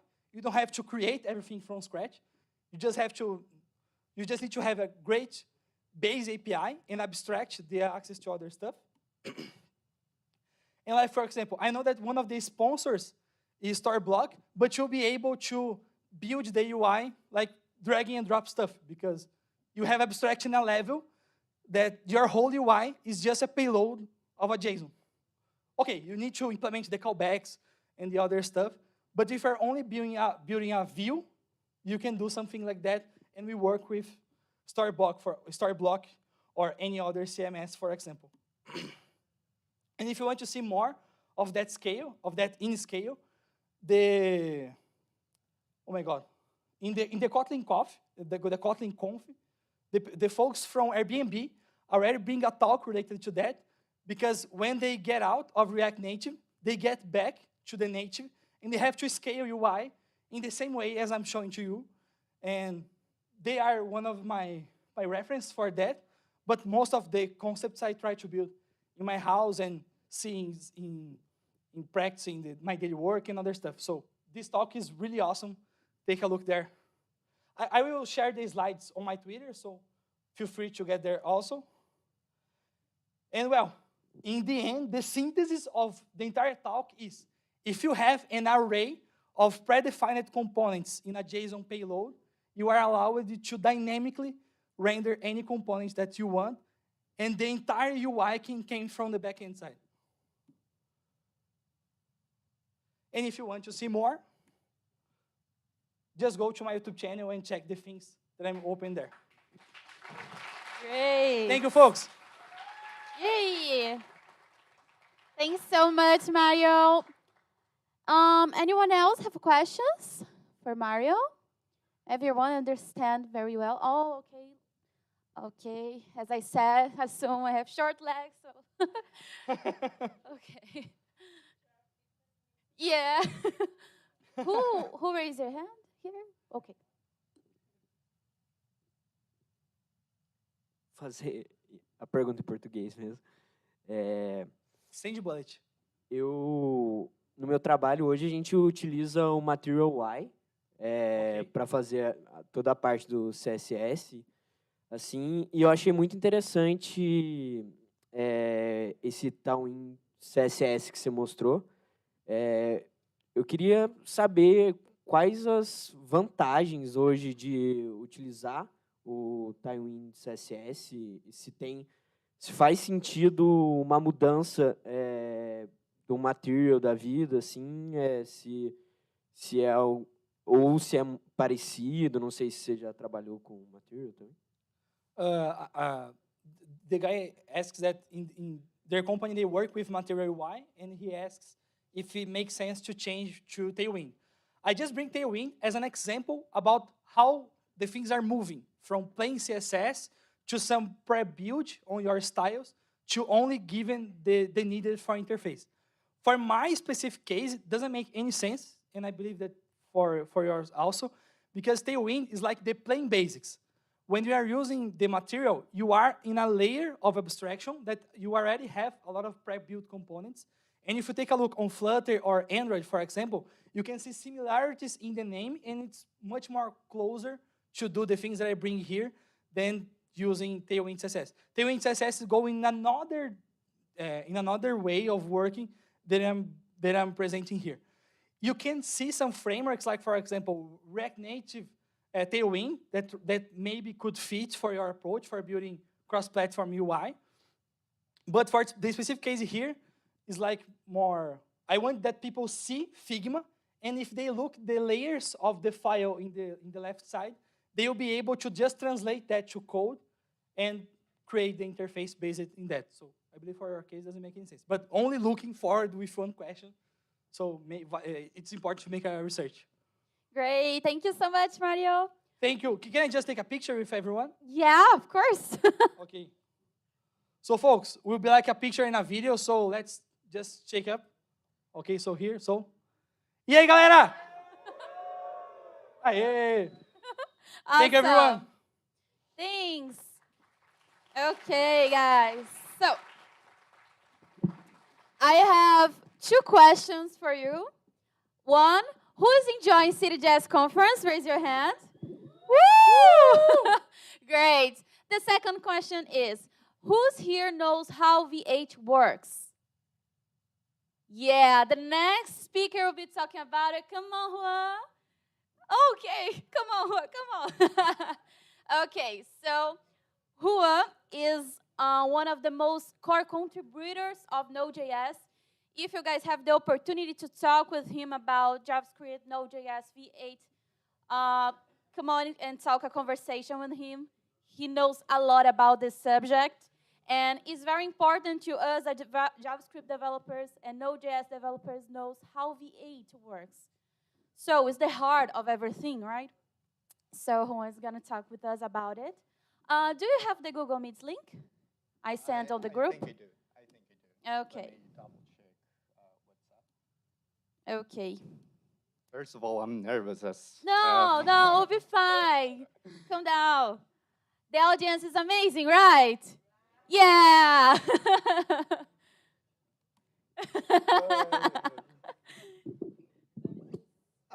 Thank.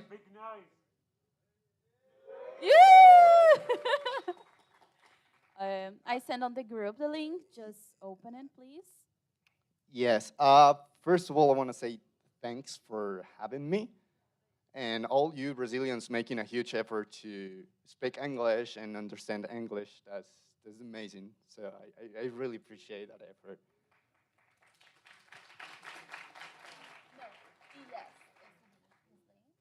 I'm shaking. What the hell is going on?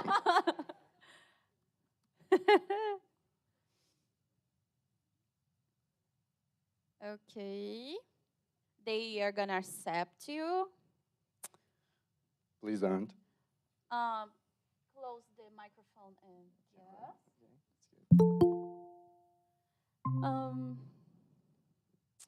okay. And I'll share your screen with the slides. It's here. Great. The audience is totally yours, Juan. Good luck. Thanks.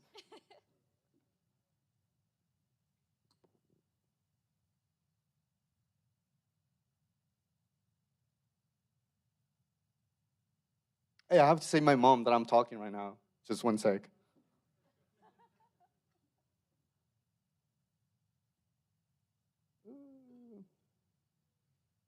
Mamá, revisa el link, porfa.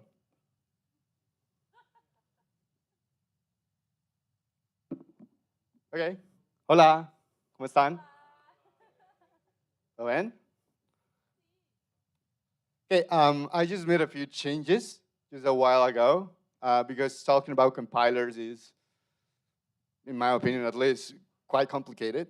So this talk is going to be just a little bit different. Please tell me when you're going to take a picture so I can look nicer.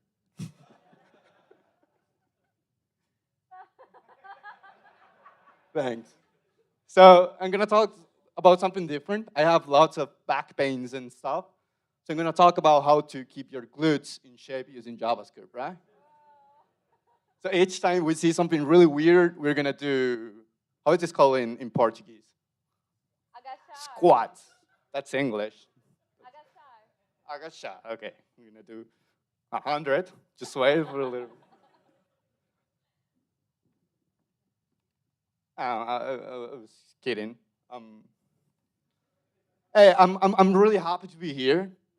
Even if you don't believe me, I don't care. Brazil has been part of my life since childhood. I'm a football fan, but I used to be skater, skatista. And my favorite skater all time has been Luan Oliveira. I love Luan. Who knows Luan? Yeah, you know what I'm talking about. And you have Raíssa, you have Leticia, you have Gabriel Fortunato, Felipe Núñez, the best skaters all the world. I love Brazil so much. Bossa Nova, I love Bossa Nova. You have no idea how many hours I have listened to Bossa Nova. But this guy, this album, holy, it's amazing. I love it so much. Oh, and besides that, I'm proposing myself to learn Portuguese, and I got something really special, which is a book of Machado de Assis in Portuguese. So I have to propose myself to learn Portuguese in order to being able to read this thing. So I'm gonna read that probably in 50 years or so. You'll be really impressed the way the bookseller talked about that author. I was like, oh my god, I'm gonna cry. So this is me, at least an approximation of myself. My name is Juan. I live in Colombia, right? But I wish I was living here. This is an amazing place. I love it so much. I work in Node. I work at NodeSource. So obviously, I do more stuff than technology-related things, right? Look at that beautiful cat. I work in B8 as well. B8, for those who are not familiar with, is the JavaScript engine. You just basically throw some JavaScript, and somehow it will run that code. It will make sure that code is working, even with the weird exceptions of JavaScript. JavaScript is a really strange language that I love so much. Oh, that's cat again. And you know what that means. You know what that means, right? It's a deja vu. It's a deja vu. Okay, so we don't have much time. There's something really weird in the matrix. So please right now scan that QR code or enter this website and vote. Like now. We don't have much time. I should say at last, but I'm not looking more fierce. Okay, it's pretty simple. Red pill, you will know the whole truth. Blue pill, please get out of my site and come back later after I'm done or something.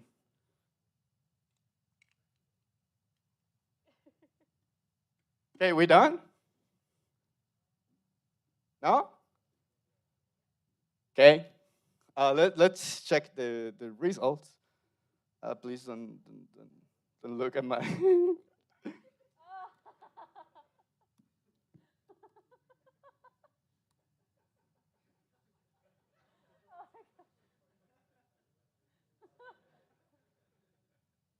Whoopsie.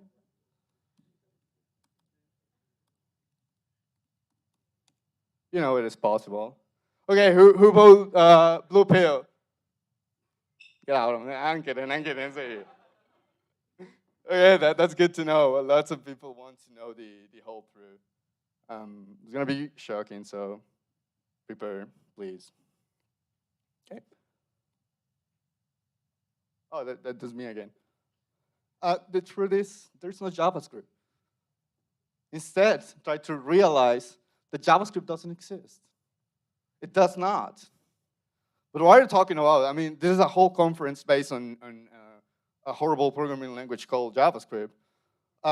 What I mean is computers, even this one that I love. Thanks for making my life so painful. They cannot understand humans, right? So I just throw some JavaScript and that computer is like, what are you talking about? I hate you. What do you mean by a 4? What the hell is 4, right? So that is not a recent problem. I'm getting the caffeine shot, so I'm going really fast right now. I need to calm down a little. Once again, computers not understanding humans, it's not a new problem, right? Somehow, we have to tell computers to do stuff, even if it is in JavaScript, which is kind of disobedient or something. So really smart people that make computers, they were capable of using physics, lots of maths and stuff, in order to only using zeros and ones, which is the binary system. You maybe know that, you maybe don't, I don't care. With maths and lots of stuff, humans were capable of representing almost every single thing using zeros and ones, which in my opinion it's really impressive. I mean, you can see a video or this whole presentation could be represented in zeros and ones, which is absolutely amazing. So that piece of software that solves that problem of me not talking Portuguese and being able to write JavaScript and tell that computer to do something, it's called a compiler, right? I need my notes, but I'm gonna try to improvise on the road. So I have some JavaScript, and as I told you, computers simply do not understand JavaScript, nor Python, nor anything else.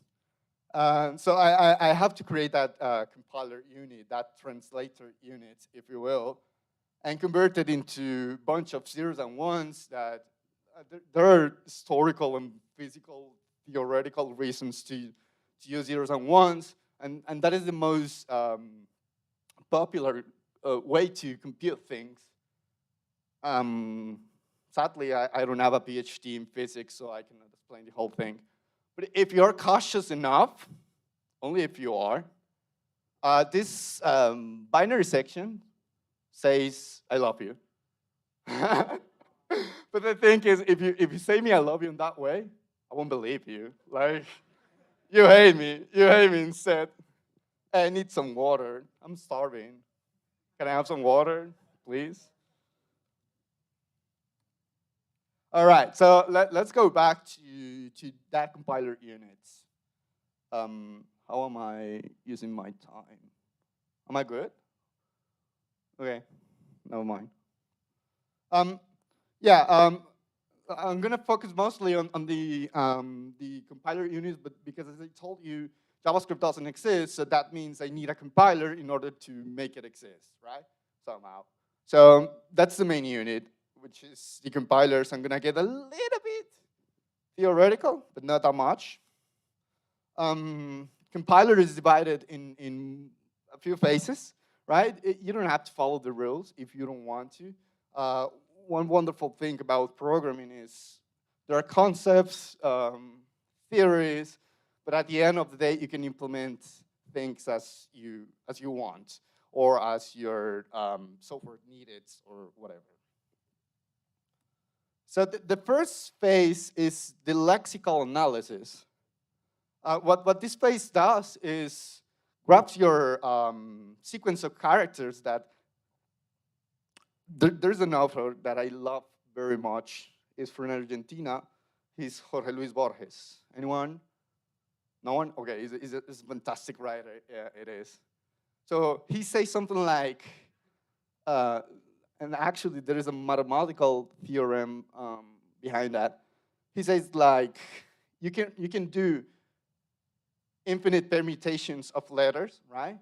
Like weird sequences like ASDF, whatever.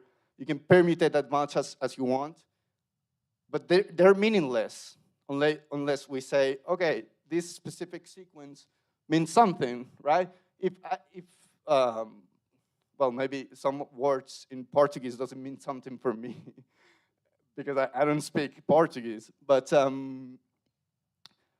we have agreed as a society that these conjunctional letters mean something. The same thing happens with JavaScript, right? So my compiler needs to know which sequence of characters means something. For example, the if keyword means a condition. It could be different in different programming languages, right? So I have to implement that in my lexical analysis phase. So that phase will create chunks or tokens of data based on what I put on that compiler input, my program itself. The next one is the syntax analysis. For example, I bet in Rust, you don't have to put parentheses in your if statements. Not completely sure, I don't write Rust. But in JavaScript, the way to do it is you have to write those parentheses, no matter what. You have to do it. So the syntax analysis phase will take care of that type of thing. There's a next phase, which is the intermediate code generation. After I make sure that my syntax is correct, my code makes sense, whatever, that'll depend on the compiler implementation. I'm gonna do an intermediate code generation. It could be a binary tree, it could be C of nodes, it could be whatever. It will depend on the implementation. Anyway, I'm gonna create a fully independent representation of my code. What do I say independent? Because if I have an Intel-based computer, it will be different if I have ARM-based computer or phone. The next part, which is optional, is the code optimization. Am I holding this right? The code optimization phase will perform some optimizations on top of that code representation, and also depends on our target architecture, right?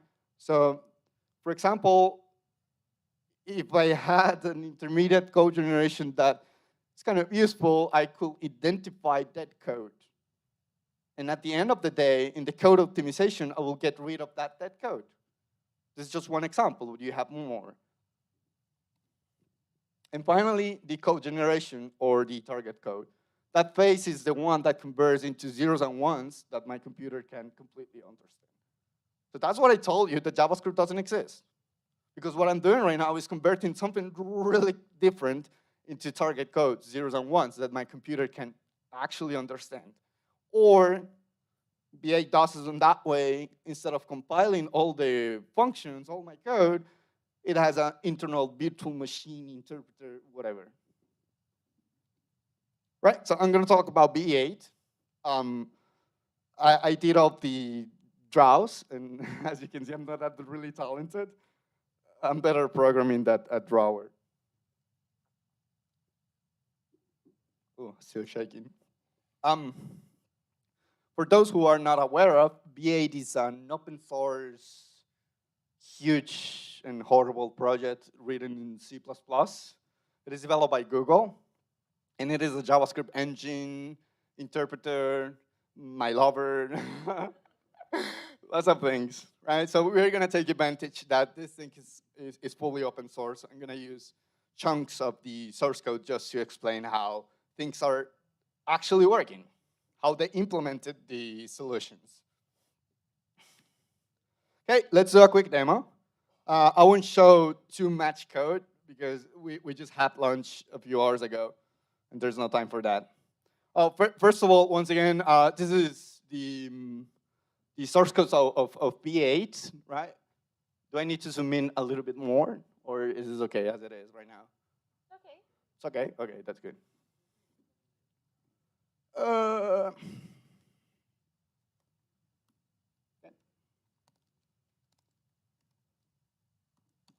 So here I have an if statement. Can you see that if? Okay, that's good. And as you have seen, I have something that is not that is not correct, right?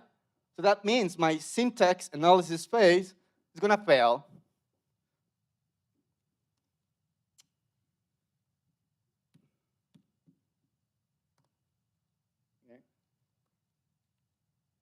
D8 is basically B8 compiled. B8, as you may remember, is a JavaScript engine. So D8 it's like this, a node. It's a REPL. That's D8, but without all the Node.js powers. So I'm going to run that code, D8 if.js. Whoopsie. Okay, and I get what I'd expect, right? A syntax error. That means a phase of the compiler simply failed. So I'm going to connect a debugger. If.js.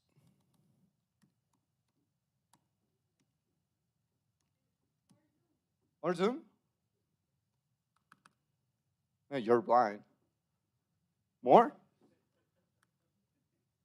Like that? Okay, that's good. Good to know. I'm gonna cheat because I know where yeah, I've been messing around with this for a while, so I know where things are located. But I made it easier for all of you.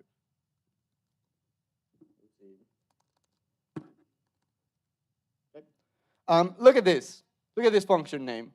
Skull parse if statement. Does that say something for you? It does?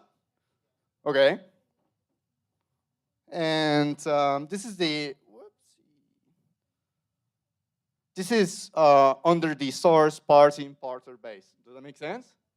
That's the parsing phase, right? So things are going to be located under the parsing parser base dot header file. And look, I have the how the expression is built, right? And look at the code. I cannot see what it's doing. So I'm expecting the token if, and after that, I'm expecting the left parenthesis. I'm going to parse an inside expression, and then I expect the right parenthesis. So let me run the debugger inside this function.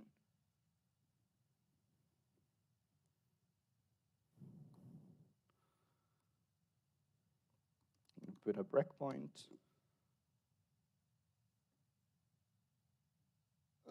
Run. Okay, there it is. And I am in my if statement parsing thing. I know what is failing.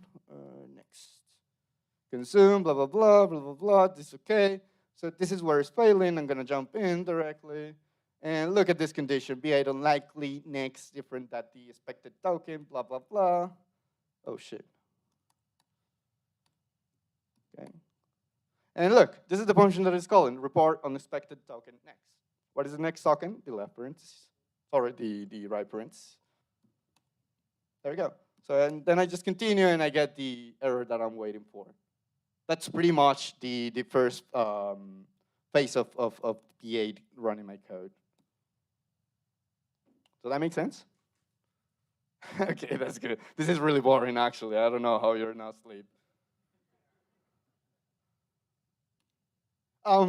But as I told you, if we do not know JavaScript, this could be meaningless. You know, lots of strings. What does that mean? But if we have a consensus, like the TC39, which tell us uppercase ATH means mad, and inside that mad object I have stuff. What was that? Oh my God! I'm gonna run. So I'm gonna do a quick demo. I'm gonna show the TC39 thing. Yeah, for example, I have the where is it? I lost it. Maybe this one. Oh shit! I lost all those. Okay, never mind. What B8 does is implement all those things that the consensus are decided.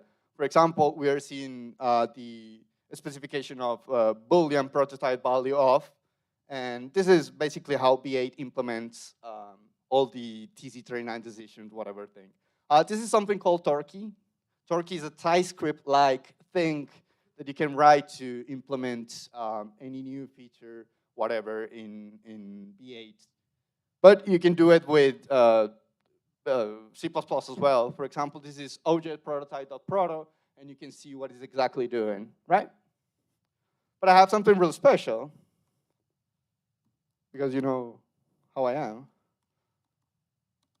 something that I have to propose. Look at this. This is the TZ39, and I have proposed a new method called inside the might object called Juan.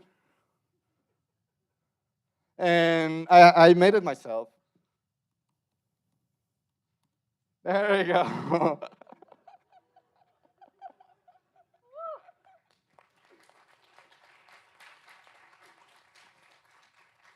It is on the stage 3. That means it's going to land sooner.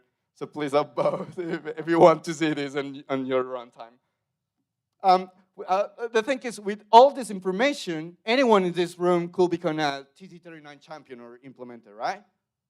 You could fork this thing and try to implement whatever you want to see implemented in JavaScript. You know, just with this information. And that is enough. You don't have to learn about compilers and be boring as I am. Never mind. Let's go back into this. But I have more. Okay, let's forget about it. Let's come back into the compiler. BA has a built-in backend compiler optimization called turbofan.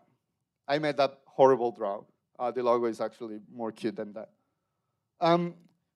The turbofan uses something called sea of nodes for represent my code. The thing is, B8 is capable of reading JavaScript and convert it into machine code or zeros and ones, right? So let me show you that real quick. Whoopsie. Which.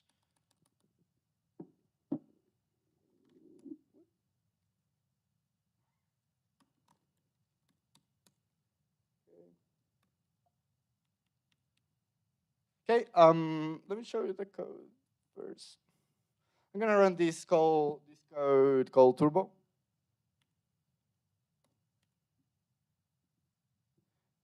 And look, this is something that is not gonna work because you cannot assign true to an array, whatever. And then after that, I'm gonna return in that thing, but I'm doing something kind of nasty that is only B8.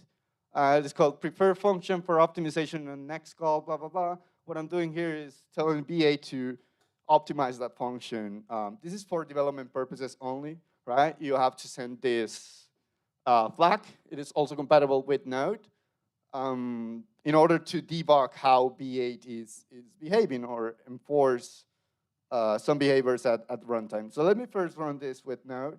This is a bug that I fixed a few weeks ago. Yeah, there you go. Whoopsie.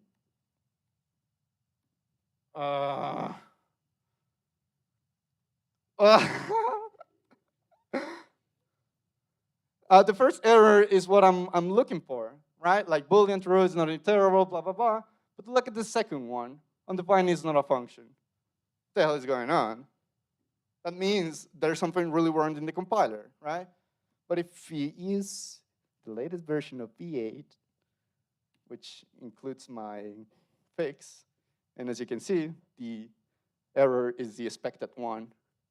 I have made all this with a lot of pain, but I want to show you, not that, I want to show you, 4 minutos, vale. And, vale. I'm getting this output from B8 telling me begin compiling method at the end, blah, blah, blah. Let me show you what at end is. Whoopsie. It is a function that simply adds 2 numbers. That's pretty much it. But I'm going to show you the C of node representation.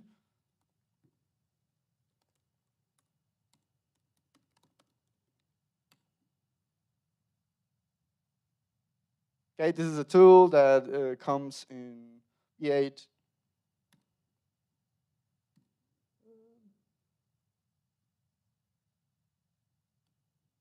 And I can see this is the whole representation behind that pretty simple code, right? This is how that code actually looks like for the compiler.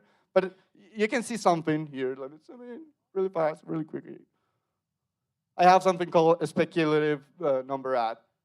What does that mean? I'm doing a zoom. That's what the C of nodes does. It represents my code. And as you can see in this side, this is the assembly code that represents that code, right? This is the intermediate representation, which is the bytecode. It's quite small, but it's basically telling load and say something, blah, blah, blah, blah. I don't care. So this is all the phases that a code passed through, just to optimize that sea of nodes. But whenever you finish all that things, you're gonna have something like this, which is a little bit more complicated sea of nodes. But at the end of the day, this thing will follow CPU-specific instructions that you can convert in assembly code. So that's pretty much it for turbofan. That is exactly what it does. Maybe I have more stuff, not really sure. Oh yeah, if you don't have the time for understand your whole system, you should give it a try to install it. I get it. Knowing all these things are really complicated, and install it will solve all your problems.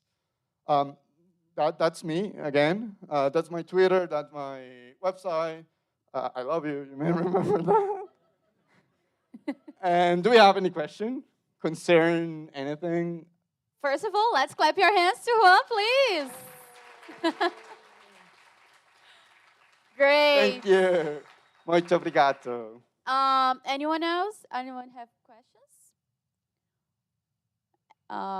Everyone understand everything that Juan said? You're a genius. Okay, we have a question.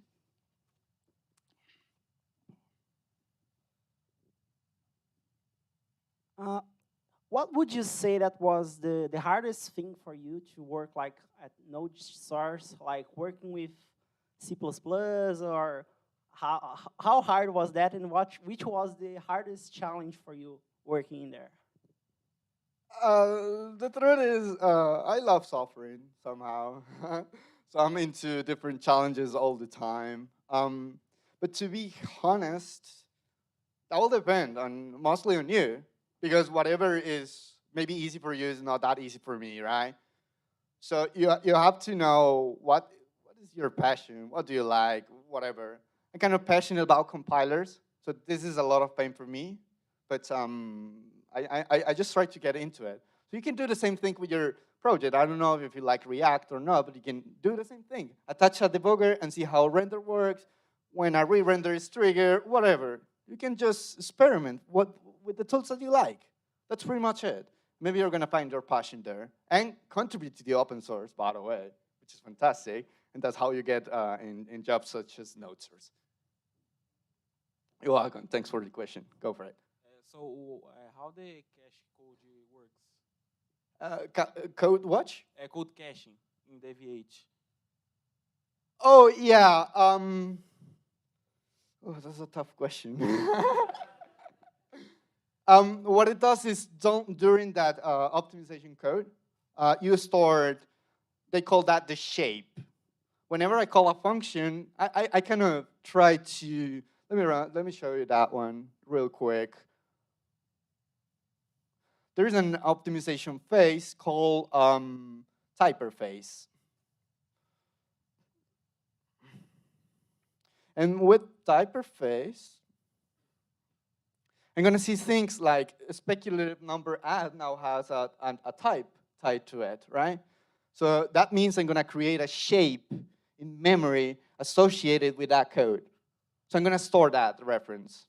That's basically it. And I'm going to store this, this thing inside that cache register. But whenever I call a function with a different shape, that means I have changed the type. Maybe I just want to concatenate the strings. I'm going to validate that cache.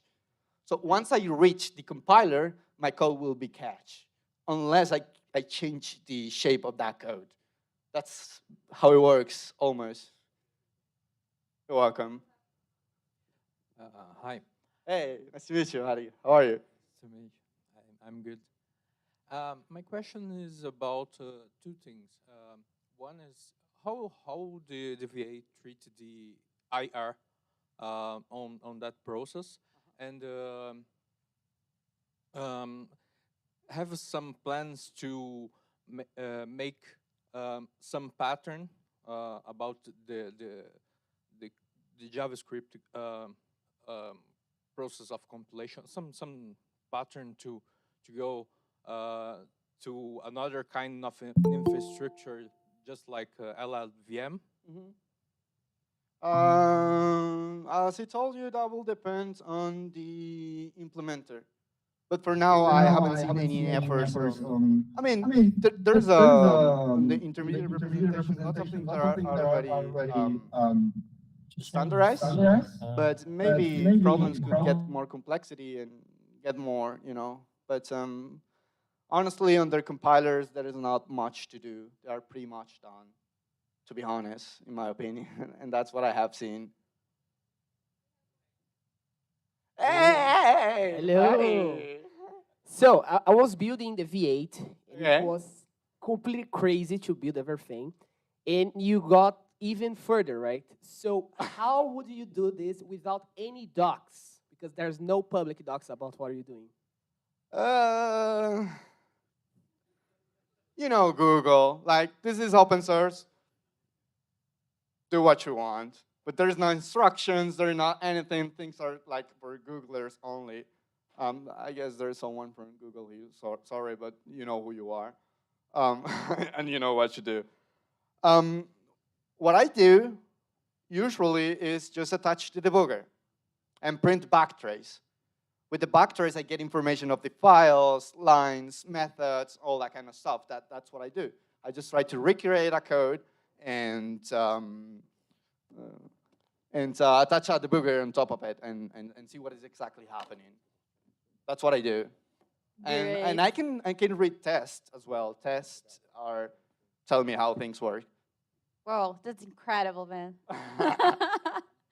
This is how developers must work. Search without any docs. So who enjoy? Who want to talk? Clap your hand, please. Thank you. Thank you. Appreciate it so much. Thanks, thank you so much. Obrigado. Obrigada. Obrigada. Now, I have a question. Who wants to win an iPod? Well, it's actually two. It's not like just one. That'd be weird. You get a pair. We're not cheaping out on you. It's actually two in there. Yeah, there's two, and it's on the box. There's two of them. So. Oh, okay. All right. So, how's everybody doing? Are you enjoying CityJS Sao Paulo? Make some noise, please. All right. So, hi, I'm Dwayne, and this is Diana from Vonage. Share the screen real quick. I think I am sharing the screen. Okay. There we go. So if you want to find out more about Vonage, developer.vonage.com for all the goodness. I think we've spoken with like most of everybody, and we showed you like the demos and things. So to find out more information, developer.vonage.com. All right, cool. Next, what we're going to do is kind of talk about what happened with that game that we all played, right? So what happens is you create the game, and everything is done through custom events. So when you start off and you make an actual move, there's a custom event called move made. It goes into the game, the other person sees it. Then it's made the other way, going back, and the other person sees it. And it goes back and forth until there's an actual winner. And then when there's a winner that's determined, another custom event named Got a Winner is sent to the other person is sad, you want to create a new game, that's a new custom event, everything is wiped away, and you can play again. So we're going to actually do that right now, just in case nobody actually saw it. So we're going to pick a winner, and then you're going to play Diana for the game, for the AirPods. Sounds good? Next thing I said, you don't want AirPods? Because we'll take it and sell it. All right, cool. So I'm going to press this button. All right. And I want to hear like drumming, like, all right? So let's get that going.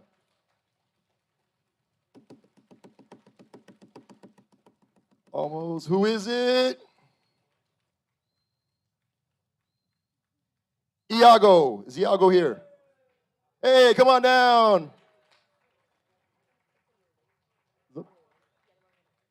It didn't work? Oh, okay. All right, cool. All right. So let me, we got to fix something right quick. What? Oh, okay. We'll just use my phone then. All right. You had like a Xiaomi or something, right? Yeah, see, there was an issue, yeah. All right, so we're going to, okay, hold on. So there was an issue, like, okay, hold on. Gonna do this real quick. All right, you sent me the link, you said. Cool, here's a new link. Huh? Yeah, there you go. All right. So what we're going to do is, I'm gonna create a new link here. is here. All right. Live demos.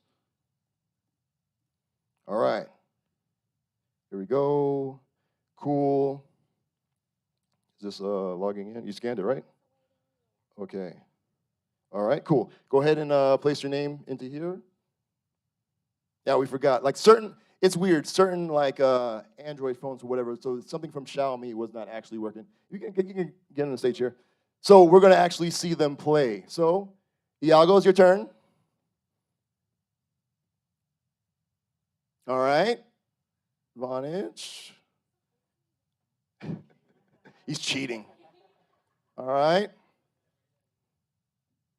Okay. Can you feel the tension?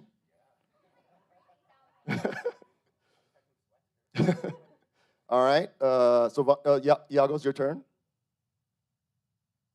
All right. Okay. Okay.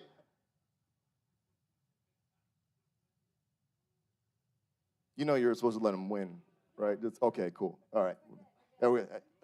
I'm just here to do this presentation. Yeah, cliffhanger. He's going to win. Hopefully. We'll see. Oh, look at that.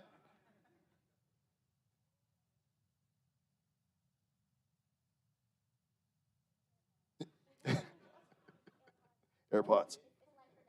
Yes. Oh, sorry. Yes, your turn. Yay! All right. So, if you want to see us any more stuff, real-time communications, feel free to hit us up. We'll be out in the booth.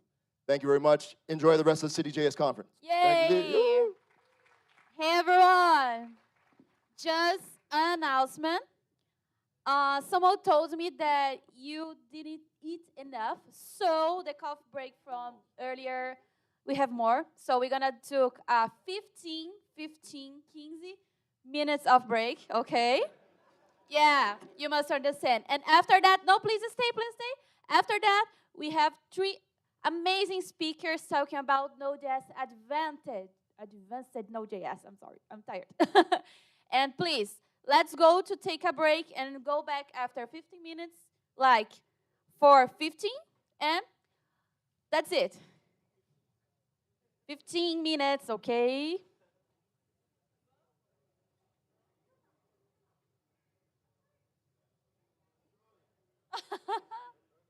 Amazing. Okay.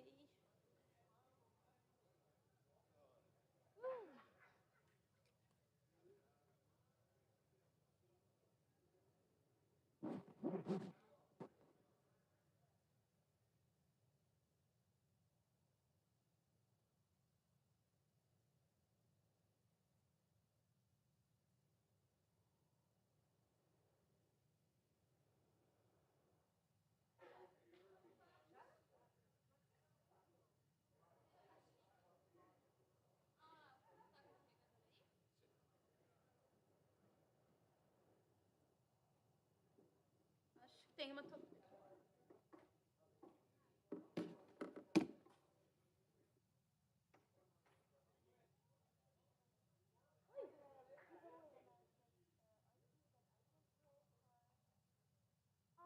What announcement?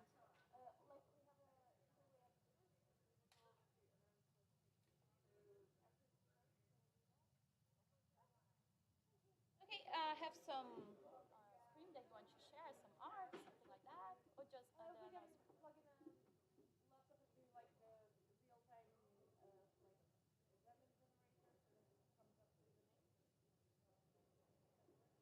Okay, perfect. First of all, you must to.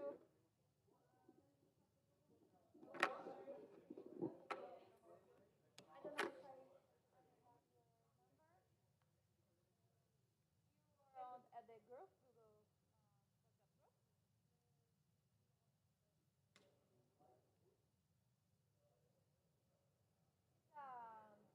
It's like Bonanza.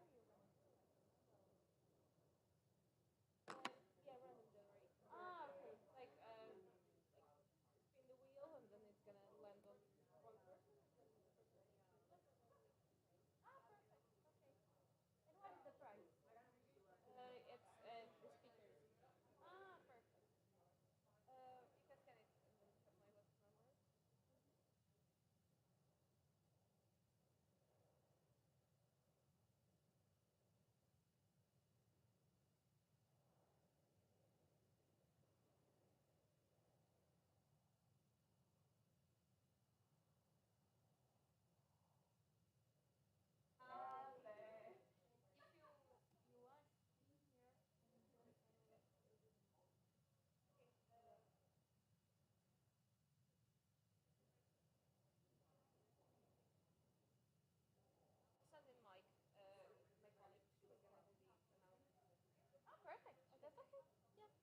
You're welcome.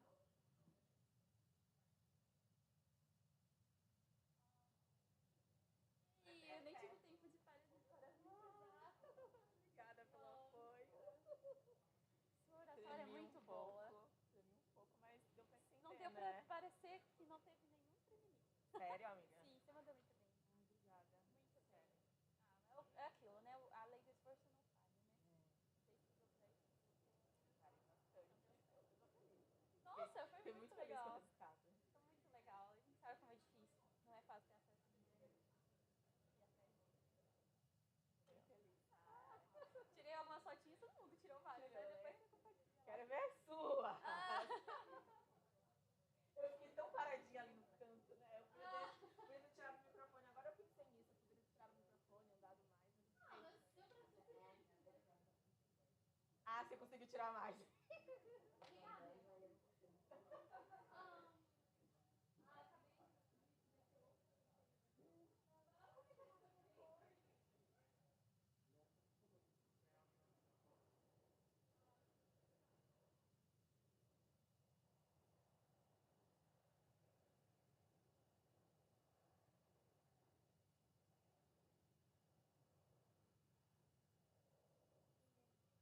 Vocês já vão?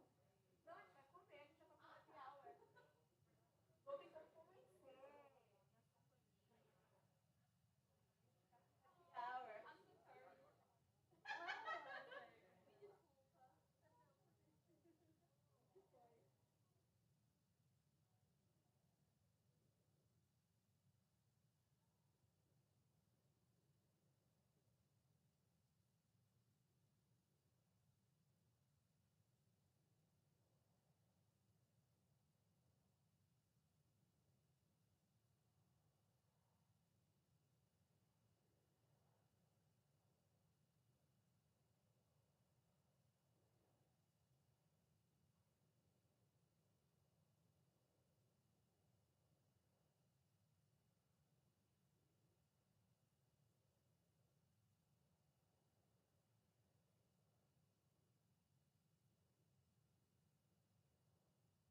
apresentar alguma coisa?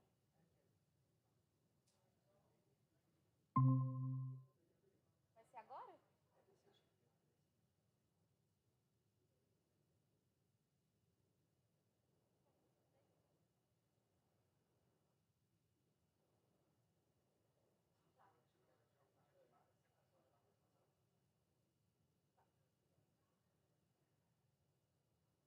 Hey everyone.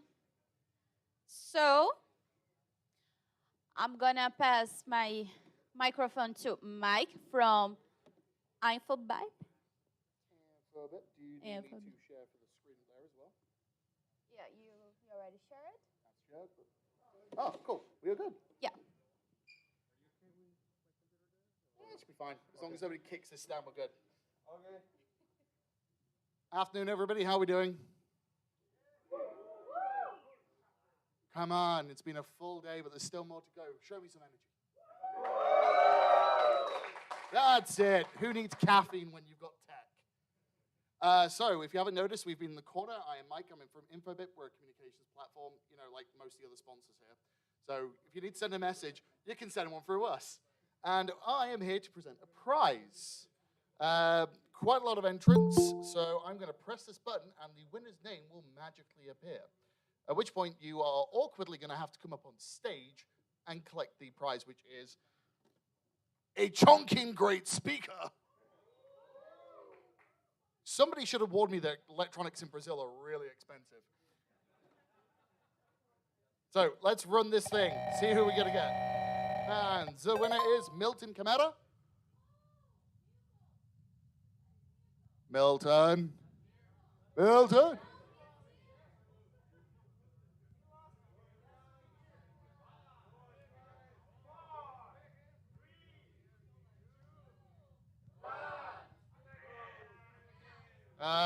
Okay. Somebody else that gets a lucky chance. Do I remove? You think I'll leave it? No, I'll leave it.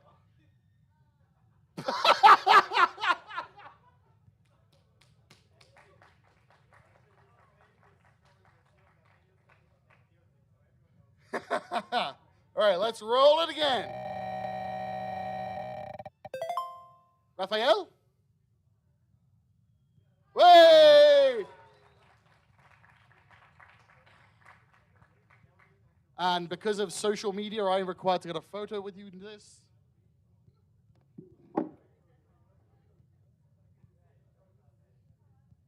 Congratulations, congratulations. There we go. Enjoy, my dude.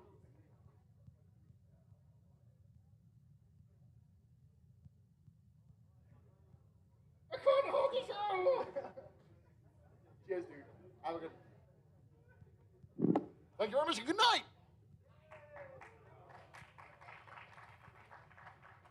Now we have another from Twitter. So came here, Luis.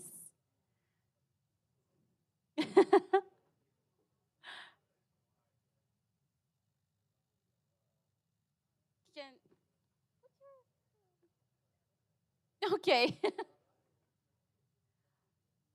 So what is the gift? What have we here? Actually, we are doing some raffles during the day. Who got something from Twilio?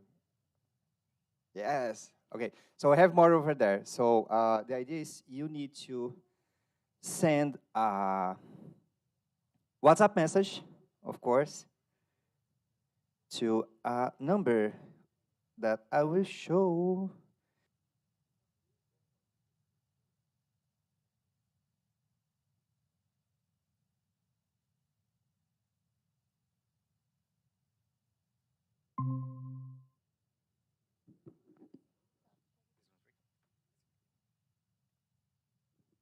Yay, now it's working. So this is just a sample, but you will be having more prizes over there. And I use also the WhatsApp for this raffle. So if you had done before, you will be on the list if you have some time to send. I just sent a TypeScript message, and I hope this is your favorite language. Just a second more. And then I will hit the command to choose someone. And the final number is 7695. 7695. It's here.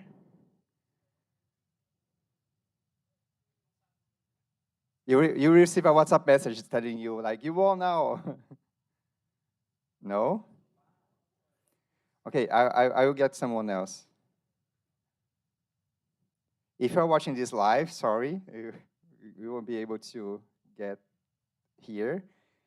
9636. Oh, come here. So I know it's a little confusing for having the same kind of sponsors in an event, but actually that's make me happy. And I think that's the message we all, I'm talking about in name of Twilio, but I think all the sponsors here agree that this is a great event and this is a great community. So please keep coming on those events. Please keep coming CityJS and build a strong and huge community here. So thank you so much for being here. E obrigado a todo mundo que está com a gente hoje.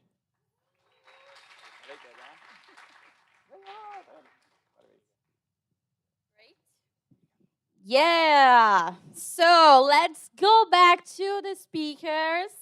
And now on the stage, let me, oh yeah, Adrian is already here. And Adrian is gonna talk about Node.js performance best practices at the production environment. And, okay. Yeah, okay. Everything is okay here, Adrian? Okay.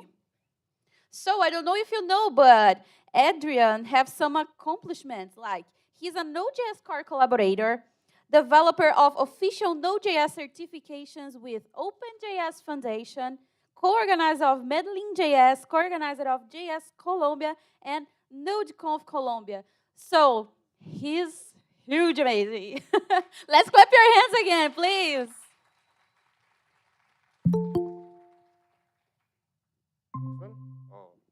Oh, this one. Okay. Obrigado. Okay. It's getting ready. Oh. Okay. I think we are ready. Okay, first thing first, I'm Adrian Estrada. I work for NodeSource, same as Juan. We basically are a company that we're in charge of solving anyone's problems with Node.js. We also have some products in Node.js. Mainly we solve everybody's problems in Node.js, and we distribute the packages, the binary packages for you to install Node.js in production. So probably you will be using us at some level of your stack if you are using Node.js. Okay, well, I will be talking about solving problems in Node.js in production environments by detecting bad practices, okay? So, first thing first, performance and Node. So it's a hot topic. So basically performance in Node is one of the main reasons for some people that adopted Node early, okay? It's one of the topics most discussed by the Node.js community, and it has an historical importance, making some important companies like PayPal and eBay, Walmart, other companies that were early adopters of the Node.js. So they were basically replacing Java with Node.js. That's a good story to read about. Yeah. So it's an obsession for the ecosystem. We are always obsessed about finding the most performant tool for the job in the Node.js ecosystem. So let's say, for example, we have a website called JSPerf that was measuring what code doing the same thing in JavaScript was, the most performant one, like comparing for loops against for each, against while, against all these things. We also dedicated some time to find a faster HTTP parser for Node.js. So as a nice project to find about is LLHTTP. We are now, right now, in the phase of finding a faster URL parser, which is a huge deal right now, coming in Node.js 20. Faster logs with Pino, faster framework with Fastify, and faster everything, okay? So is like we really do care about performance. We always want our application to be running fast, okay?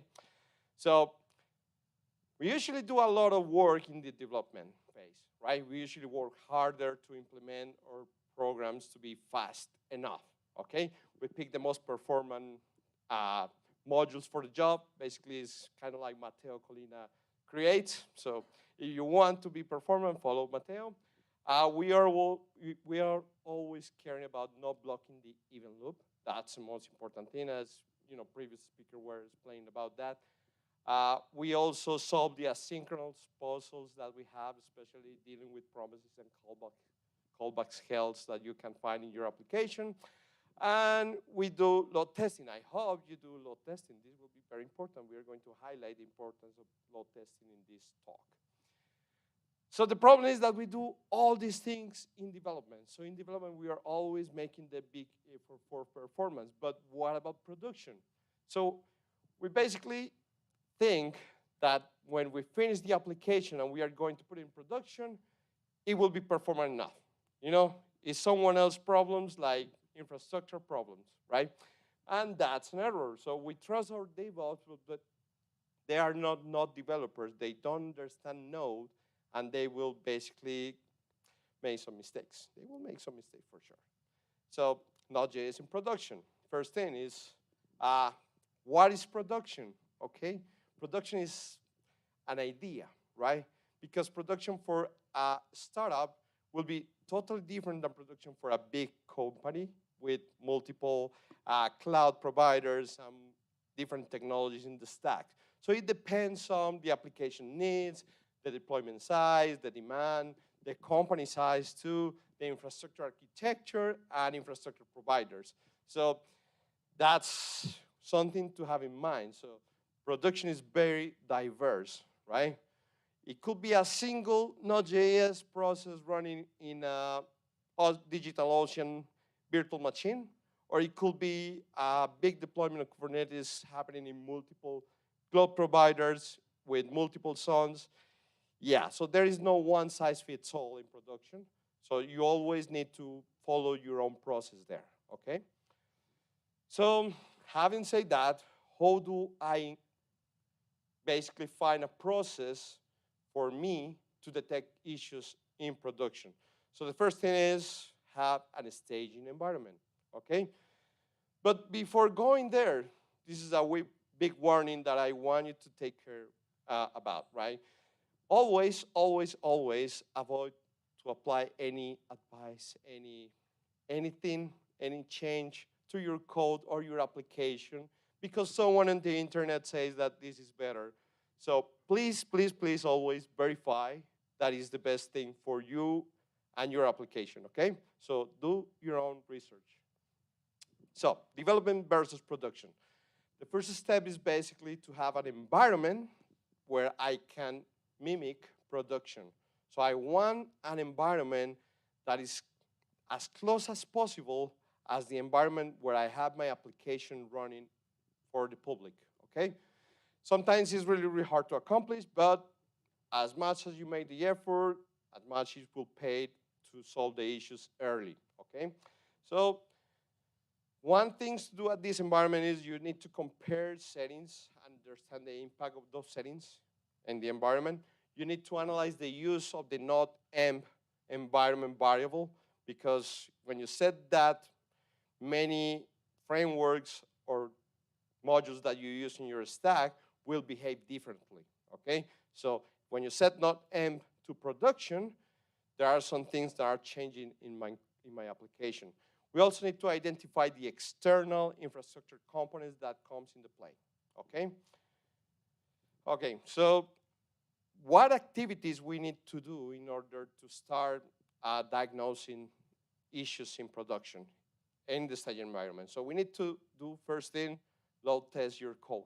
So load test is finding out when my application breaks with how many users, how many connections, how many requests. We want to find that all the time.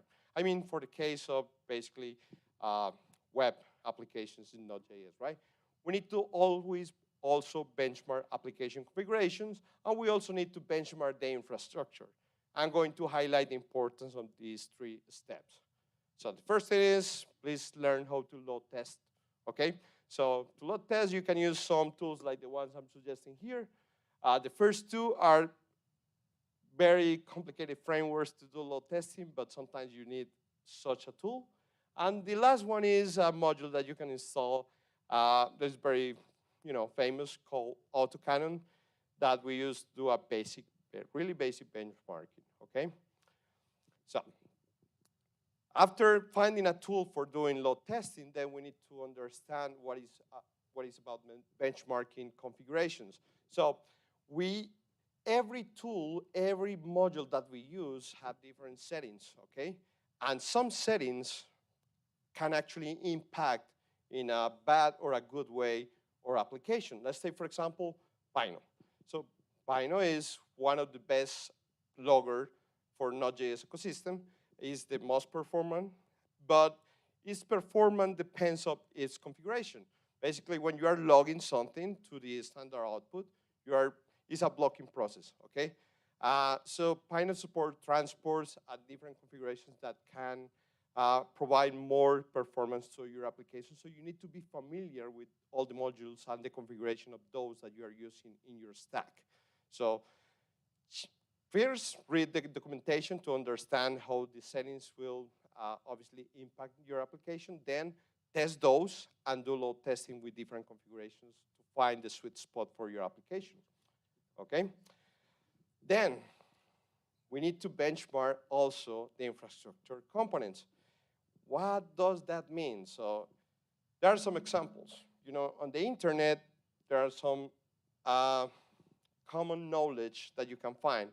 So let's take, for example, this one. So this one is using engines. How many of you knows engines? Okay, fair enough.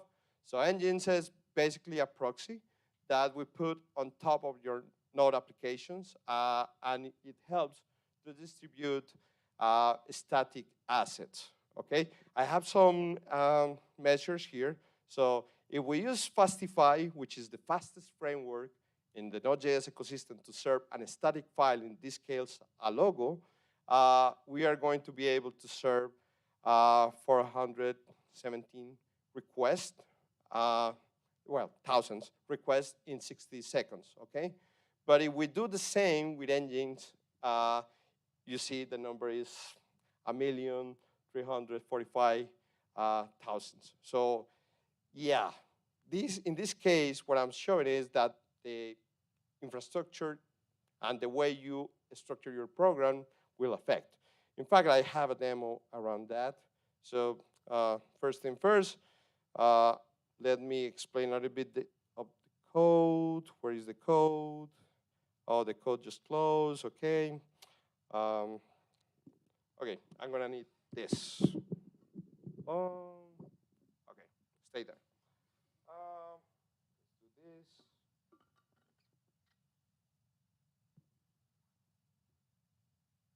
Okay. Hold on, stay there, yeah. Okay, so I have this code. This is a very basic server, okay, Fastify server. And it has this static plugin, which is serving the public folder here, right? Inside that, we have the logo SVG. And we just have a single endpoint, right, in the slash. It's a regular Fastify, right? So no secrets there. So what I'm doing here is a Dockerized environment. This Docker environment is Dockerizing that application, as you can see here, using Node 18. And we have the same for an Nginx server, which you can find here. Yeah, so an Nginx instance versus the Fastify instance. So let's test first the Node.js one. So I'm going to do a 10 seconds benchmark against this. Right now I'm testing the Fastify server. In 10 seconds, with 1,000 connections, how many requests we can serve? And the number is 88 key. Yeah, 88,000 requests in 10 seconds. Now we are going to do the same for the engine X, okay?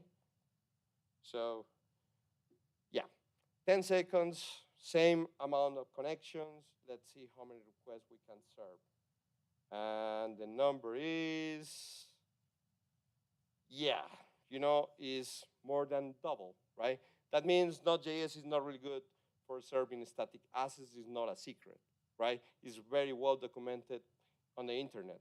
But the problem is that we have other meat there. We say that using Nginx to do load balancing over different Node.js processes will do a better performance.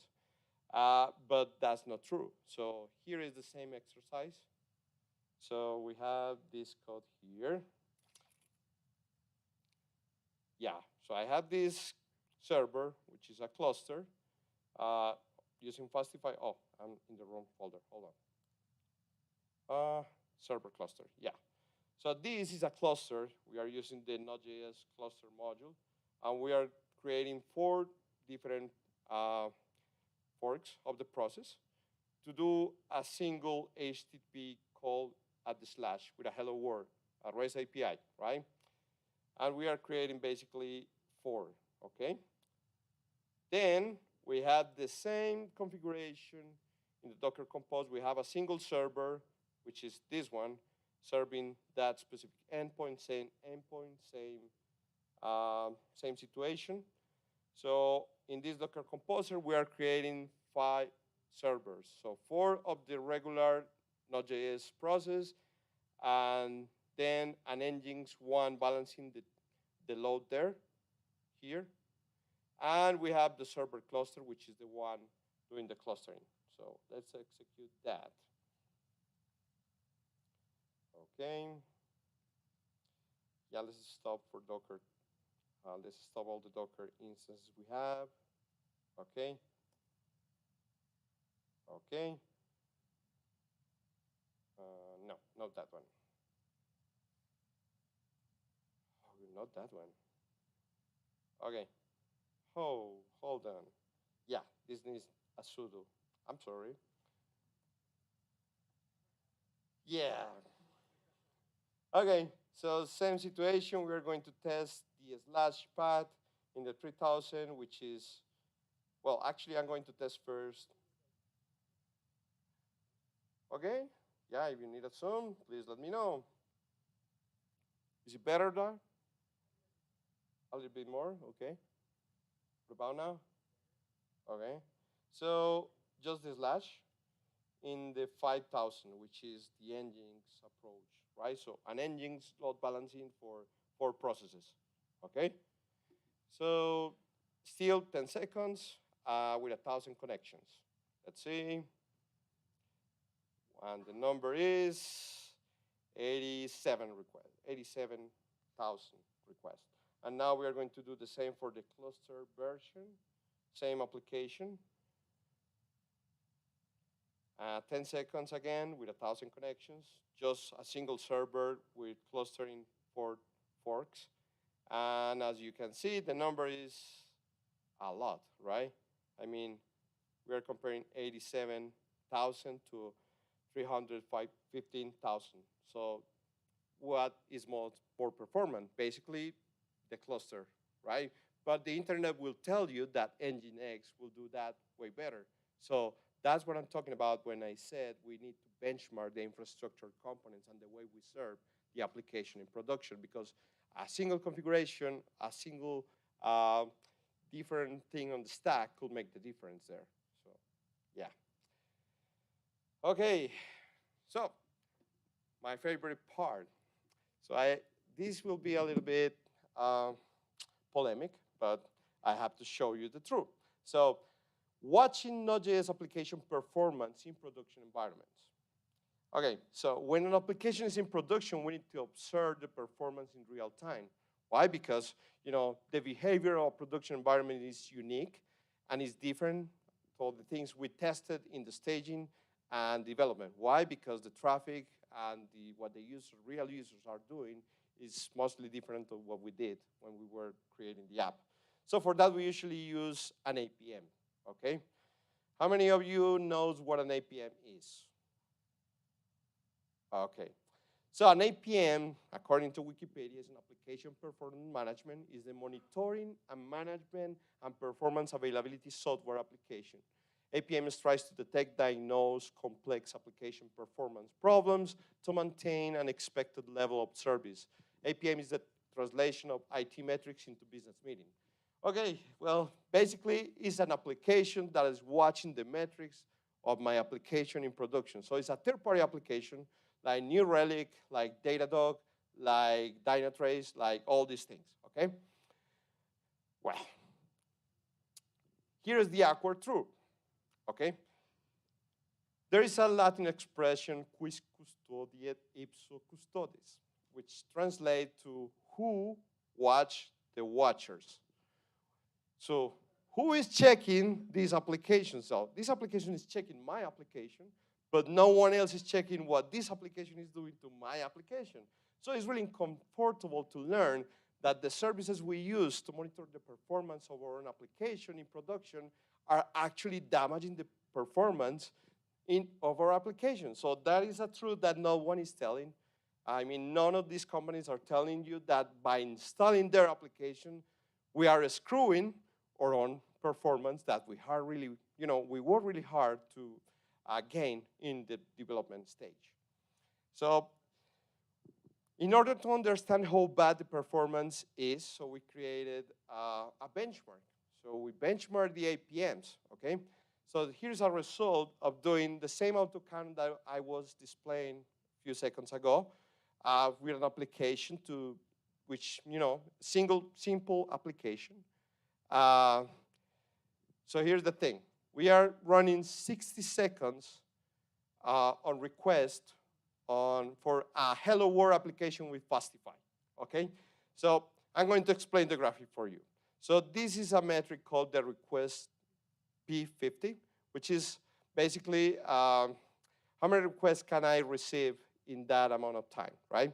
So this big bar is Node, standard vanilla Node, so non-APM install, okay? So that means in 60 seconds, this application was able to do 50,000 requests, okay?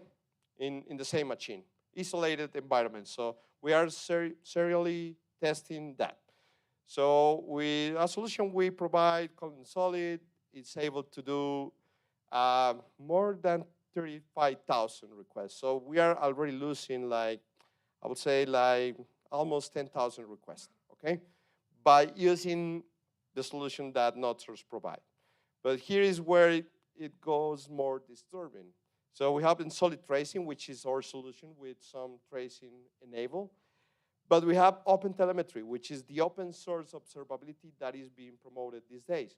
So that means if I install open telemetry in my application, my server that was able to provide 50,000 requests now is providing just, I would say, 12,000 requests. So that means that I lost 38,000 requests by just installing OpenTelemetry, which is the open source observability tool. If I use Datadog, then I'm losing 40,000 requests. If I'm using Instana, which is another APM, I'm losing 42,000. Then New Relic will take me to almost 43,000. And Ape Dynamics will take me to almost 45,000. And Dynatrace is the worst, which is basically I will move from having 50,000 requests to just 4,000 requests in a minute. So that means that I have to pay more money in my infrastructure by installing any of these things, okay? So the first thing you need to wonder is, why is this happening? So there are many reasons for this. So all the APMs that we use, mostly all of the APMs, instrument the code. What does that mean? They patch my code to inject more code to be executed to obtain the metrics that they need to show you the information. So it's a very intrusive system. I'm adding more code to be executed, and that code is not well performant, to be honest. So usually APMs execute the same resources of the application. That means APMs execute in the same event loop we are using for our application, share the memory, share the CPU. So yeah. Most APMs are generalist. So that means that they are also not just working or caring for Node.js.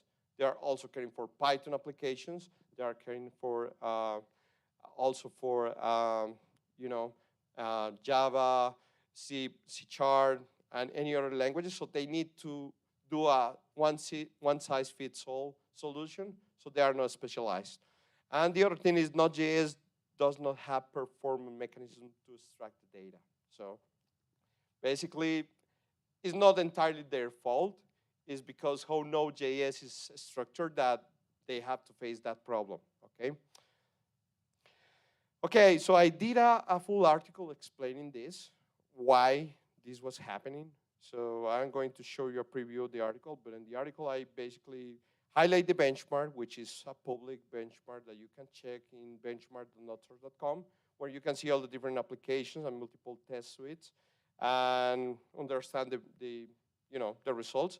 It's open source, so you can use it, download it, modify, and verify by yourself. And so yeah, first I highlight that, then I will provide a single application to observe, right? And then I do the first test for the regular application. Then I install Dynatrace. I do the same thing. The numbers are starting to show up as bad as we already saw. Same for New Relic, same for Datadog.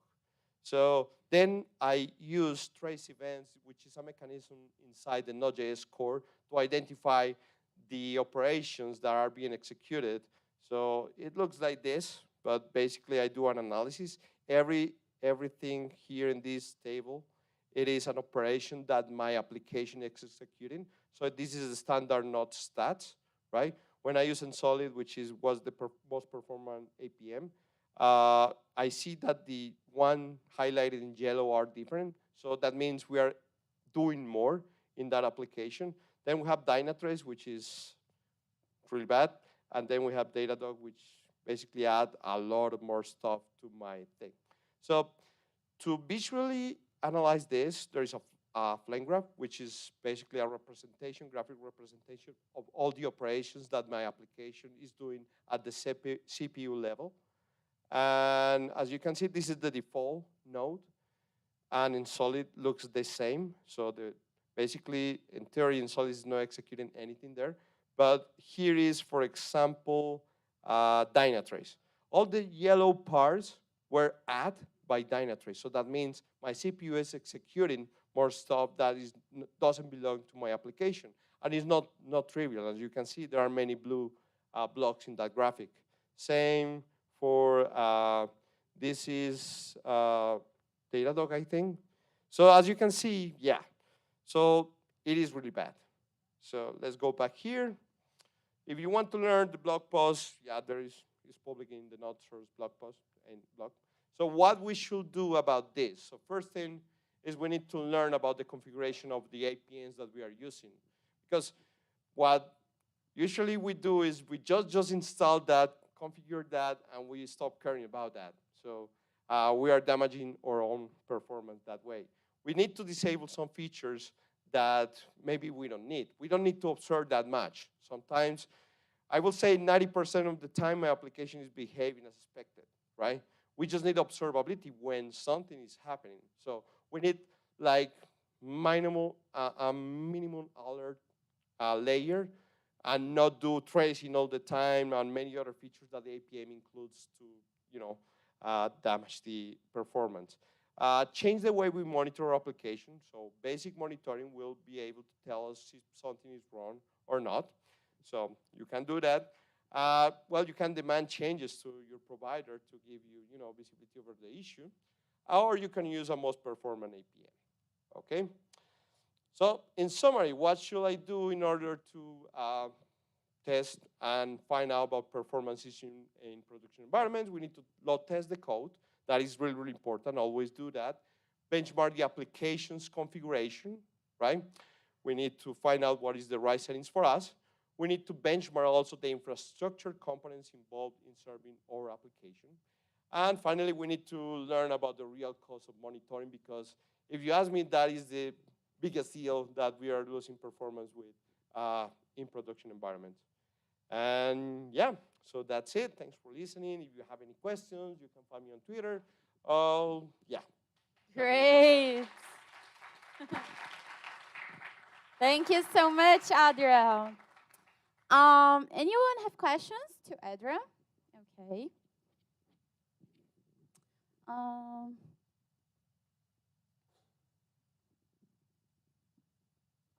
Hi, hello. Nice presentation. So I was wondering here if I don't have an APM, but I have a cloud-based uh, project, and I have a Lambda, let's say, and it's passed through the CloudWatch. Does it count as an APM, and there's the cost as you show? In a Lambda environment? Yeah, yeah.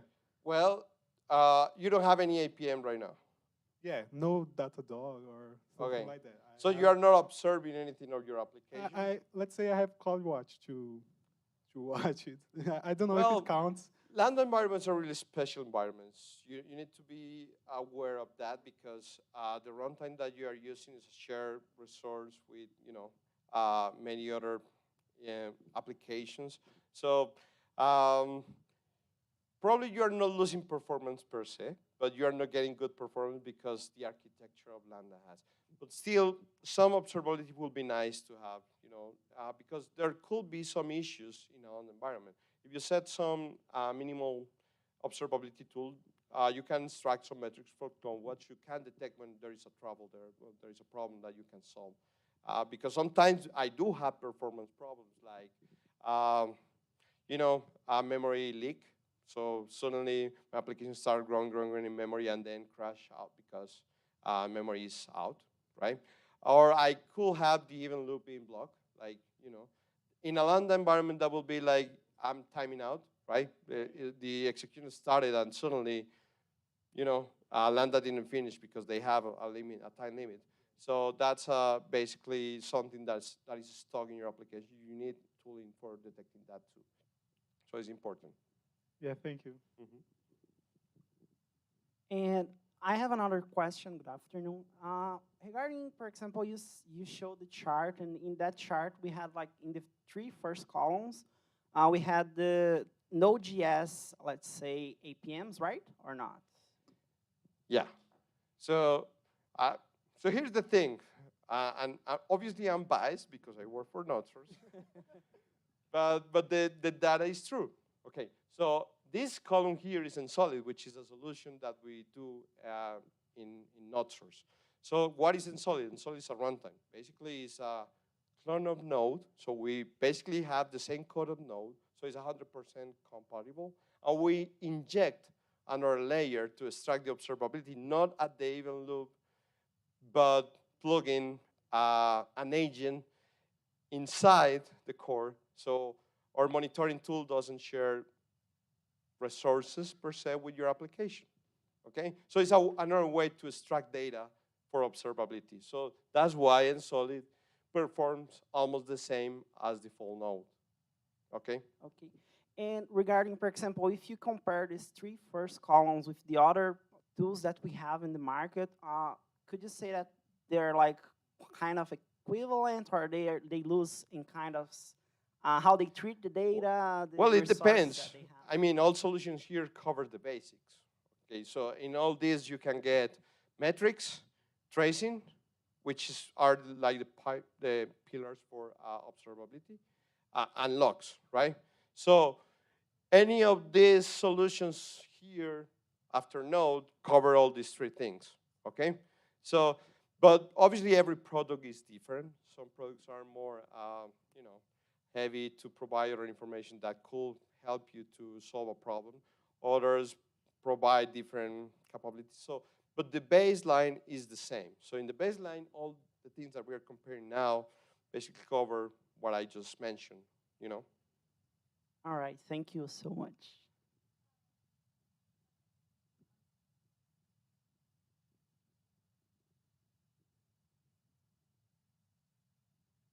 Hey, Congrats for the presentation. It was really great. Thank you. How did you install the libraries for the APMs in the benchmark? I ask this because usually we install the agents, right? In the in the Kubernetes cluster, you use maybe a daemon set, right? And yeah, I don't know how this affect the performance. Is what as I said, right? We use the standard way to install stuff, right?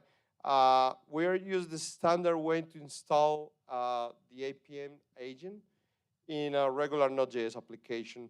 I'm not talking about containers or wherever, just like install this module and configure that. It's what they have in the on page of the README of the agents. That's what we use. You can check in the, as I said, the benchmark is open source, so you can check it. But yeah, but one advice that I gave you on the conclusions was you definitely need to learn about how to configure and the ways you can use your APM, right? So that's one of the good practices I mentioned.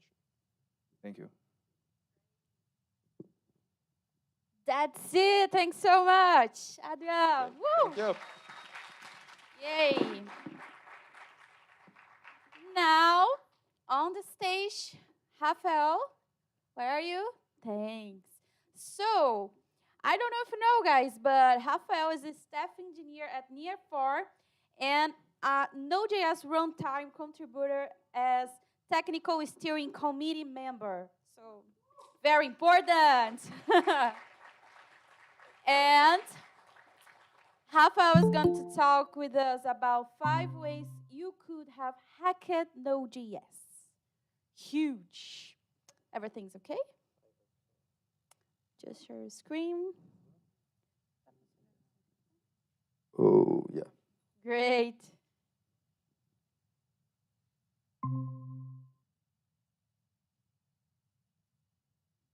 Okay, yeah. It's good. Hello, folks. How are you doing? It's good? Okay, so I will go very fast on this, okay, because I have around 100 slides to cover in 25 minutes, so, you know. First of all, my name is Rafael Gonzaga. Eu sou brasileiro. I'm a staff engineer at Near4, and I'm a member of a few organizations in the open source, including Node.js and a Node.js TSC member, security working group leader, and Node.js releaser. So if any of the Node.js builds breaks you, probably it was me or Hua, okay? So a fun fact, I love C++. I have a tattoo with C++ and has a bug, obviously. And well, this is my social media, so follow me on Twitter. I'm trying to do live streams on Twitch. It's very hard to keep the community engaged because it's hard to talk alone, you know? So okay, before showing the bad parts of Node.js, I would like to do a disclaimer, okay? All the languages have vulnerabilities, and most of actually, all the issues I will show here were addressed, okay? You are now safe, I hope. Well, I created a package called Is My Node Vulnerable? If you are running Node.js in production and you call npx Is My Node Vulnerable, it will tell you if you are screwed or not. So, okay, before I start, I will talk about the Node.js security team. And, well, we are split in 2 groups. The first one is the Node.js triage team. Basically, it consists in the TSC, the Node.js TSC, and specific Node.js contributors with security expertise, usually from security companies like Step Security and so on. And we have the Node.js release team and the Node.js build team. And the other part is the security working group. It's a community working group, and we work in several initiatives, including the permission model that just arrived in CITYJS20. And well, you can be part of it. Just ping me, you can send me a message, you can join to the working group. It's open for everybody, and it's a great way to start in the Node.js ecosystem, okay? So, well, first of all, did you find the potential vulnerability or security vulnerability? The first thing is, I hate you. I'm kidding. The second one is, don't open public issues, okay? Public issues is a mess for us as a maintainer because we need to hurry. We need to go to the to talk with everybody and say, okay, we need to fix it fast because someone opened an issue, and then another person will make a YouTube video about that, and then you know what happens. So, well, the process of submitting vulnerabilities in Node.js is pretty straightforward. The first one, okay, you find a potential vulnerability, you go to the HackerOne, and then you fill the form, and, well, the Node.js triage team go to your report, check, okay, this might be correct or not. We go to our, we assess it against our threat model, and if that gets accepted, we will prepare a security fix and a security patch. Usually, recently, I'm the only, not the only one, but I'm working a lot on security fixes. And you know, sometimes I need to spin up a Windows 2012 machine on a specific hardware just to make it work. So it's very difficult. Please don't do that. So yeah, also, whenever you report to Node.js, you can make money from it. If your vulnerability gets accepted, you receive a bounty. It really depends on the severity of the vulnerability. But if that's so critical, you receive a good money. Let's say 10 reais. Okay, the first one, now I will go to 5 vulnerabilities that I fixed, the team fixed on Node.js. And, well, as I said, they were all addressed. So the first one is DLL injection. So who's Windows here? Okay, yeah, it's for you, okay? This is for you. Basically, let's assume that you are on Windows, okay? And you have OpenSSL installed. That's pretty common. If you play a game, let's say CSGO, League of Legends, doesn't matter, you have OpenSSL installed. And then you are following a tutorial. And for some reason, this tutorial was saying fastify, not fastify. And you follow it and you install. However, this package is a malicious package that contains a providers.dll inside. And the content of this provider's DLL is the most dangerous thing you can do on Windows. Open the calculator, okay? And well, first of all, whenever you call crypto, HTTPS, TLS, any module that requires crypto, we initialize OpenSSL under the hood on Node.js. And when it was initializing, Node.js was searching for providers.dll in the current working directory, which means that if my package, fastify, contains a post-install script that, for instance, called npm version, that under the hood called the require crypto, it will load the DLL, and you know, I can do whatever I want. So it was a accepted vulnerability, we fixed it, but you know, this might happen again. Okay, the second one, DNS rebinding. Who knows what DNS? Okay, DNS is like a phone book, okay? I have address example.com, but I don't know the IP address. So I go to my phone book and then I get my IP address. Pretty simple. So now imagine that someone wants to trick you visiting a website in the internet under a namespace but a different IP address. You can do it. And the way is like, let's assume that you are a user like this, very easy, and you run Node.js -- inspect. Very easy, because you go to the Chrome DevTools inspector, you want to debug a few things, you don't want to use console.log, and that's it. And well, you access a malicious website. That's common. Where sometimes you click a wrong link, you know, you are in the wrong site, and you click in the wrong link, you know what happens.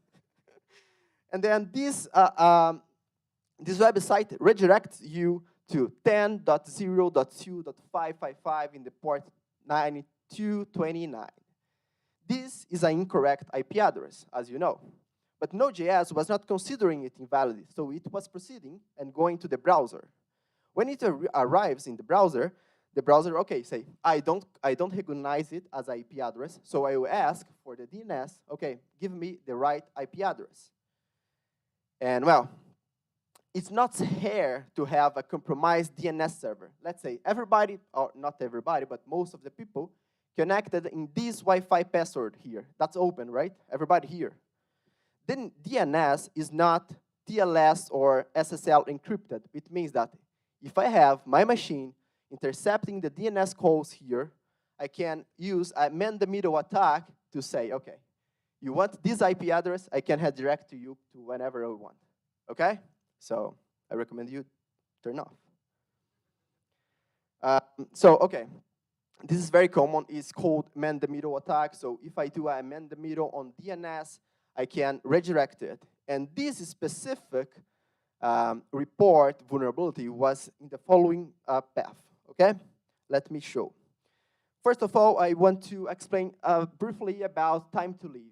Whenever I send my IP address, the DNS server says, okay, this IP address or this DNS is for this IP address. I also send a time to leave resolution. That is basically how much time it should be cached. So, for instance, the 10.0.2555 resolves to the attacker's IP, let's say my IP address. And then, with a few seconds, let's say 2 seconds. And then after 2 seconds, I, in that domain, redirects you to the /JSON, okay? But it passed 2 seconds, so I will ask again for the DNS resolution. Okay, send me the real IP. Now, in this time, I send the correct IP address, your local host. Which means that, in the end of the day, I will get access to your WebSocket debugger URL. And what happens is that I can do whatever I want in your machine, in your Node.js instance. So it's very tricky. It's very difficult to replicate. You know, I have spent many hours trying to do it.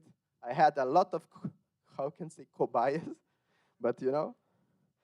Well, the third one, HTTP request smuggling. I can do an analogy here. Let's say that you are in a burger shop, okay? And you order the burger sending a paper. I write, okay, burger, classic burger, cheeseburger, cheeseburger. And I send to the paper. I hide it, send to the waitress. However, someone in the same table write soda and send in the same paper that I sent. So inside the burger paper contains soda as well. But it was considered a same single order, okay? So for instance, I am this user. I go to the internet, I have the CDN, Cloudflare, Vercel, doesn't matter. And I have my private network, microservice. I have /users, okay? In this /user, I have a single endpoint exposed to the internet. That is, let's say, post in the slash, the root path, okay? And well, let me go straight to this. If I send the following payload to that server, is a post to the slash, my order burger, okay? And then, in the middle, someone or a malware or doesn't really matter, intercept that communication and send the following payload, x, 2 semicolon, and /n. And this was by bypassing LL-HTTP, the Node.js parser, as Adrian said, very fast, but it has bugs. And well, what happens in the end is that this was bypassing Node.js, and then as you can see in the line 8, we do a get in the admin stuff. And well, if you go straight to the point, this request go to the CDN consider, okay, this is a single request, this is my only order, my single order, burger. I don't know if there is a soda inside or not. It goes to my server, and what happens in my server is that, okay, I know that there is a soda here, and then I will ask for a soda. And what happens is that I will perform admin stuff, a get on admin stuff that is not even exposed to the internet, and I can do, hello, Eric. And well, I do a get on the admin stuff, and then, this is a vulnerability, and this is a way to attack Node.js. This was fixed, but it's a common pattern, common vulnerability among a lot. There are a lot of language that contains that flaw, and well, don't even try. Well, the fourth, attempt to read arbitrary paths. let's assume that you are in your university. I did it a lot, honestly. Um, the university, normally the computers contains a Linux shared host, which means you have several users in the same machine, shared the same file system. And let's assume that these malicious users, let's call him Rafael, created the openssl.cnf file. This is just a OpenSSL security file. You can modify a lot of the things. And, well, what was happening in that moment is that whenever you download Node.js, Node.js was trying to read the OpenSSL file, configuration file, under this path, home, iOS, blah, blah, blah, blah, blah, blah, openssl.cnf. However, in some systems, iOS does not even exist as a user. So I can create. If I create this file, Node.js will load this file instead of the correct one. And then you know what happens? You are screwed. And how hackers can do it? How hackers can find it? You might think, okay, this is very hard to replicate. How can I find it? How can I perform a penetration test or something like this? There are a lot of tools, usually Linux-based tools. For instance, the strace you can use to trace all the syscalls in your machine, in your program. If you, I don't know, use a specific version of Node.js and call strace, you will see that Node.js was trying to read the openssl.cnf in that specific file. And that's a vulnerability. We fixed it, okay? But that's the way that security researchers send it to us. This one I love, because I did that mistake. So, who knows Undici? Undici, okay. Who knows fetch? Okay, so you know you now use Undici. In a normal simulation, in a normal HTTP call, you send a request, you receive a response, and the server receives your client IP. In that case, the client IP is x.x.x. When you use a proxy server, the client IP is the proxy servers, usually. That's way, for instance, I was doing a talk in London with Eric, a lot of Brazilians, what was very cool, but I didn't get access to watch Global Play. For some reason, Global Play here is free, you can use. But there, I can't because of my IP address. They look to the IP address and say, okay, you are from London, you can't watch it for free, you need to pay. So what I used, I paid? No, I used a proxy, okay? If you work for Global, I'm sorry. So then I used a proxy to do that. But you can use proxies for for different situations. For instance, you want to intercept the HTTP call and see what's going on. For instance, oh, that's a good image. And then you intercept this, you debug the request. You can use man-the-middle proxy, you can use HTTP toolkit proxy. It's very useful. For instance, I send a request to that specific address, and I want to know what's going on. I want to know which payload I'm sending after a lot of things I'm doing. And, well, the man-the-middle proxy is pretty simple. As you can see, very easy to read, very simple. And, well, now let's assume that you are in an interview, okay? And the interviewer asks you, implement a proxy client. Do it for me. Probably, I mean, I did it. HTTP GET, host name is the proxy URL, the port is the proxy URL, and the path is the requested server. In a curl request, it will be pretty much this. A curl with a host that is my requested server, but I send it first to the proxy. It goes very well. However, please don't do that. I did it, and this is a critical vulnerability. And well, what happens is that when you send that message to proxy and the proxy redirects it to the server, it means that all the calls, all the data you are sending to the proxy, and if the proxy wants, it can intercept and read your data, okay? So this is a vulnerability, and most of the case, if you are using HTTP toolkit, for instance, you are using the proxies under a HTTP connection, not HTTPS, which means that your server is not encrypted, which means that if I'm here in that network open, and I use my Wireshark, I will see everything. For instance, pretty simple example. Fetch to the example. using the proxy agent. I did that feature for Unity, okay?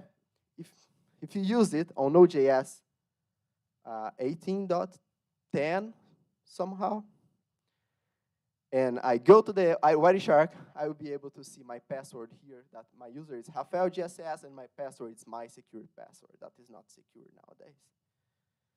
So that's why HTTP proxy tunneling exists, okay? What's HTTP proxy tunneling? Well, instead of sending the request directly to the proxy, you send a connect request. Do you know HTTP connect? HTTP connect. HTTP connect is a HTTP method that you can use mostly in the proxy server because you connect the proxy will create a tunnel between you and the requester server, but it will pass by the proxy server, and your data will be fully encrypted. So it's good, but you know, nobody will ask you to implement this, even in an interview. Okay, so ensure to use a good HTTP library, and Unity is now safe. Okay. So what do we learn from all this? The target is often you, is not the production servers. Developers, most of the reports we receive on Node.js on HackerOne, the target is you as a developer. If you go to the Rando tutorial and you install the Rando package, you are screwed, okay? And that's why we have created the permission model. This is a new feature for Node.js 20. Who saw Node.js 20? Oh, great, very good. There's a new feature called -- experimental permission. It's an experimental feature, so I don't expect you to use in production, okay? So let's say that you are a humble dev trying to solve a problem, okay? And you go to you find a problem solver package in a Handle tutorial, probably. And this package contains a fs.read file in the -etc-passwd. Basically, it will read all the passwords from your Linux machine if you have access to it. And it's pretty common. Whenever you install a package under npm registry, regardless, probably this package can do whatever it wants. For instance, there is a common package recently that just removed one line and include a while true, and then you know what happened. And you know, this might happen again because you are installing package every single day. There are billions of downloads every single day on npm. And well, this is a problem because any package can do it. And well, but in that case, the humble dev decides to be cautious and use the new experimental feature, basically -- experimental feature, and -- allow fs read. I will allow read to this specific folder, not more. And when it happens, the application will throw this following error. Let me see if there is no. We will throw an error on the file system as access denied. Pretty much what Dino does nowadays. Okay, so it's not a copy of Dino. Nothing, not related. Okay, nothing related. So in this new version, we had 4 new flags. That is allow fs read, allow fs write, child process, and workers.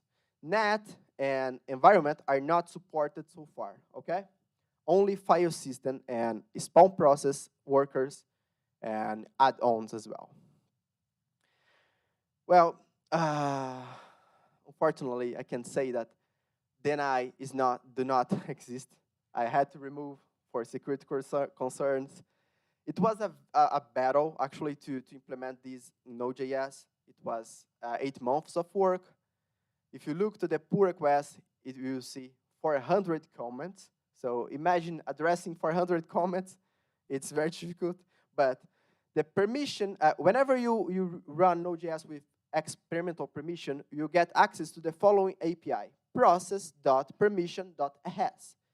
Then you'll be able to check if you have access to specific folders, to specific files, or to even child process, okay?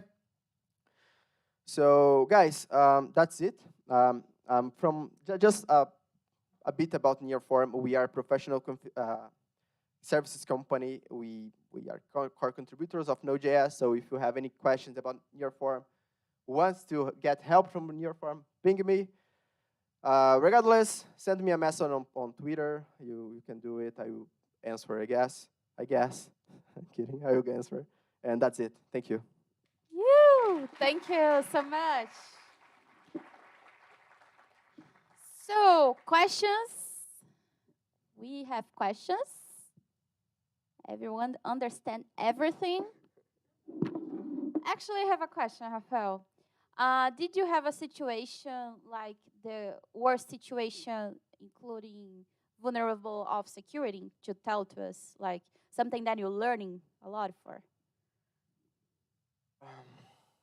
Well, honestly, every single day we receive a report. Every single day. 70% are not accepted because they just don't understand how Node.js works. That's why threat model exists.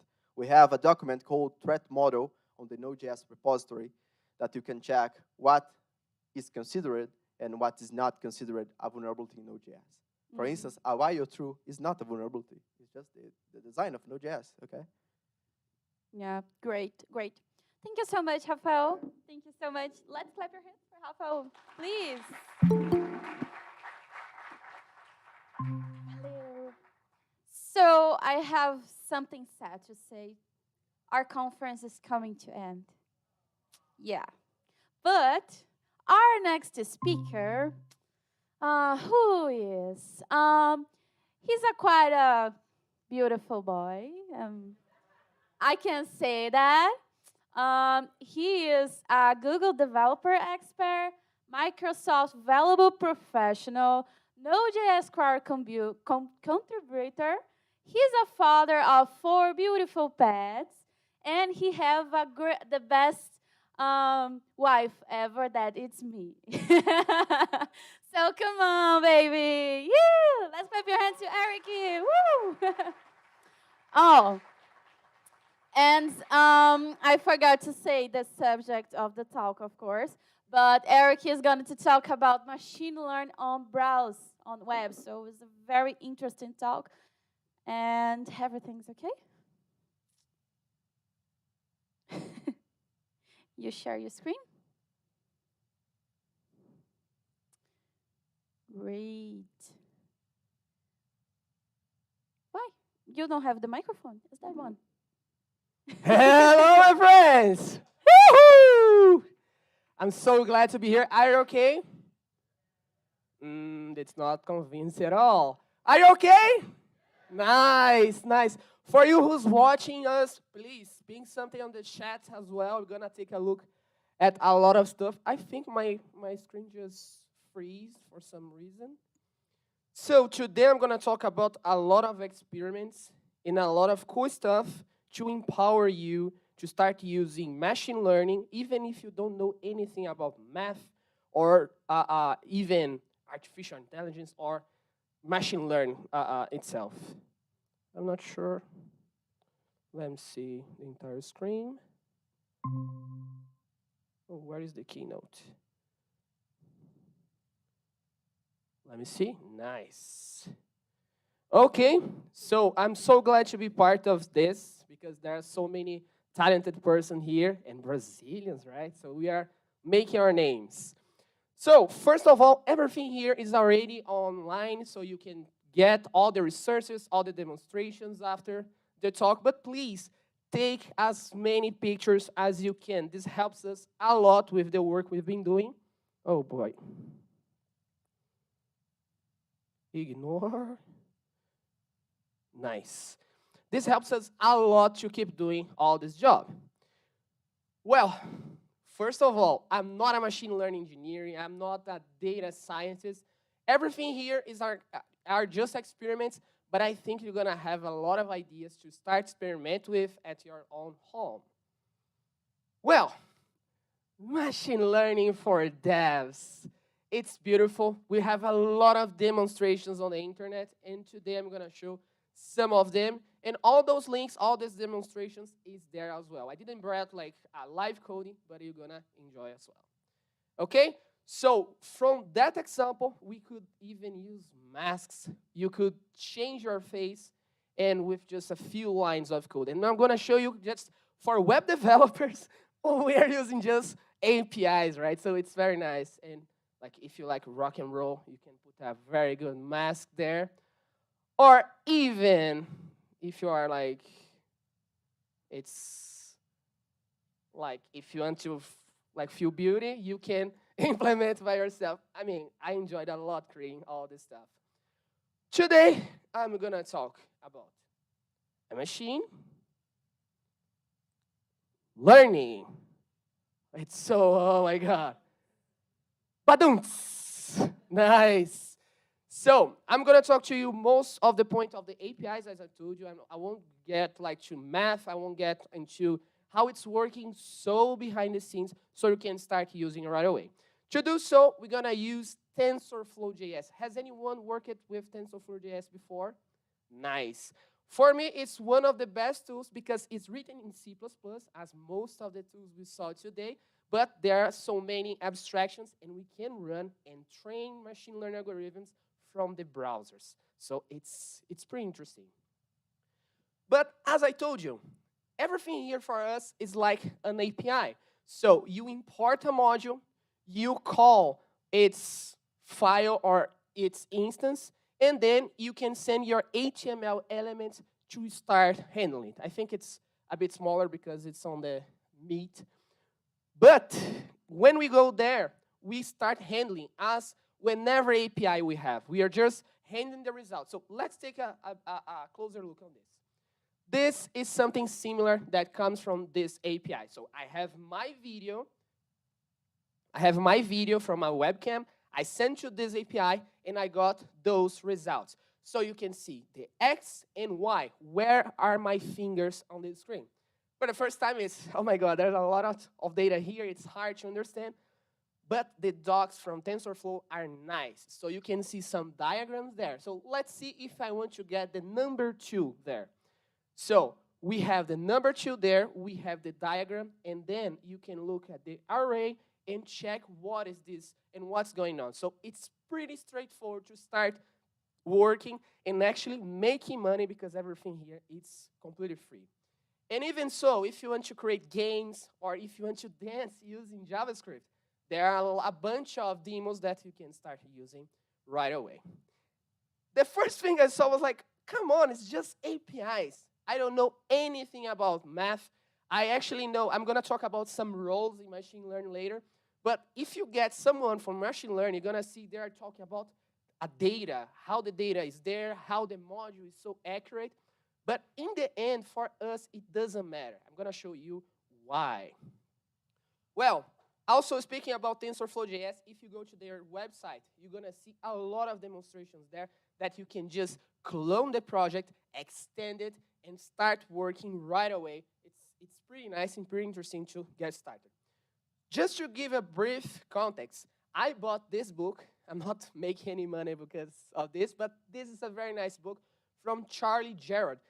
Does anyone know Charlie Jarrett? You should see her blog. She's been doing a lot of experiments using Brain.js. Oh, Larry knows. Brain.js using hoverboards and a lot of other stuff. Actually, playing Street Fighter, doing movements. It's crazy, crazy nice. So on this book, I started learning how is this magic working behind the scenes and what if I wanted to use on my daily day and what could I have done if I'd known this before. So she focused on pre-trained modules. This means that Google has done a lot of effort to recognize what is a face. So we have eyes, we have a nose, and we have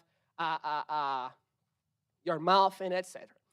So what if you want to label it? So you have some like imperfections on your face. You can even train those modules more and label these things and start recognizing. So when you go to the GitHub there, you're going to see a bunch of examples, very good examples, by the way, and you can start seeing how they work. And in this example that I brought here, it's for toxicity. So we can try finding if a text is nice or not. So you can see on the whole table. But in my opinion, the best part is demos. Everything has demos that you can run from your browser. And this is the point of this talk, how we could do without any Node.js, any Python, only in the browser, only using the best machine, which is the client's machine, right? Well, I've done this experiment on JavaScript Expert Week. Has anyone done this? Oh, nice. Woohoo. So here, I'm using my hands on TensorFlow.js, exactly the same way I was doing before. So I'm recognizing the fingers, getting the maps there, but I'm a web developer, right? So I could improve clicking on elements, hovering elements, using whenever I knew about JavaScript and web development. The machine learning here for me was irrelevant. I was just sending my webcam data, and I was grabbing those results, and as you saw, X and Y references, I was just plotting on the screen. I know it's not so simple, but in the core, this is what we've done. So the first thing for me was like, man, this is very nice. We could make real money with this kind of stuff, and we could play a lot. Okay, now it's the not so good part, right? When we start talking about math, when we start talking about artificial intelligence and all those complex algorithms. I was talking to you. It's just APIs, right? But you might face some algorithm like this. Don't even try to understand because I copy-pasted from the original project. But here, I was calculating the distance on my eyes to know if I blinked or not. Well, these cases is because I'm just getting results from the API, and I'm trying to do all by my hand. But using machine learning TensorFlow, you can avoid all this stuff. You can create the movements, send data, train the pre-trained module, and then don't have to worry of it. But actually, it was better, wasn't like over-engineering, okay? But I know that's time like we start thinking, oh my God, math is important. Yeah, math is important, but for those kinds of experiments, just to start working, you don't have to worry at all. You're gonna start worrying when you are scaling or making even crazier experiments, right? And the point, I think, we are web developers, right? Is everyone web developer here? Yeah. Oh, nice, nice, nice. Are you sleeping? No, not asleep. We are web developers, and browsers are crazy powerful. Crazy powerful. If you follow my YouTube channel, you have seen a lot of content, and I'm showing a lot of experiments that we can do there. I'm going to talk about some APIs just to put some seeds on your mind. First, web workers. Web workers gives you the ability to create multi-threading on the browser, which means that we can use all the machine learning algorithms to train things on behind the scenes, and then on the screen, that's not freeze. We can keep our user working there, and everything for him is going to work as expected. We have web streams. Web streams are the ability to process data on demand, which means that you can process petabytes of data on the front-end side if you want, as long as you work with data on demand. And we have web GPU. This for me was like, oh my God, web GPU on the browser. So one thing about browsers that I like most, it's because they are like a sandbox, right? So they are the limit for security. So now sometimes you're gonna use everything on the browser and not worry about some arbitrary command or even security issues that Rafael told you. And web graphics, right? WebGL, CITYJS to build powerful tools. It's when you gather all of these tools together, it's crazy what we can do on the browser without any other framework or library. Well, I was talking about APIs, but I know the real world is not just APIs, right? We have to extend it, we have to go further because we want to make money with it. So what if we try extending machine learning modules, getting those pre-trained ones and try feeding more data? This is one of the best demos I've ever seen. So here, I'm on TensorFlow.js website, and I'm clicking here to tell him what is the command to go right or to go left. So I'm taking pictures of my face, and I'm gonna play Pac-Man using only my face. See this, only on the front-end side. I'm training the pre-training module, and everything's gonna work. So there, you could see all the Pac-Man working, right? It's pretty hard to move like this. I thought the UX is not so good for this game. But in the end, for me, was mad science. I was like, if I can do this kind of game, I could think a lot of other kind of applications, like processing files or understanding huge CSV files, pre-training data on the front-end side. So it's beautiful. Well, I was talking to you about the pre-module or pre-training module, but still, if you want to, you can train from scratch. This is what I learned on the book. I wouldn't say from scratch because TensorFlow.js has a bunch of things under the hood, but it's nice to learn. So first of all, as I was doing on the other demo, I will have a bunch of samples. Which are those samples? See there, I have moving and shooting. I've done a demo where I was trying to play a game and I wanted to move my cell phone and tell that it was a shoot. So I have to tell the machine learning algorithm that this is just moving and this is shooting, okay? But I can shoot from like the back, from the top. This is shooting. So I was recording, so every time I press record and I try moving and stop. I was moving again and I've done a bunch of those samples. As I was using the cell phone, I was using the gyroscope and whenever data I had from my cell phone. So I had a bunch of data, okay? Each line is a JSON line with all the coordinates, and this is, for me, was the magic. I wasn't using any like good or better algorithm. I was just grabbing this data and sending to Google or sending to TensorFlow, and it was able to understand everything. As I told you, it's just a CSV line, right? CSV, not a JSON line, with all the data from my cell phone in this case. But I'm gonna tell you, it doesn't matter if it's the cell phone data or even your food data, okay? It's gonna look like the same. So imagine, I have a bunch of lines there, right, on the TXT file, the text file. All this JSON, in the end, they're gonna be translated to tensors, which is the language TensorFlow uses there. But let's think just as arrays, okay? I removed all the keys and I kept only the values. And right here, I'm gonna feed TensorFlow with all this data. So I got all those text files and I sent to TensorFlow and I said, oh, everything here means moving, or these other files means shooting. And I just send there. Well, it was able to understand, and then we get the module. This is what is the pre-trained module that I was talking earlier. It's just a JSON file with all the logic, with all the cached logic working on.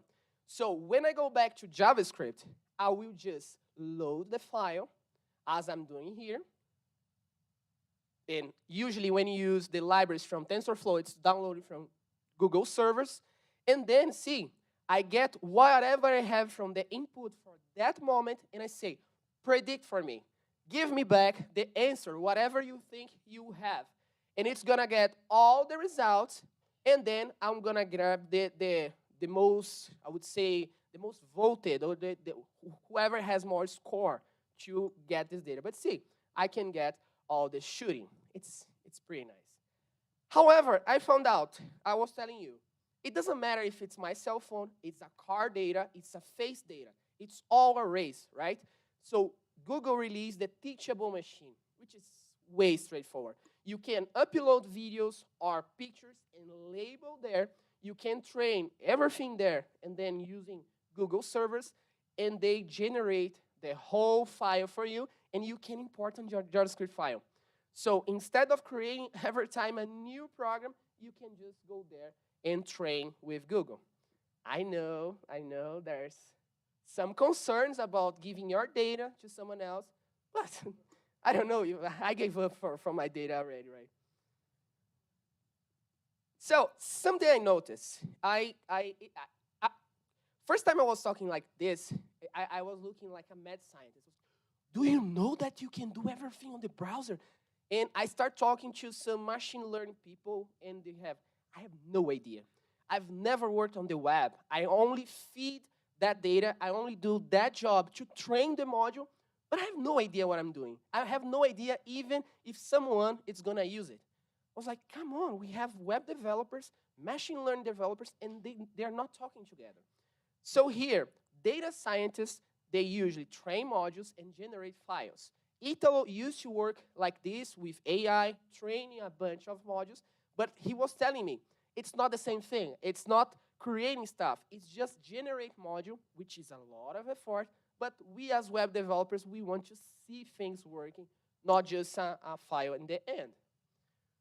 Well, in web developers, we use all this cleverness to use the modules, react to the user's data, and make things work, right? This is, I would say, our job is easier, I would say, because the user won't notice that there's a bunch of team working. When you release something, it was like, come on, your website is crazy nice, but it's a whole team behind it, right? So it's pretty amazing. Well, I brought more Brazilian references here. What happens when a software developer learns both data science, algorithms, machine learning, and JavaScript? Do someone know Ivan Seidel? Ivan Seidel, nice. For me, it's one of the best developers I've ever known. And see what he's done. He did the I Am a Dinosaur, which was viral. He has spoken a lot of conferences. I think the frame data there, let me see if it's the frame or I haven't played, yeah. So he was using here the terminal. It's a JavaScript application teaching how the dinosaur would play or how the dinosaur would play. This for me was crazy. Like the first time I was watching machine learning, I was like, oh, I want to play games. I want to make the aimbot or something to make things interesting. And this guy does this. I would say there's no date, but it was like 6 years ago, and he was implementing a lot of algorithms from scratch. See, Brazilians doing a bunch of cool stuff here as well. Well, I know that you're a bit tired, right? But machine learning is magic.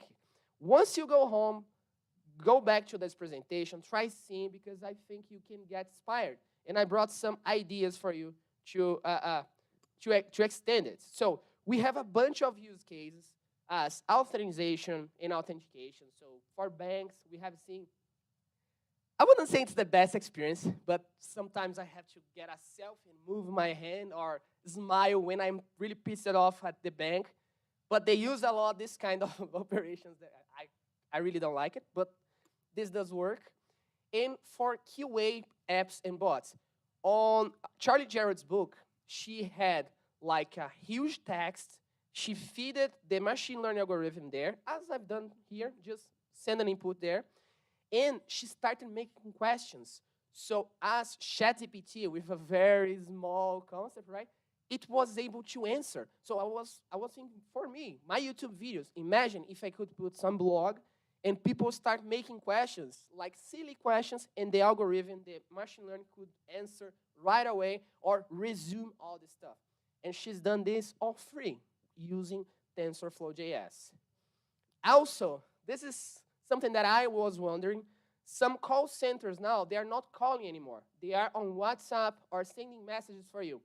But imagine, there are a bunch of people working there, right? People suffer, people have emotions, and sometimes you could be mean to people. So you could interfere on some conversation. You can start analyzing the sentiment and say, oh, no, stop right now. Someone else is going to talk to that customer, so you won't lose any customer for some reason there. And this is something that changed my life. I usually say, well, those guys. And actually, there's a bunch of services. I'll tell you later. This is, I don't like hearing audios or giving calls because sometimes I think if you write, it's better for me to search later to give more ideas or get different insights in different points of view. But when you send audios, I will listen, piss it off, and I will never remember what you sent to me. So you can grab your audio and send to Google or Microsoft. They all have a bunch of services for this, and you can save time and actually make everything work. It's pretty nice. And I think Microsoft has done this. Microsoft was using drones to fly over industries, taking pictures or real-time videos to understand what hardware was broken or where or what kind of hardware that should be exchanged. For me, it was like, come on, you replace like a bunch of people putting this tech on there, but it's pretty interesting, right? You can go further away, you can go and fly over all this. And for you who is sleepy right now, I know it's the last talk, a bunch of content, speaking English, hearing English, it's so exhaustive here as well. But try doing experiments at home. So I tried to, it was over engineering, I know, but I tried to make all the lights turn off by itself. So I could take pictures of the room totally empty and with a bunch of people, and then the automation could turn on or turn off without people. I know I could put some sensor there to understand, but we are in 2023, right? We can use processing power. It's nice. Well, my search for learning all this stuff aside of the book was this playlist on YouTube of Google. So this guy, he was making the full course showing what should you use and what is better, what is the module for you to use better. And my last advice for you, build something.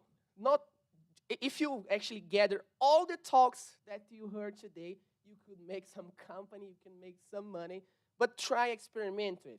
Our job, our whole thing is not just creating CRUDs, it's not just creating things at work. We are powerful individuals. You see, machine learning now it's possible on the browser without spending a thing. So try at home because it's gonna be worth it. Well, all the content I've been producing is already on my website. I'm gonna publish this talk there too. So if you want to learn more about JavaScript, Node.js, go there because there's a bunch of stuff really nice.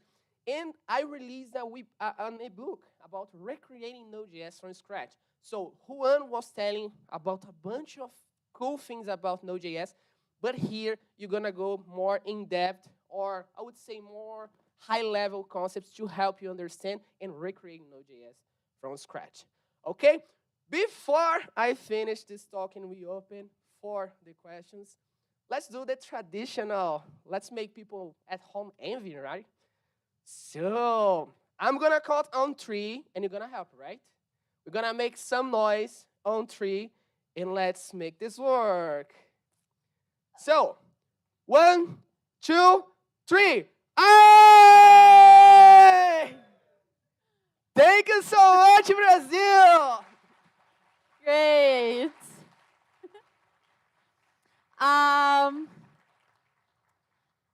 Questions to Eric, someone?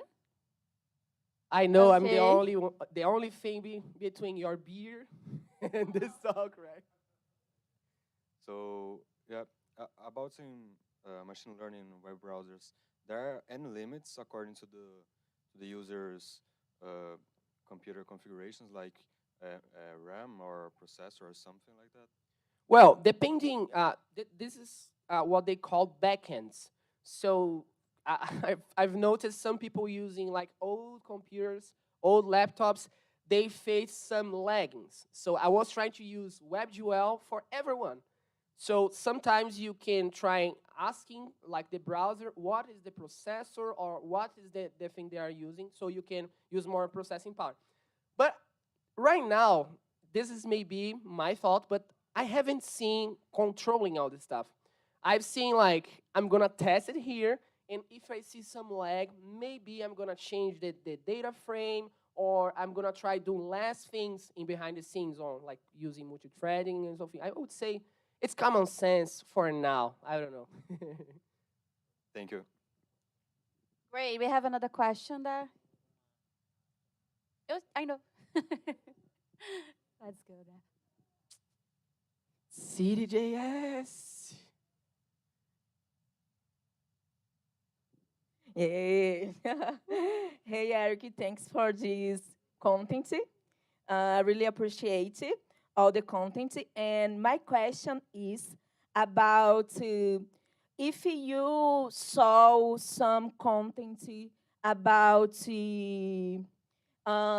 bias, algorithm bias for beginners, because it is important to learn and know recreating or spread more bias. So you know about this content is not important in the beginner. I guess it's important. But this is my question.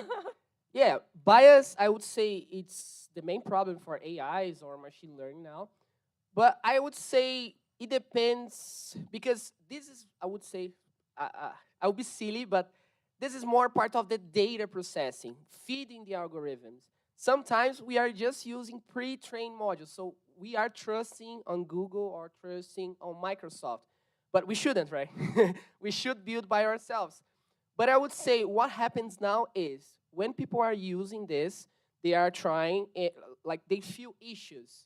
Like they take pictures and send to Google or send to whatever company is behind it. But I would say it's very hard because machine learning, like I was showing simple examples, but this could cause like days or months of training. And bias, you cannot just, it's not just an if, right? You have to reprocess everything. So I would say I'm not like the right person to answer it because I have a bunch of questions as well. Great. We have one more question here. I have a question for you. Who of you is gonna work with machine learning now? Or give it a try. Oh, nice. A bunch of millionaires now. Oh. A question. How did you do to identify the pattern to training your model in this case? Nice. You're saying for the hand one, right? Well, I was using the API from TensorFlow, which is hand pose media pipe. So they have everything for hands there. The only thing I did, I actually extended a JavaScript abstraction. You saw X and Y there. And something that I didn't show you because I think it's not too important for this presentation, is that you have to make some calculations to see if your finger, in this case, is full curl or no curl, okay? Oh, no curl or full curl. So somebody did in JavaScript an abstraction for this, and you can use human readable stuff. So you can write, I want all the fingers full curl. But I don't know if you noticed, but my pink finger could never be full curl, right? So it wasn't biased. There you can configure. So I've seen that if we as web developers start using more often, we're gonna see more abstractions like this to get using. But there I would say the hardest part for me was clicking objects on the web pages. Because I don't know if you know, but you cannot hover objects if it's not a mouse. So it was pretty hacky. Great. So thank you so much, Eric. Let's clap your hands for him. Woohoo! Before the close talk with Italu and ours, just a quick reminder. I know it's Wednesday, but we're gonna do a little happy hour on Tokyo. I don't know if you know, it's a karaoke. So the entrada para Tóquio é uns R$ 45, sem consumação. Então, just a reminder, okay? If you guys want to come, let's go. Okay. Okay, so thank you very much to stay until here. I'm really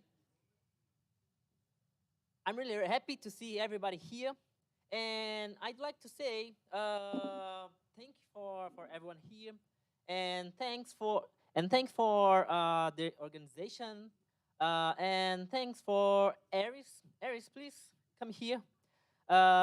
This guy is this main responsible to we have this conference here, and for we have this conference in all the world. He is the main founder. He created this in, if I remember correctly, yeah, in London, but it's 2018, right? 2018, and he created this. He helped organize all the CITYJS in all the world. So in in many countries, he is there helping, and he helped me a lot. So thank you very much, Eric. You are a hero.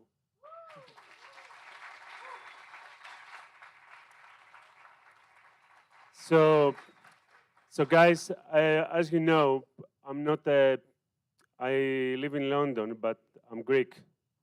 Okay, and I do feel like Brazil is like home. I found Italo during the pandemic, and Eric as well. I was talking Eric for a while to talk on my conference. It's we were thinking of doing a conference here, and we managed to do it last year. We did it in a small office last year, and this year we expanded here, and we are at this big, nice venue. I would like to thank Tovts for giving us this space. I just want to make sure that countries like Brazil, Nigeria, India get growth, and they get better, and you guys, you get more and better jobs.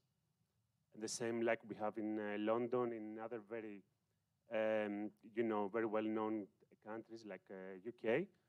And this is the main reason that CITYJS is a very community. I would like to thank all the speakers that they were trying to speak. They spoke English, and that's a part of the growth, trying to expand outside of Brazil, because the speakers, they can travel to other CITYJS events. So this year in London, we had Italo, Eric, and also, remind me, he's up there, Rafael, right? We had 3 guys from your community speaking in London. So that's a big thing. And we want to keep doing that. We want to keep providing growth to your community. Okay. Are you sleepy? So there's one lady there sleeping. Okay. So I have a surprise for you. I would like to first bring all the speakers up on the stage. I'd say thank you. Can I have all the speakers on stage? Eric, come on. Come here. I want to see all of you here. All of you. Yeah, after that. Come, everyone. Even the MC. Everyone.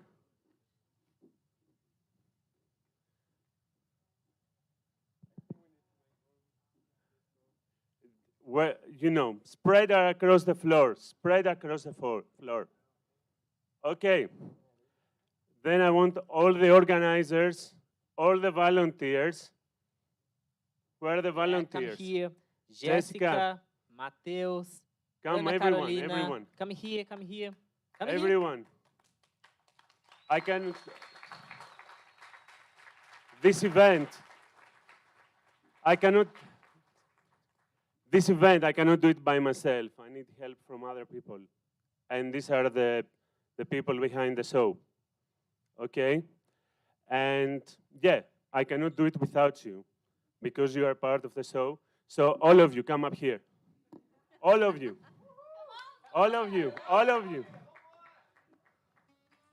We will take a picture from everybody. You can, if we don't fit here, you can sit down here. You can sit down here. And then, because I'm Greek, and then, because I'm Greek,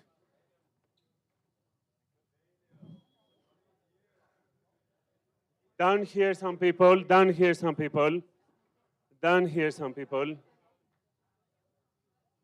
Yeah, you guys don't sit down, because I have a surprise for you. Okay. No, don't sit down. Don't sit down. So, I want everyone to hang together. Okay. And then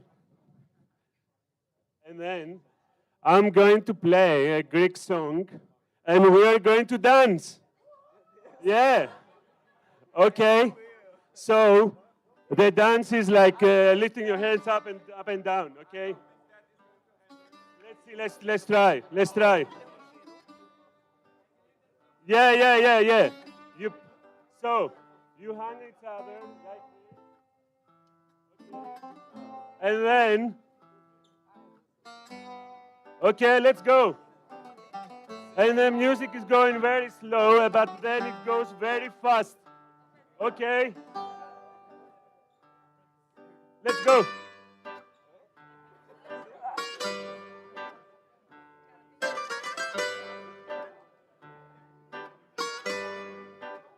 Lift your legs up. This is not the right way, but don't worry. When you come to Greece, you will find out. I'm not drunk.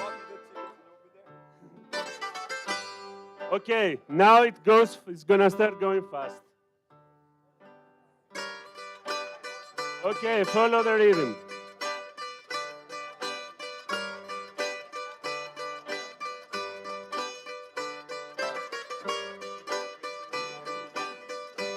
Wait, it's gonna go fast in a minute.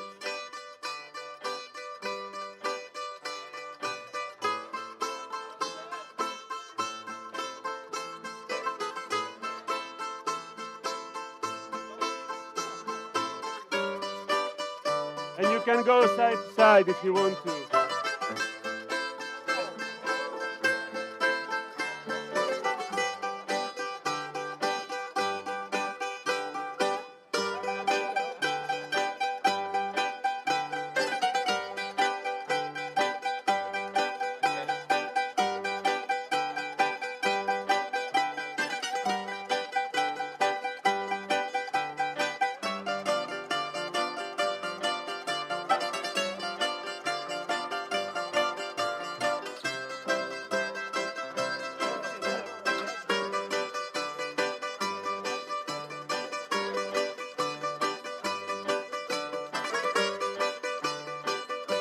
As you can see now, it goes faster.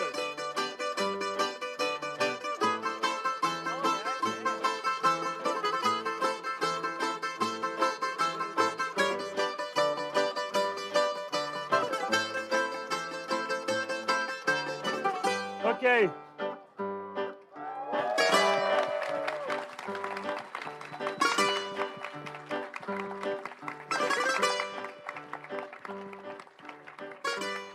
Thank you, everyone.